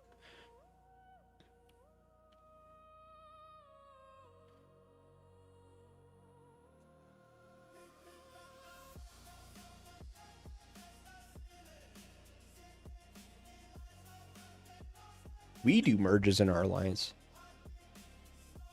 Get a Blackview BL 8000 phone instead. Massive storage, RAM, and battery. I need to upgrade my phone. I actually have a... Which one is this? Is this an iPhone? I think I'm on the 14. General, about... Yeah, I have an iPhone 14 Pro Max, so I've had my phone for a few years. I never upgraded because I don't use my phone for anything else besides the game. Like the girlfriend works from home, so I don't really have to call her. I don't have any family that lives in the state. They mostly live in like Florida and stuff, so I'm not like always talking to them or whatever. Like I hardly ever use my phone besides the game, and most of the time when I do play, it's on my computer. So. I'm due to upgrade my phone anyways, but I was gonna go upgrade my phone like a year or two ago, and then I switched phone carriers because Verizon was just stupid expensive for no reason at all. So I swapped to T-Mobile, I think it is, and I could have gotten a phone at that time, but it's like, well, they offered to pay off my phone when I swapped. I'm like, cool, that's just less money I got to spend on a phone, and I hardly use it anyways, so it's like, why not, you know? For workshop as an infantry field player, I'm 20 attack, 12 defense. So I start focusing on getting attacked at 25 or start defense. If you're a field player, like you don't need to worry about defense at all. You can just go full offensive. Or run like a 75% focus on offense, 25% focus on defensive stats. Such a recommendation. Let's pray to all you do, boss. I am happy to help always. Don't mention it. I'm here for your guys' help as a resource for you guys. That's all I'm here for. You guys don't have to thank me for it. You don't have to do anything special. I enjoy doing it. Do you get extra buffs for upgrading range and rider in workshop? I just made infantry 24 and 23. I didn't touch range and rider yet. So it's not that you get the extra bonuses. What it is that there are thresholds, right? So when you hit, like, say, for example, level 6. Level 6 is a threshold. Then level 12 is another one. Level 16 is another one. No, level 20 is another one. Every time you cross those thresholds, the ratio or the amount of resources that it takes to then get it to the next level, so from going 6 to 7 or 12 to 13 or 16 to 17, they become much more expensive. The percentage that it takes, or the ratio it takes, goes up. It increases in the cost, right? So it's once you kind of get up into those upper levels, especially like past level 16, you get far more firepower and protection by just turning around and getting it for the other troop types, even if you're not using them, because the firepower and protection are still stats that your infantry are using no matter what anyways. So it becomes more of an argument of getting the most out of the money spent. So you'll spend the same amount of resources, the same amount of money, but you'll get far more firepower and protection. You can argue and say, oh, well, I'm not going to get, the attack, which is fine, but the attack you already get from so many other sources, right? You get it from, for one, every 100 firepower or protection that you get 1% squad attack or squad defense, and that works for all of them. So you're still getting it there. You're getting attack and defense from your heroes, your hero skills, your hero talents, your research, your alliance territory, your squad equipment, your equipment parts, your refinery, your armaments, your armament hones, your armament basic attributes. Like, there's so many places that you're getting attack and defense anyways, that the, say, 10% or 12% attack or defense you might not get from building the other troop type firepower and protection. Yes, that is true, but it's so minimal and so marginal in terms of outgoing performance that you would lose, that what you gain in its place with the much higher firepower and protection is a multiplier effect. That's what firepower is. That's what protection is. They're multipliers of your final damage. So if you go to workshop, you click the information button here. Barrage fire. When your squad firepower is greater than the opponent's squad protection, you get barrage fire. Barrage fire increases the squad's final damage. Your final damage increases by a higher percentage when your squad firepower exceeds the opponent's squad protection by a greater amount. So what that means is that the wider the gap is between your firepower and the enemy's protection, the higher that damage bonus percentage buff is, and it scales very well. And so that's why, rather than, yes, the 12% bonus attack, which raises your base stat, you would rather take a much higher multiplier for the end, the final part of the damage instead. So that's where the trade-off is. You get a little bit less attack, a little bit less defense, but your damage multiplier becomes far higher, and so the result is that the final damage dealt is much higher as well.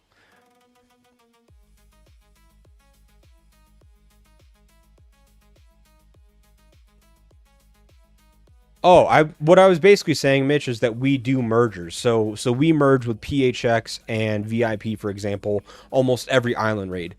We didn't do it last month because we had merged for many months and many events in a row. So everyone kind of needed a break from the harder brackets that we get by merging to go to lower brackets individually in our individual alliances to recoup resources and stuff. And then this month we were talking about doing it, but because they brought out the new matchmaking system, we want to see where our individual alliances place without being in a merger.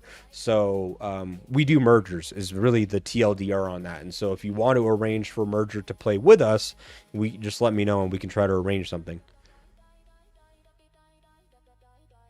Yeah, if you're a field player or even a rally player, you don't need to focus on the protection side of things. You just want to get that damage amplification as high as possible for your damage output. If you're a garrison, then there's arguments like what I've done to do the opposite, where you want to mitigate as much damage as possible or not give your enemy the opportunity to have a wide gap between their firepower and your protection.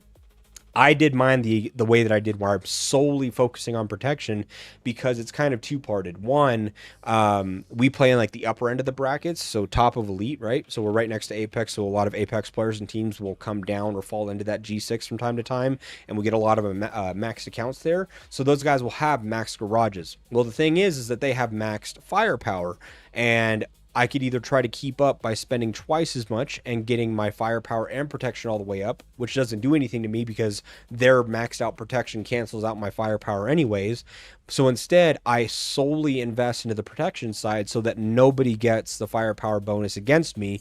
And when I fight a max player, instead of them having, say, a 2,000 gap between their firepower and my protection, because I'm running a balance of firepower and protection, instead my protection is way up. So that 2,000 gap becomes maybe like 900 or 750 or something like that instead. So their damage bonus is far less. So I'm actually nullifying or canceling out their high money spend by just building into one attribute, basically, to cancel out that bonus that they have. No. So you have 24 attack and 23 defense. Let me show you something real quick. Where's the resource? I have a resource on my community Discord real quick. Let me do something for you. I'll show you. Pin tips for players, workshop document,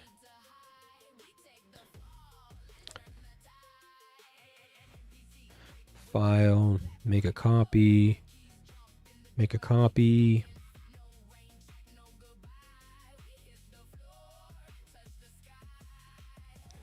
Okay, so now let me go OBS, show this screen. Okay, so you said that you have 24 attack and 23 defense on infantry, right? So you have 24 attack and 23 defense. I'm going to assume that you're 24-5 and 23-5. So you have 1,500 firepower and 1,400 defense coming from those, right? Now, if we go to motors, or we go to riders, and let's say you got that to, I mean, let's just, cut it in half. We'll just do like 13-5 and 12-5. And 13-5 and 12-5. Okay, so by doing that, right, we have, well, actually, we need to get it close to your spend as well. It's not actually half because it ramps up. Let me 1 sec. You can actually do like 16, 14. Do 14 here as well. Okay, so with this, so you're at 1501 and 1390. If you get the other ones to 16-5, 16-5, 14, and 14-5, you will have 1378. So almost, actually, let's make it identical. I'm gonna make this as close as possible for you. Let's get the same. That's 1500, so that's the same. And let's make this probably 16, right? Yeah, perfect. So 781 times 2 is 1562, or yeah, 1562 firepower, and this is 1378 protection, right? So about the same. So this has more firepower than your infantry, what you have on your infantry with 24.5, and more protection than you have on 23.5, or about 40 less protection than your 23.5 in defense, right? But look at this. You spent 774,570 of the premium metals, whereas this would have costed you 591,000. Okay? So let me just do all the math for you here. So we'll do 295,750 times 2. So it would have costed you 591,500 instead to actually get more firepower than you have there. And 260,790 times 2, 521,000. Less there as well. If I go here and I do the ratio on that, so 774,570 is what you spent divided by 591,500, you would have spent 31% less premium metal to get more firepower by taking this approach than solely focusing into this right here. Does that make sense? And then same thing on this other one with the protection. 672,470 divided by 521,580. You spent same thing. 29% more premium metal here than here to get the same amount of protection.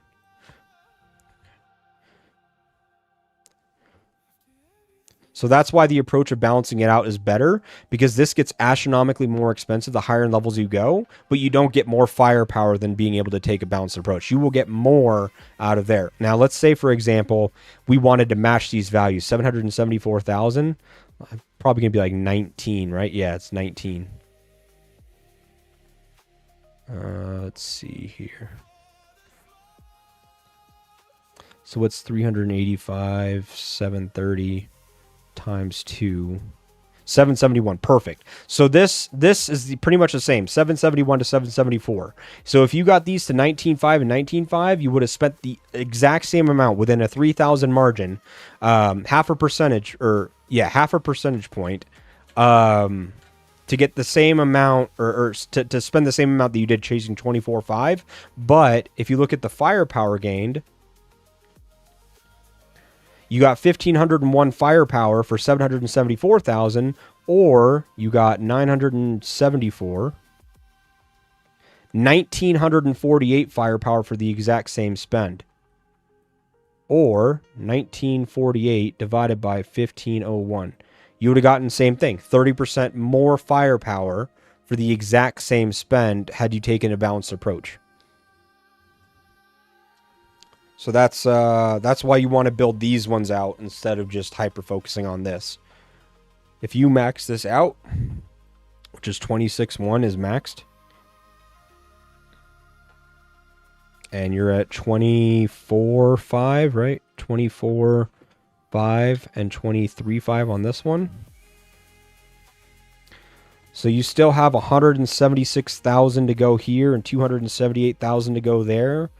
Let's match that. Let's see what you can get to here. You can go to 13.5 there. You can go to probably 17. No. Go 17.3. 2. 17.2. So you can go to 13.5 on one of these. And you can see that if you push max, you're going to get 156 more firepower, or if you push one of them to 13.5, you're going to get 475 instead. And that 475 divided by 156, you're going to get 3 times the amount of firepower for the same exact amount of spend. 742 divided by 267. You're going to get 280% more fire protection than there for the exact same amount of spend. So that's why I would take this approach. How can we split that up? Actually, we could probably make it even more efficient. 8. What's 74,445 times 2 is only 150,000. Let's do 9. Yeah, we can do 9.5. It's about the same. Let's do 9, 9, 13, nope, 11, 12. Yep, 12 it is. So, HP, yes, yes, Mitch, HP. So, this is the approach I would do. 269 times 2, 538, divided by 156, 3.44. So this is the approach that I would do. Instead of pushing your attack to max, which is going to cost you 176,000 premium medals, I would push your motor or your rider and your ranged to 9.5 each. It's going to cost you the exact same amount, 176.3 versus 180,000, so 3,000 more. It's nothing. So you're gonna spend the exact same amount. You're gonna get 345% more firepower for doing that for the same exact spend. For defense, instead of pushing from 23.5 to max, you're going to go from level 1 on defense for riders and range to 12.2 and 12.2 on here. It's going to be 280,000 instead of 278,000. And you're going to get 389 times 2 divided by 267. You're going to get 291% more protection. So that's what I would do in your case. Yesin. Hold on. I got messages.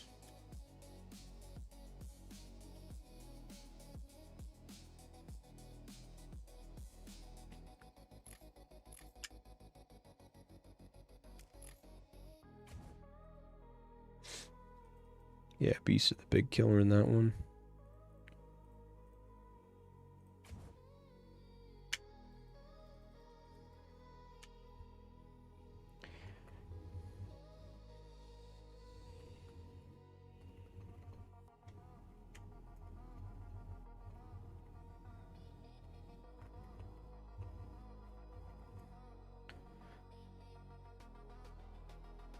Let's see.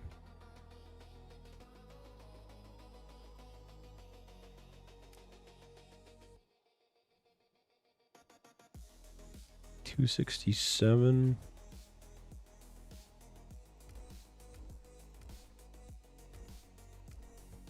I mean, you just don't have.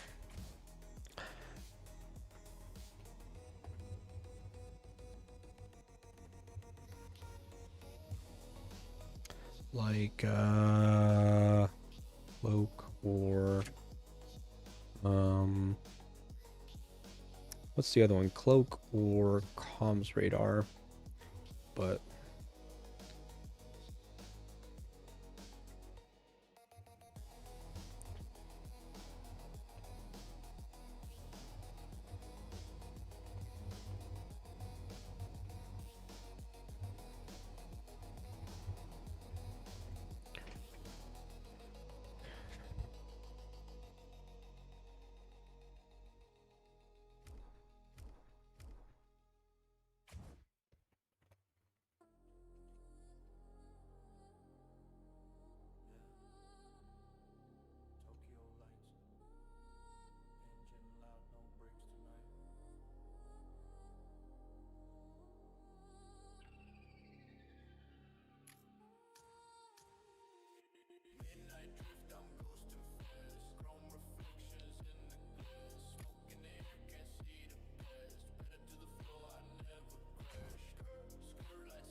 Let's see.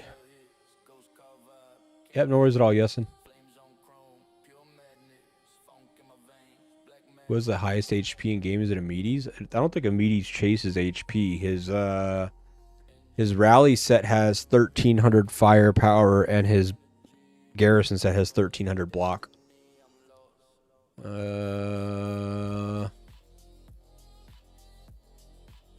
It would not be in the allianceman now. It wouldn't go down well. I'll speak to Robo about it because he wants to merge permanently. I'm sure we can join you guys until we find someone. Oh, I see. Shit, you guys might be able to take over our sister alliance in 164. Because it sounds like Kev used to be the R5 in 164 for NBD, which is the alliance that I had started in Region 164. I split the alliance in half because we were getting Apex a bunch. So this alliance here, Kev, where is he? Is he R4? Yeah, Kev used to be the R5. We started in Region, or he was in Region 6. That's how I met them. I met Ballsy and Kev and a lot of them in Region 6. And then I took our alliance to 164 and they came with. Then when I split the alliance in half because we didn't want to play Apex anymore, Kev was the R5. He got busy. So he stepped down, and then Franny became the R5, but Franny's become busy as well. Then Ballsy stepped up, but same thing. Like Ballsy's been around since Region 6. Like he's trying to focus on life now. So if you guys actually want an alliance to permanently merge with, I think NBD might be a great choice. They only have like 17 people in the R3s, R4s, or 8. Like it could be a really solid option. If you have Robo send me a message, I can arrange for it to happen. I think they'd love it as well. Like they have really solid players and fighters also. Drakery's here. Drakery's been around for a long time. They have good players. It's just that, yeah, it's the leadership part that's kind of sucks because all their leaders have gotten busy. Ugh.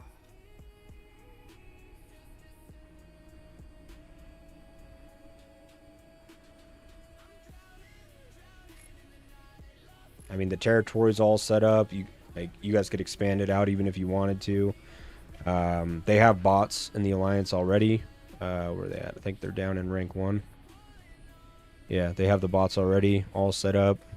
They have a supplier as well, same supplier that we have. And I mean, there's no region drama, I'll tell you that much. So, could be a really good option. I also created the NBD Discord, so I actually have ownership of their Discord as well, so I can pass all that over and do all that as well, too.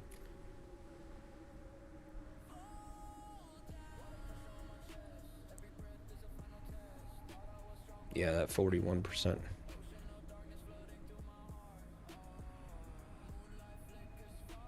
Yeah, attack bonus is huge. You have the 5% damage.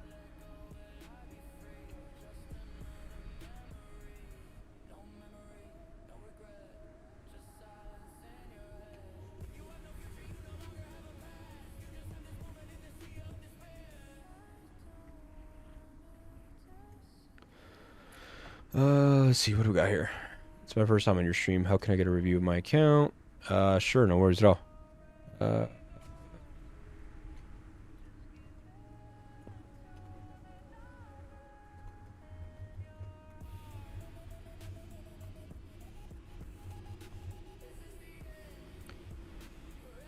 He might be busy. He's helping a region war for 10k code. Yeah, I don't care, man. No worries at all. It's no rush. No rush at all. I just know that Ballsy said that,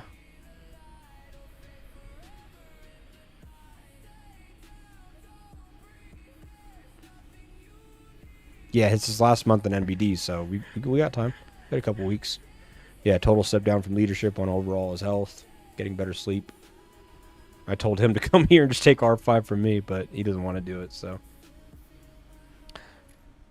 Yo.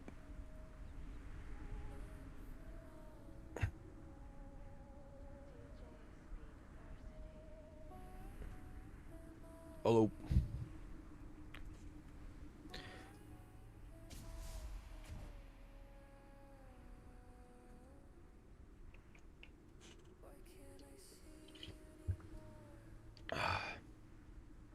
Oh, we're at 4.5 hours now. Anything else? Questions, concerns? Yeah, I'd make sure Robo got R5. Ballsy, Kev, and all them would trust my call on that. Like again, like that's I made that alliance and split it in half, and then the people that I put as R5 in that alliance were my R4s anyways. So it wouldn't be a question. They're the most important thing to them is that the alliance doesn't die out, and if that means that they have a dedicated R5, then yeah. And I'll like if he's I won't message Ballsy about it until I get the thumbs up from Robo that he would do it if he got R5, and then yeah, I would tell him to go do it. I'd probably take the Metro from you guys just because Ballsy is insane. Like I understand why he wants to fix his health because he's on 24/7. I would take the R5, but I could just like I could give you guys what's it called, like Marshall in return or something for it. But I let them keep the Metro because Ballsy he's really good about the admin stuff and running like the regional buffs and all that, the buff timing and the Federation buffs and shit. And so, actually, I built this out on the side here. Yeah, I just let them keep it because he was the one that was running it when I was in NBD anyways. I used to just promote him to R5 to do those things. They have a few. So Boom has a 6.6, Get Wrecked is 6.5. So they have a couple. They got like what, like 4 people over 6 mil. So they got a couple. But again, like you see their roster, right? Like their roster's like super small. They're only at like what, 25 players, 26. It'll be 25 when Ballsy's gone. They only have 25 players anyways. So they're in very low bracketing regardless. So if you guys come and it boosts up their matchmaking, but you guys bring Rally and Garrison leaders, then you'd be set. Like they run the alliance the same way that I do in terms of like activity and stuff. That's why they have all these people down here in the inactives, and they just keep these people up here in the actives because these are the actual fighters. So.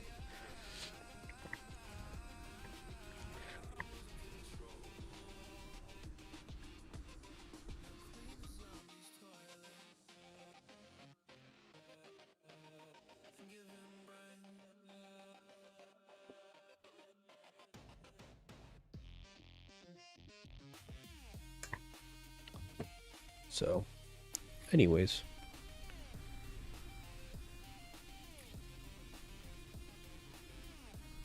They're all buddies go LM4S.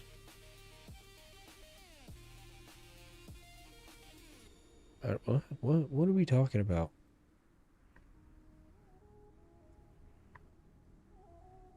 Yeah, so they would be able to provide you with pretty much like mostly like all fillers and then a couple rallies or sub garrisons in place, but I mean you'll have nothing but like active fillers and stuff, so.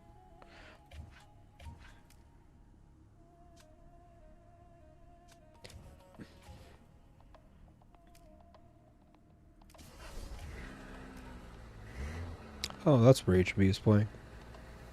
LM4S. That's cool.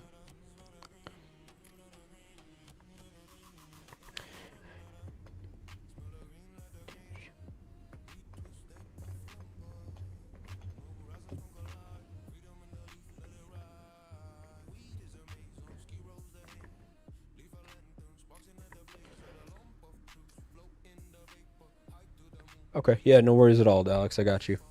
So, for you, Alex, yeah.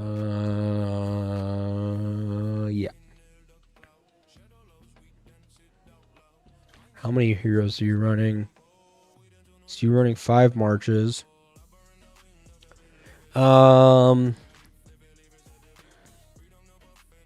I would run 2 debuff marches with the strength of those armaments, and then 3 damage marches.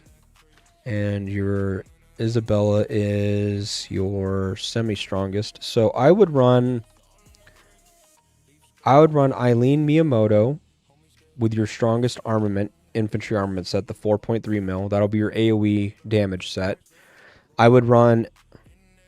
How far along is Sakura? Sakura's about done. So then I would run Isabella Sakura for a high damage march as well. So your primary damage is going to come from Isabella and Sakura, Eileen and Miyamoto. I would run Bodala Claude with your weakest infantry set, and that's going to be a raw debuff march. Then I would run Adut Bianca with your next weakest March, and then Julian Claude for your March up above that. So your 3.5 million March. Wait, hold on. I forgot one hero. Hold on. So we're going to go Eileen Miyamoto on your highest damage, Isabella Sakura, Bodala Claude on the weakest, Marco, okay, there we go. Marco Julian on the next highest up, and then Adut Bianca. So you're going to have Adut Bianca as a buff March.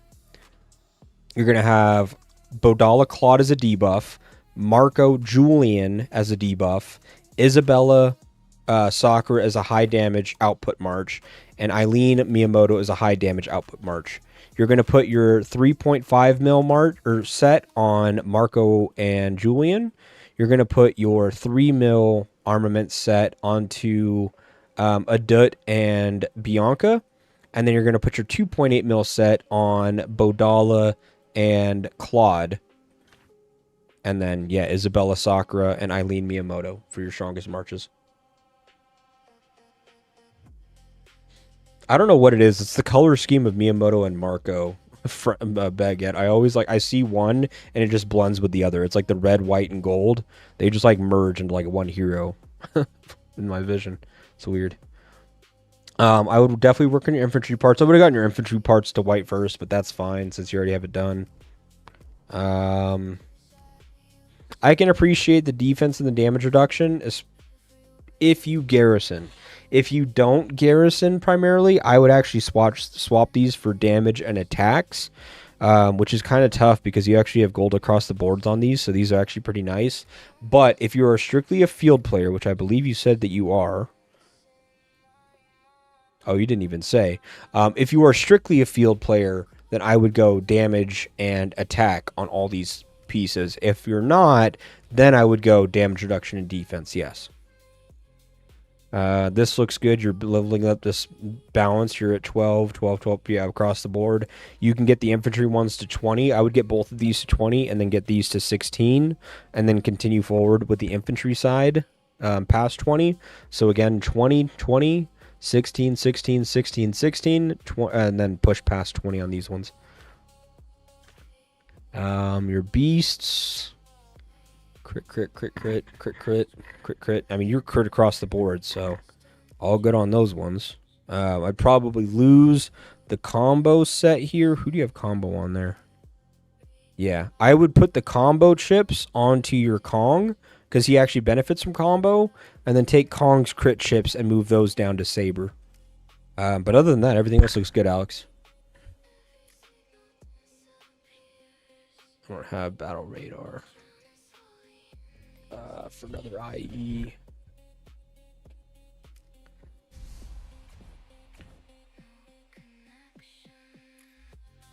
Yo, what a big man.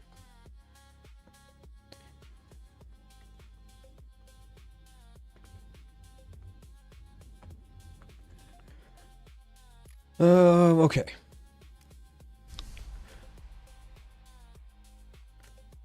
If you're running that on Garrison,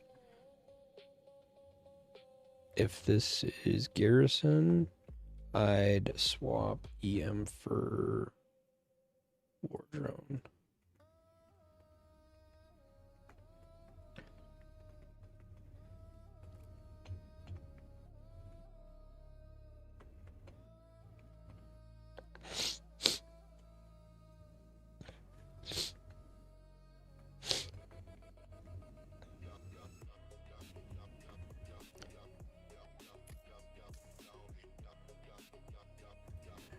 No problem at all. Okay, so from what I understand,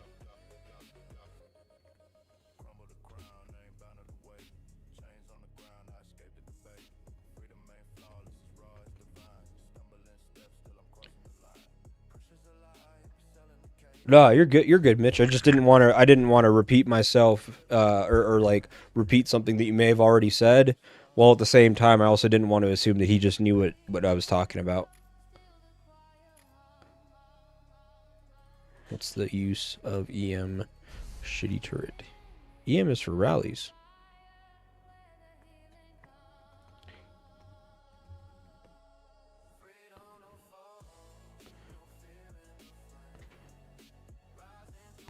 Pretty much.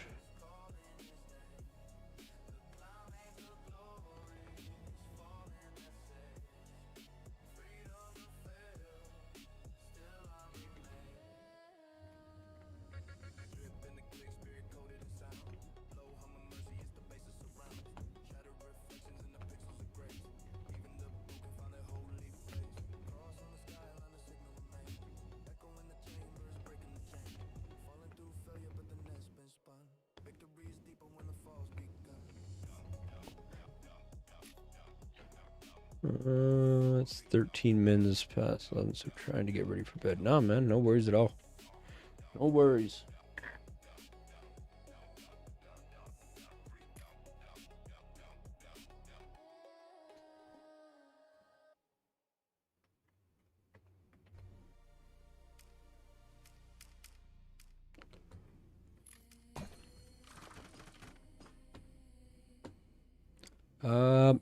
Any other questions or anything that I can help people with before I truck out of here?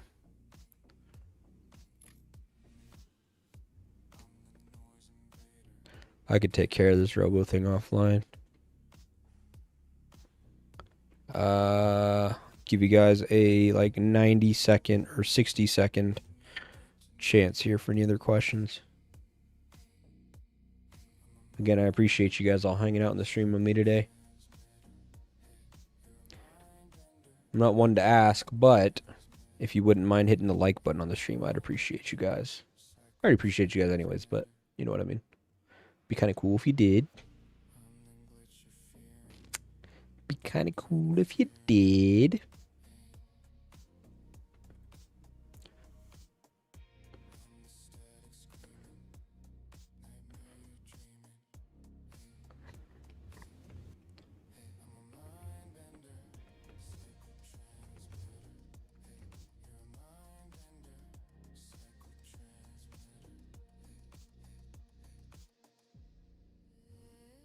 Gotta change the title on this stream to let's talk account reviews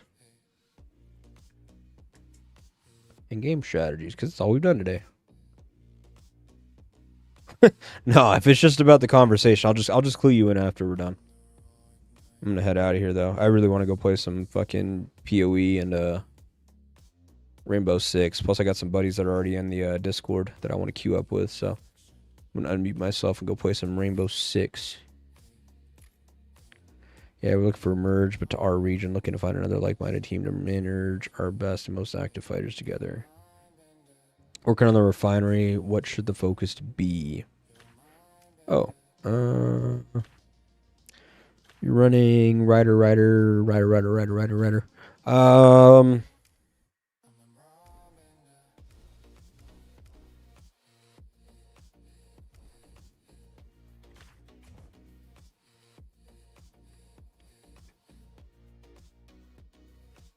So you mostly play, like, you flex Garrison and Rally, but like you're a third tier Garrison and Rally, so your primary role is field. So I would build for field and let those stats carry into Garrison and rallies. So I would just focus damage plus attack in all these slots. Damage attack, damage attack, damage attack, damage attack, and that'll translate well for rallies, Garrison, and field, but primarily for field. So the progressions that you make for field, just let those translate over well into the other roles. Thumbs up, guys. I appreciate you guys. Yeah, I think that should about wrap it up. Like I said, I want to go play some games. I was really looking forward to playing PoE and Rainbow Six, and we've just talked Doomsday for 4.5 hours, so still want to go do that. So I'm going to truck out of here, guys. I appreciate you guys hanging out. How much should I care for the basic attributes? You should. Focus on skill damage dealt over attack over HP, or attack over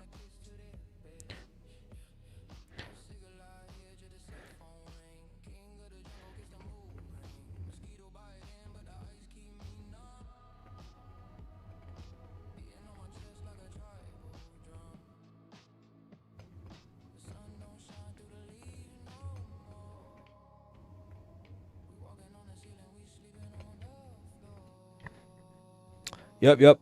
Appreciate you guys. I will check you guys soon. I will see you guys. Island Raid registration starts tomorrow, right? So I'll see you guys at least in 2 days for Island Raid bracket review. Actually, probably around the same time. So I'll see you guys at about